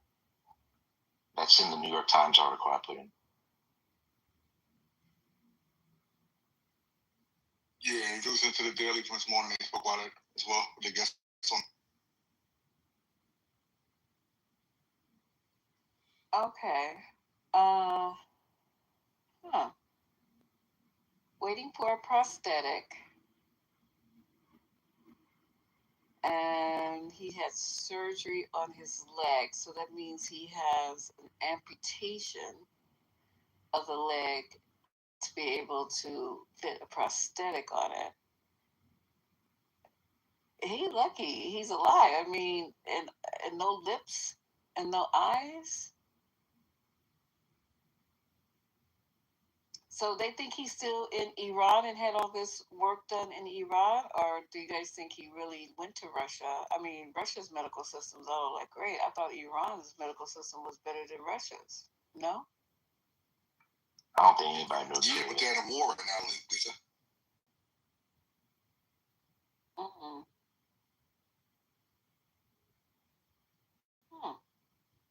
And they haven't been able to bury the bodies either, have they? The 60,000? No, I'm talking about the Ayatollah that got killed and the other relatives. I thought you had to bury them. Maybe they were. They're supposed to, but they were. Something came out a couple weeks ago. They were talking about that they hadn't been able to bury them. Yeah, that's been postponed. Yeah, that's what we all know. It's postponed. Well, one thing I did read, did you guys see the 5 guys that are they being hung or are they being fire squad in Iran? And they made a video, and I don't know if this is true because how is this stuff getting out? They made a video. You guys can Google it. It was early during the day when I was looking for clips. I came across this. They made a video of them singing some song. It's 5 of them before their execution. You all see that?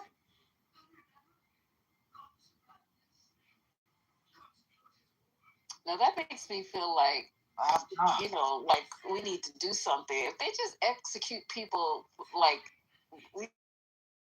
you know, 1, 2, 3, that's crazy over there. Oh, they do though. they do. I mean, we do that here, Lisa. Like, what do you mean?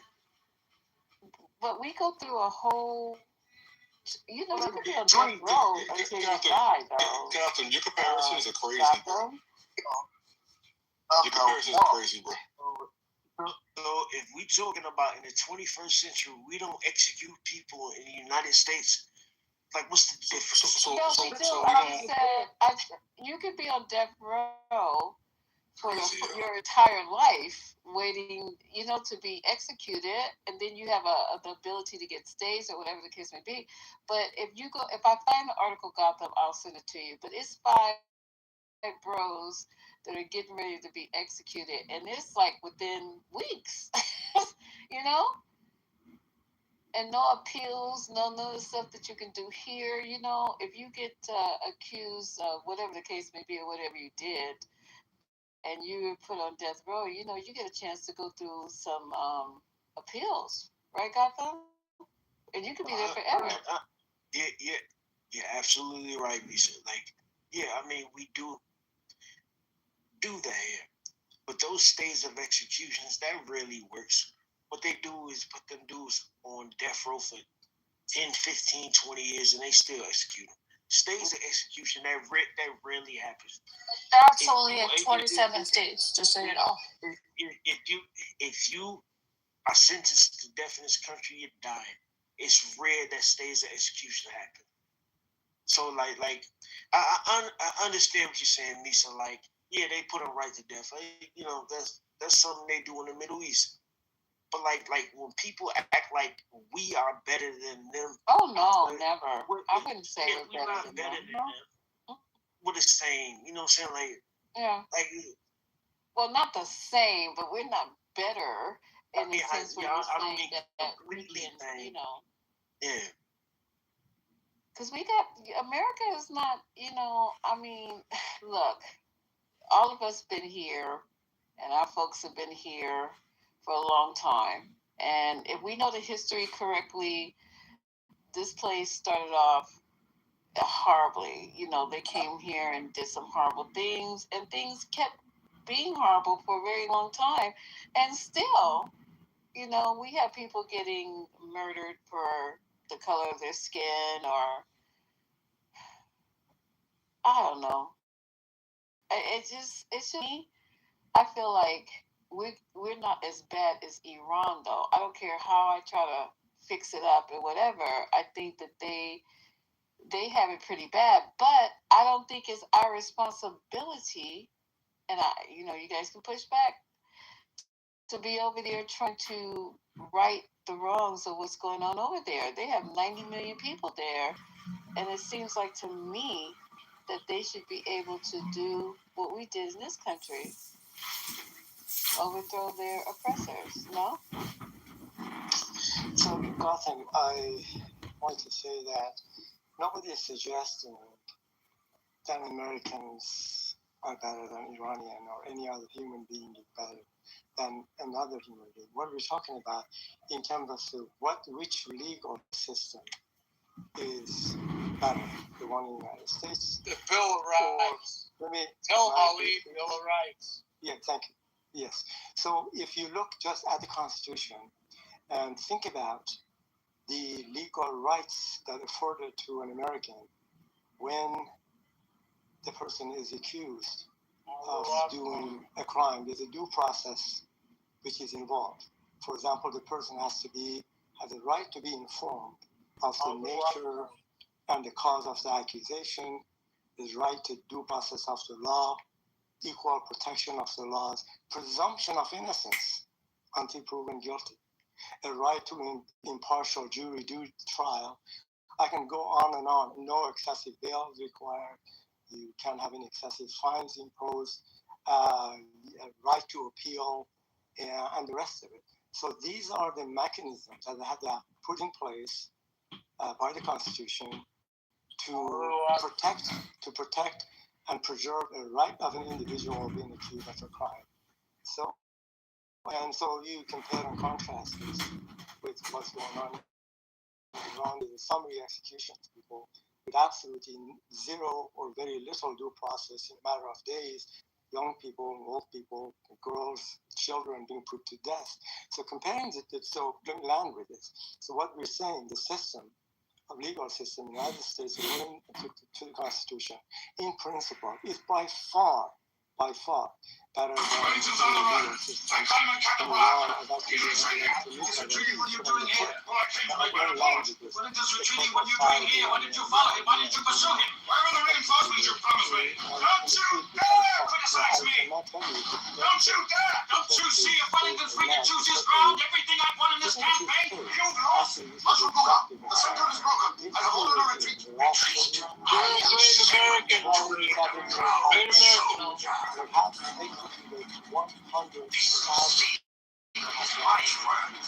So I'm really stuck at the level of people on the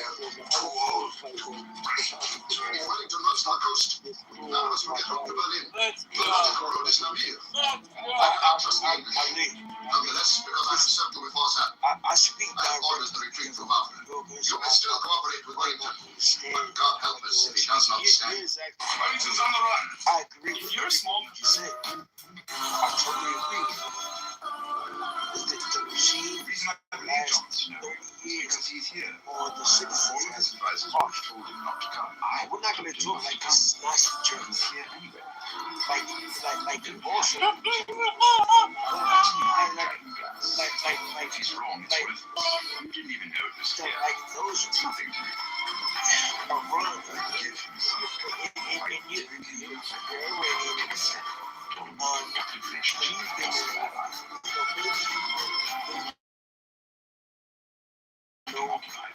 the situation. We're not going to act like this is some savage, uncivilized country. Like these people, in a lot of ways, they're they probably are one of the most Americanized countries in the Middle East. So of course, like the regime over there has been harsh. I'm not defending it at all. What I am saying is that I'm talking about colonization. You gotta understand you're talking black people. And I know how these practices are thinking. They want to colonize the country. I am the case that. I am the case that you cannot just steal from other countries just because you're a white people. You should be able to tell other people what they should do. Like we negotiated with Obama 50 years. So I understand why these people are attacking. So don't think we're trying to justify what their regime has done. I'm not trying to do that at all. They have been harsh. So don't try to characterize what I'm saying is that I agree with the idea and all that bullshit. I'm not doing that. I'm saying that us Americans, we should not just impose ourselves on different countries just because we want the resources, and that is what it is. And we will bring it here. They want us to be over there. And once we get over there, they're going to treat you people like shit. So let's stop acting like Americans are some saviors. We are not. We have never been. Ever. Okay, well, thank you for that. None of my comments actually we talked about this last night.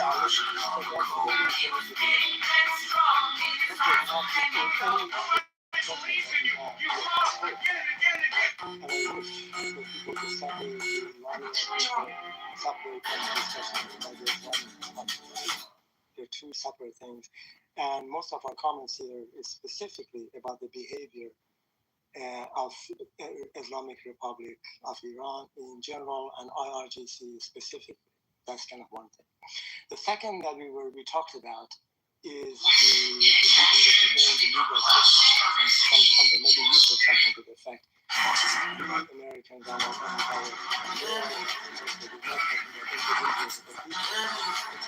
the regime and the system. Where I compare the American Constitution legal framework to the Constitution of Iran, which I can read it to you. Your bones, man, you need to be in the hospital. So from that perspective, I said the legal you need to be in the hospital, don't you? Principle is by far better than many other countries, including Iran. I agree. So totally agree on that. Next one that you made another comment. I forgot. You started diverging into some other area. Why'd you go back in? We're not part of my. Was it death penalty conversation? The comparison? Yeah, that's a good one. Absolutely, it's right. So I think the point, actually, my comment, the impetus to what I tried to say, if we were talking about death penalties, which in Iran, it could be a very short time, and in terms of somebody being accused and executed, the due process and the way in the U.S., as somebody mentioned, it takes many trials and appeals, and an individual could be in a death row for decades, and waiting maybe is not a good thing, but certainly that's completely the difference that we are talking about here. Anyway, so you cannot it is unfair, it is unjust to compare the two systems and draw any kind of equality between the two. Yeah, Dawson, please go ahead. Ali, look, so I follow you real cause I fuck with you, Ali. Like I like you. But no, of course, when we're talking about the, a judicial system, yeah, it's harsh. It's harsh over there. Within a few days or whatever, you executed or whatever. And I really do think that's wrong. And maybe that's because I'm American or whatever, and even though I know, we have trials and shit like that, I've been through like the judicial system here and whatever. I've never faced anything like that, but I know what it's about. But, my thoughts on that, I'm still thinking about the fact that we are spending billions of dollars to bomb this country or whatever, and it's not going to change anything. I'm thinking about people who are dying in this fucking country because they can't afford medication. They can't afford medication. Like, think about it. 16,000 people in this country die every fucking year. You have more people here. Like just my island alone. Manhattan is so small you can't even see it from a fucking map. Like I would have to point it out to you. We make our network. No person of interest is in custody, and that woman, as you mentioned, $3 trillion a year. Like still in the hospital in critical condition. Not only are rioters shaken up about this, but now a community activist. Schools are good in Black communities and stuff like that. Like stepping up and offering a $10,000 reward, hoping someone out there will come forward with new information. I'm thinking about shit like that. Chicago police say it happened around 9:25 Monday night. A 26-year-old woman arguing with a man in his 40s on the blue line when things suddenly turned violent. I actually kind of studied a little bit of Iran or whatever. You guys are kind of doing well over there. Your government is fucked up. It is fucked up. But the people, I think some people are actually, happy over there. And you guys can do better or whatever. But I'm thinking about Americans, and people are suffering over here. I do not give a fuck about April 24th, 2024. Sorry, bro. Drug use, drug deal. Like, I don't care about Iranians getting nuclear weapons. If the Iranians get nuclear weapons, to bomb the fucking world? No, they're not. Even if they get them, they're not going to use them. I graduated from college in 1993. Like, I know about history. And if you want to give some sense of progress, when have we gone into a country to free it historically? You know that's yes. No, it's just in general. There's for democracy. That's never been the case. That's just what you're told. That's if you think we're there to help free these people, that's. I'm saying, Ace. And I do have to warn you that it might be a little tough to watch. Security video shows the woman in the car coming into the City News Cafe near Cicero and Irving Park early this morning. Even before this, I hate to say this, our government isn't spending money on trying to get universal health care, to improve infrastructure, to improve education, even before this war. Right? So my question is, do you think this would change if we weren't in this war? The money is being wasted. I do agree. It's total BS. They should be used towards beautiful things. But everyone used people. All the veterans that have severe PTSD and it's so sad that people say this. We serve the country. But have you ever advocated for these types of things? So let me take a couple comments. I think the first comment was suggesting that something doesn't make sense in the United States in terms of the plight of the American citizen in many, domains of interests.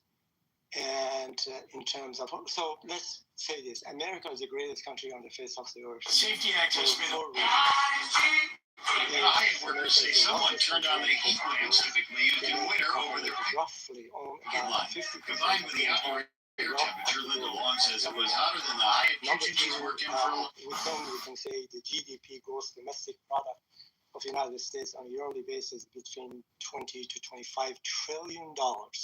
Next, in terms of the military budget, U.S. You have to add up the budget of the next 9 countries. It's about $1 trillion roughly is our military budget, which is about 17 to 18% of the total budget of the United States. Next is technological. I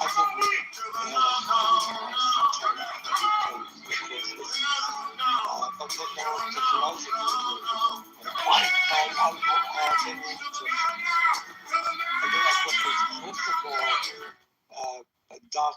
the principal documents in terms of the governing bodies, which is the Constitution of the United States. The first part being how to run the business. Why was a guy with a long criminal record who was awaiting trial for amendments? Those are, at least in principle, they're fantastic documents how to run a country. So the question is, with all of these strengths that I mentioned, how is it and how come that the plight of the U.S. citizens in comparison with the European countries, in terms of the well-being, let's call it, in terms of longevity, infant mortality rate, the education, number of people in jail, the healthcare system, infant mortality rates, we do not stand in comparison with the European countries. We rank sometimes from 10 to 20 in the categories that I just mentioned. So the question is, how come this greatness does not translate in a way that it should be to the well-being and the plight of the citizen? So from that perspective, Gautam, I understand what you're saying, and the question. I mean, I even asked the question for myself. I have some reasons, but we can put aside for why this is actually the case.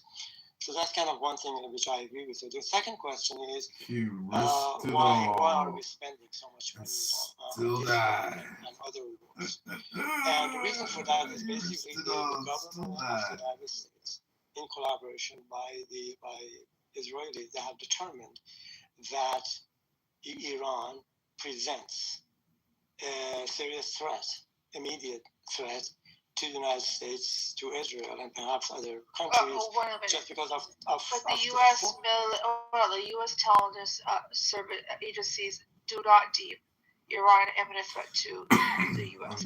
Well, I'm just trying to tell you, you may be correct. I'm just trying to present to you, I think everybody should know by now, the objectives. The objectives are to make sure that Iranians will never develop nuclear weapons and will not have a chance to enrich uranium, to a certain level that is going to be applicable, ready to make atomic bomb. Number two, the long-range ballistic missiles. Number three being the drone aspect of it, and number four being Iran is being, it has destabilized the entire Middle East by providing money, weapons, and training to the war proxies in Middle East. And last one, which came out of nowhere, is this Strait of Hormuz. Now, these are the objectives. I'm not suggesting they're good or bad objectives. And these are the reasons that the U.S. is gone to war with Iran. Now, you may disagree or agree with the objectives, but those are the reasons. So there have been some calculations being done. We're not going to allow Iran to have access to the four things that I just discussed. That's all.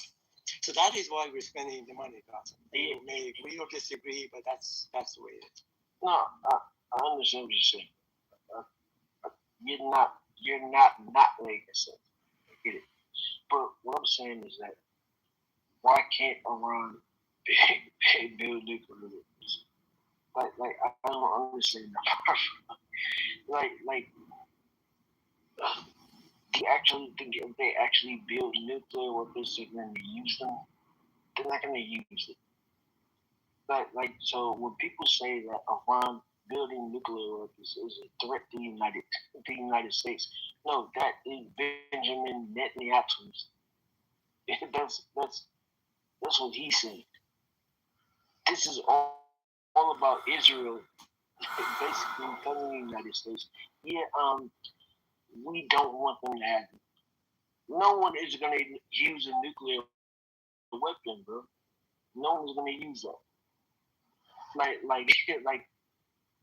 So what they have, Israel has it, and mind you, Israel is the only country that they won't even admit to having it. They're the only ones. This is based off Israel's rhetoric, bro. What it is. That's all it is. This is simple math. 1 + 1 = 2. This is not complicated. It's not complicated at all. You're right. To your point, I'm sure you know, Netanyahu has been saying since the 1990s, Iran is 20 days away from a nuclear, 3 months from a nuclear weapon. They're, 1 year away. This is the rhetoric he's been spewing to try to create fear, try to get the U.S. involved since the 1990s. Right, Ace. Right. And don't forget, we had JCPOA. That's great, perfect. It took 20 months to negotiate it until Trump ripped it apart for no good reason. So, Gotham, let me just address what you're just saying. I personally will not put it past the Iranian regime to actually use the nukes. That's kind of my perspective. I may be wrong, but I get this information. That's number one. This is a fanatical regime that will go to any extent to make sure that it survives. And if it doesn't survive, takes everyone else with it. So that's kind of one fear. The other fear is once they have it, it will be like something like North Korea. You can't touch it. Basically, then they are free because of possessing the nuclear bombs to do whatever they can. They can close the Strait of Hormuz or impose, let's say, $2, $3, $5 million for any cargo ship of any carrying anything, LNG, oil, fertilizers, what have you, through the Strait of Hormuz. You can't deal with them now because they have the weapons. They can provide money, weapons to their proxies in the Middle East. You can't touch them just because now they have the bomb. So the idea is to keep, again, any other regime actually in Iran, I would not have a second thought about them having it. North Korea? Yeah, no, that's what I'm comparing to. And I'm just saying they turned into North Korea. And let me just land with this. So I would not have, if we had something, a representative, what we call a secular, constitutional, representative democracy, something, a resemblance of that, then, fine, Iran is a sovereign country. Although they have signed the MTP actually, NTP, a NPT. Yeah, thank you for that. There's just too many acronyms go around nowadays. So I would be concerned actually for this regime, the Islamic Republic of Iran, and IRGC to possess atomic bomb. This is not going to be a good thing for anyone, and you probably keep the entire world hostage in that way because you can't do anything after that. Because of that, these are preventative measures are being taken that this opportunity is not being given to Islamic Republic of Iran. Now, you may disagree with this, but actually this is what is germane to... But Ali, there's been a fatwa that was put out by the previous Ayatollah. Religiously, he said, they cannot possess a nuclear weapon because of proximity to the Kaaba. It's just as recent. People don't know. He seems to, operate differently. So this has never been something that Iran has actively pursued. Yeah, it is possible. I don't know. Right. So, yeah, when we okay, so we have to take things back to the Cold War. Like, you're a smart guy or whatever. Do you know what MAD is?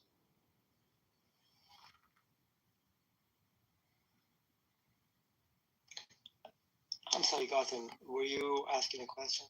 Yeah, I was asking, like, do you know what MAD is? Mutual assured destruction. Oh, MAD. Yeah, MAAD. Yes. Yeah. So we went through this for like 60-something years with the Cold War. Like, mind you, like when we talk about nuclear weapons or whatever, the Russians they have just as many nuclear weapons as us. So why haven't they used it? Like the Iranians are not crazy. These are, and you're from there. These are sophisticated people. These are not some sand, because Trump just think these are sand niggas who are gonna just bomb the world or whatever. That's not gonna happen. Like it's just not gonna happen. Like the Russians understood this for 60 years or whatever. Like for people to actually think that the Iranians are some imminent threat as far as nuclear weapons bombing the United States, that's not gonna happen. It's not gonna happen. It's not gonna happen with Israel. Gotham, I have a question. Gotham, isn't it true the Samson option is something that Israel does hold a part of their doctrine? That if their back's against the wall, they will utilize a nuke? Part of the Israeli doctrine, Samson option. But no one seems to be afraid of, no one seems to bat eyelash to that. That's actually written and coded. This is not even conspiratorial. So why aren't we concerned about that? Exactly. This hypocrisy of being concerned about one country as opposed to another, which is actively aggressive and going and literally bombing their neighbors, and does not bend to any kind of sanctions, any kind of criticism, anything at all. But so I find it kind of funny that Ali, respectfully, that you would say that about Iran, but you mention nothing about Israel, which is actively doing exactly what you're saying. So Gotham, let me. When you say, but notice you still won't actually address what both Ace and I just said, Ali. You keep going back to Gotham without addressing the hypocrisy of what you're saying. I think if I answered some, maybe by entailment, I will already you'll answer the question. So Gotham, when you talk about the Iranian people are smart, and they are calculated, they are non-violent, however you said it, they're not going to atomic bomb. Remember, we're not talking about the general population of Iran. We're talking about Islamic Republic of Iran, again, in general, and IRGC, the military arm, fanatic military arm of Iran, which has terrorized the entire country, the entire population. We're talking about those groups that they are crazy, okay? We're not talking about Iranian people. We need to separate the two things. So we're talking about the Islamic regime of Iran.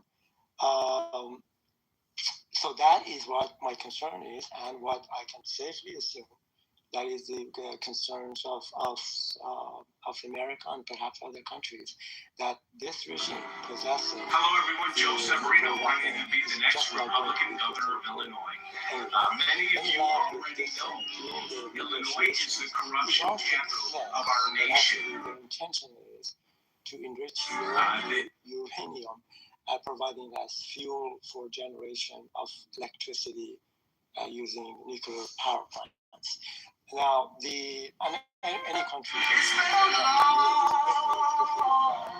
keep in mind, this country has probably the second or third richest reserves of hydrocarbon on the face of the earth, number one, which, again, having nuclear power plants is not a bad thing. Can you quickly answer that and come back to Rodney's question? Sure, I will. Hold on a second. So, the reason, so that is their intention to say on the surface. They want to do this. But it was offered to them to build for them 3 nuclear power plants free of charge and provide all of the fuel that is needed for them to run the power plants. Iranians did not accept it. So that should tell you something about the intention.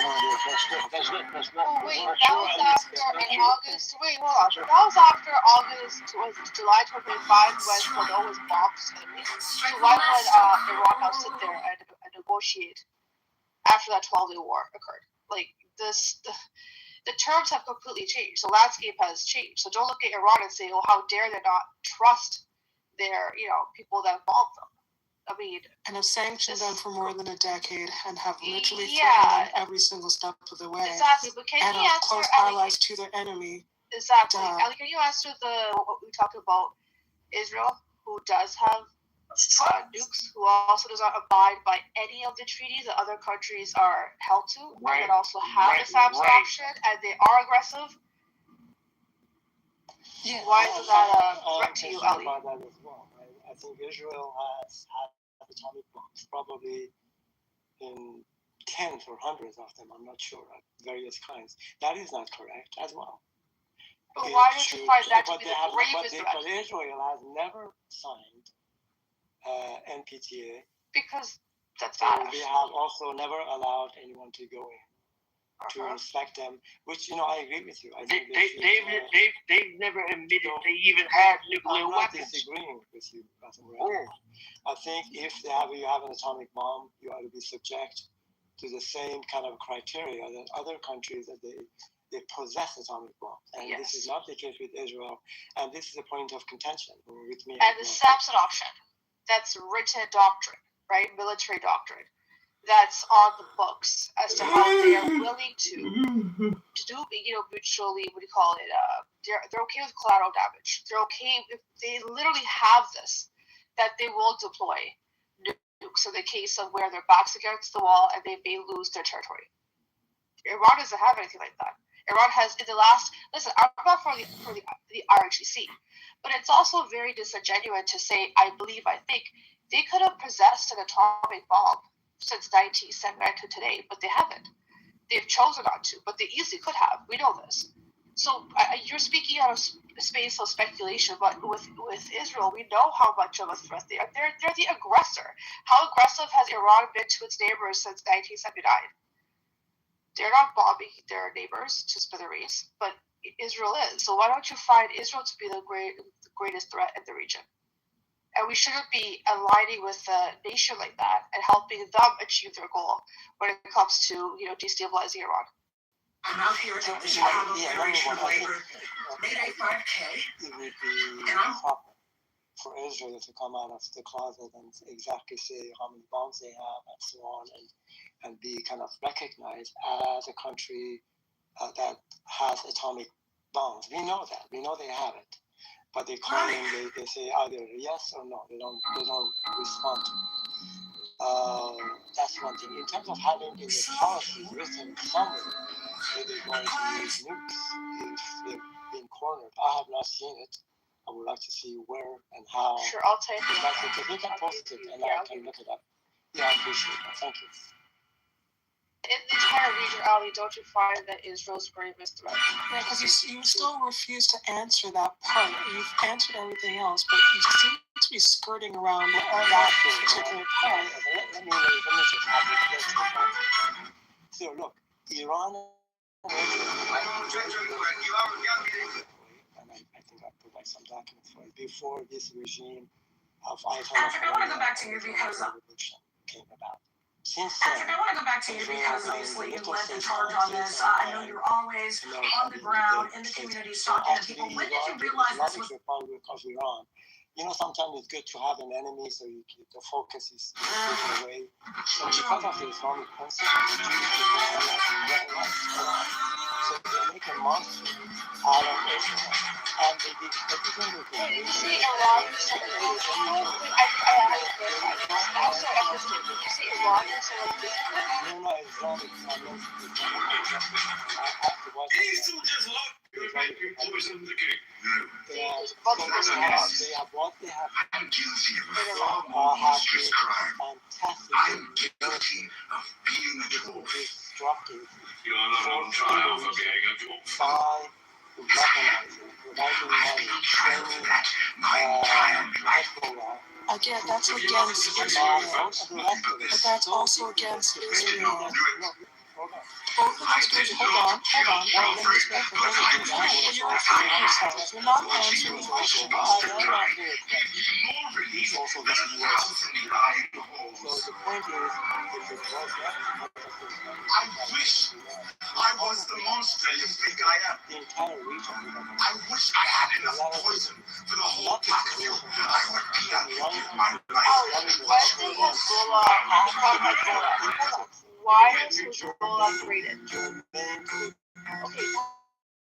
I'm sorry, you're doing this. Ali, I'm sorry, I have to interrupt. Hezbollah did not ever exist until, what was it, the 80s, until there was the annexation. Was it the Sheba farms? Well, never existed. Never existed, right? And then I know, yes, Iran was definitely fundamentally helped from, it became something, it became a resistance group. And the Lebanese army has been cracked from the get-go. But it was a response to, since the 60s, Israel has created the so-called buffer. Well, they started to cause more havoc within Lebanon, right? But then by the 70s and 80s, they said, we're creating buffer zones. All Lebanese left. So yeah, they were made, and they were made in response to the aggression of Israel. Now we look at Hamas. At the beginning, Hamas was, right? They were elected, and then yes, they also had that Iran had, but we know the past, whatever, 50 years, Qatar has confronted people at the tune of $200 million, and they've gone through the hands of Netanyahu. So why is there not this animosity towards Qatar?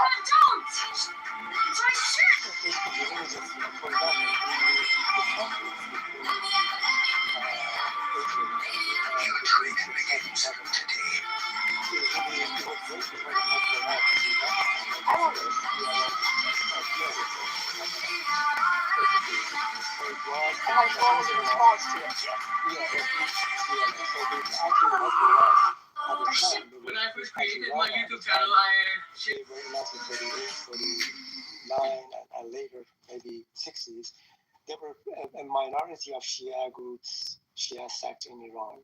I'm sorry, in Lebanon, which they wanted to have a say in their rights, and they wanted to have a say in participation in the government in some form and shape. But as a result, the suicide bombing father gave me. The initial, yes. That was what? The 60s, was it? No, 70s. It was around. Yeah, it was around that. But the PLO, you gotta understand that we're talking about terrorist groups. We're not talking about nations. The terrorist group is a different thing from a nation or a large country or whatever. Like we've been fucking with Iran since the 60s. We overthrew their elected leader, and we installed something. Yeah, like we installed something. That was our fault. Like so, America has to take accountability for that shit. Like you're delving in other countries shit. like we should have never done that. Look awesome. Hey besties, come along with me as we go hang out in the VIP section at Beyond Wonderland Chicago. First we head to Queso Main. This is VIP Central at Beyond. And this is where you can get your VIP lanyard, candy, hair accessories, trinkets, all of the goodies. And what I love so much about VIP here is that you get so much included. Awesome bathrooms, try to take their research like we have the responsibility for that. It's crazy. Well, here you're associating district by the discussion is regarding the genesis. He had an important point. We can talk about what America's activity in the Middle East and the U.S. But that's a different topic we were talking about. He just made a good point. RGC won't have any human existence. But something was wrong with democratically. But something was nationalized oil. That was going to help the UK that was pretty much, reaping a lot of benefit from these corporate oil that they were appropriating. That was right. And of course, we know this. The Operation Ajax. This is a well-known overthrow. It's something that we like. It is nationalizing oil. This is going to benefit every single Iranian. God forbid he does that. The RGC wouldn't have even existed if we didn't start to meddle there. They're bringing in the Shah, who isn't a democratic. He's an authoritarian monarchist who's also very. You cannot deny this. You know that the Shah at that time was very brutal to some of the people that he opposed. He actually didn't allow Muslim women to wear on their hijabs. They committed suicide. He said freedom, but then said no, but not freedom of religion. But whatever. Point being, people are fed up with this individual. And this is when the RGC came in. It wasn't a violent revolt. They came in pretty peacefully. They would never have come in. They came in peacefully. There would have been no need for them if we didn't meddle. So it is relevant. All of these things, we wouldn't be where we are today. No, we if we let Iran just be Iran. There was something who was democratically elected. So he did have a relevant point.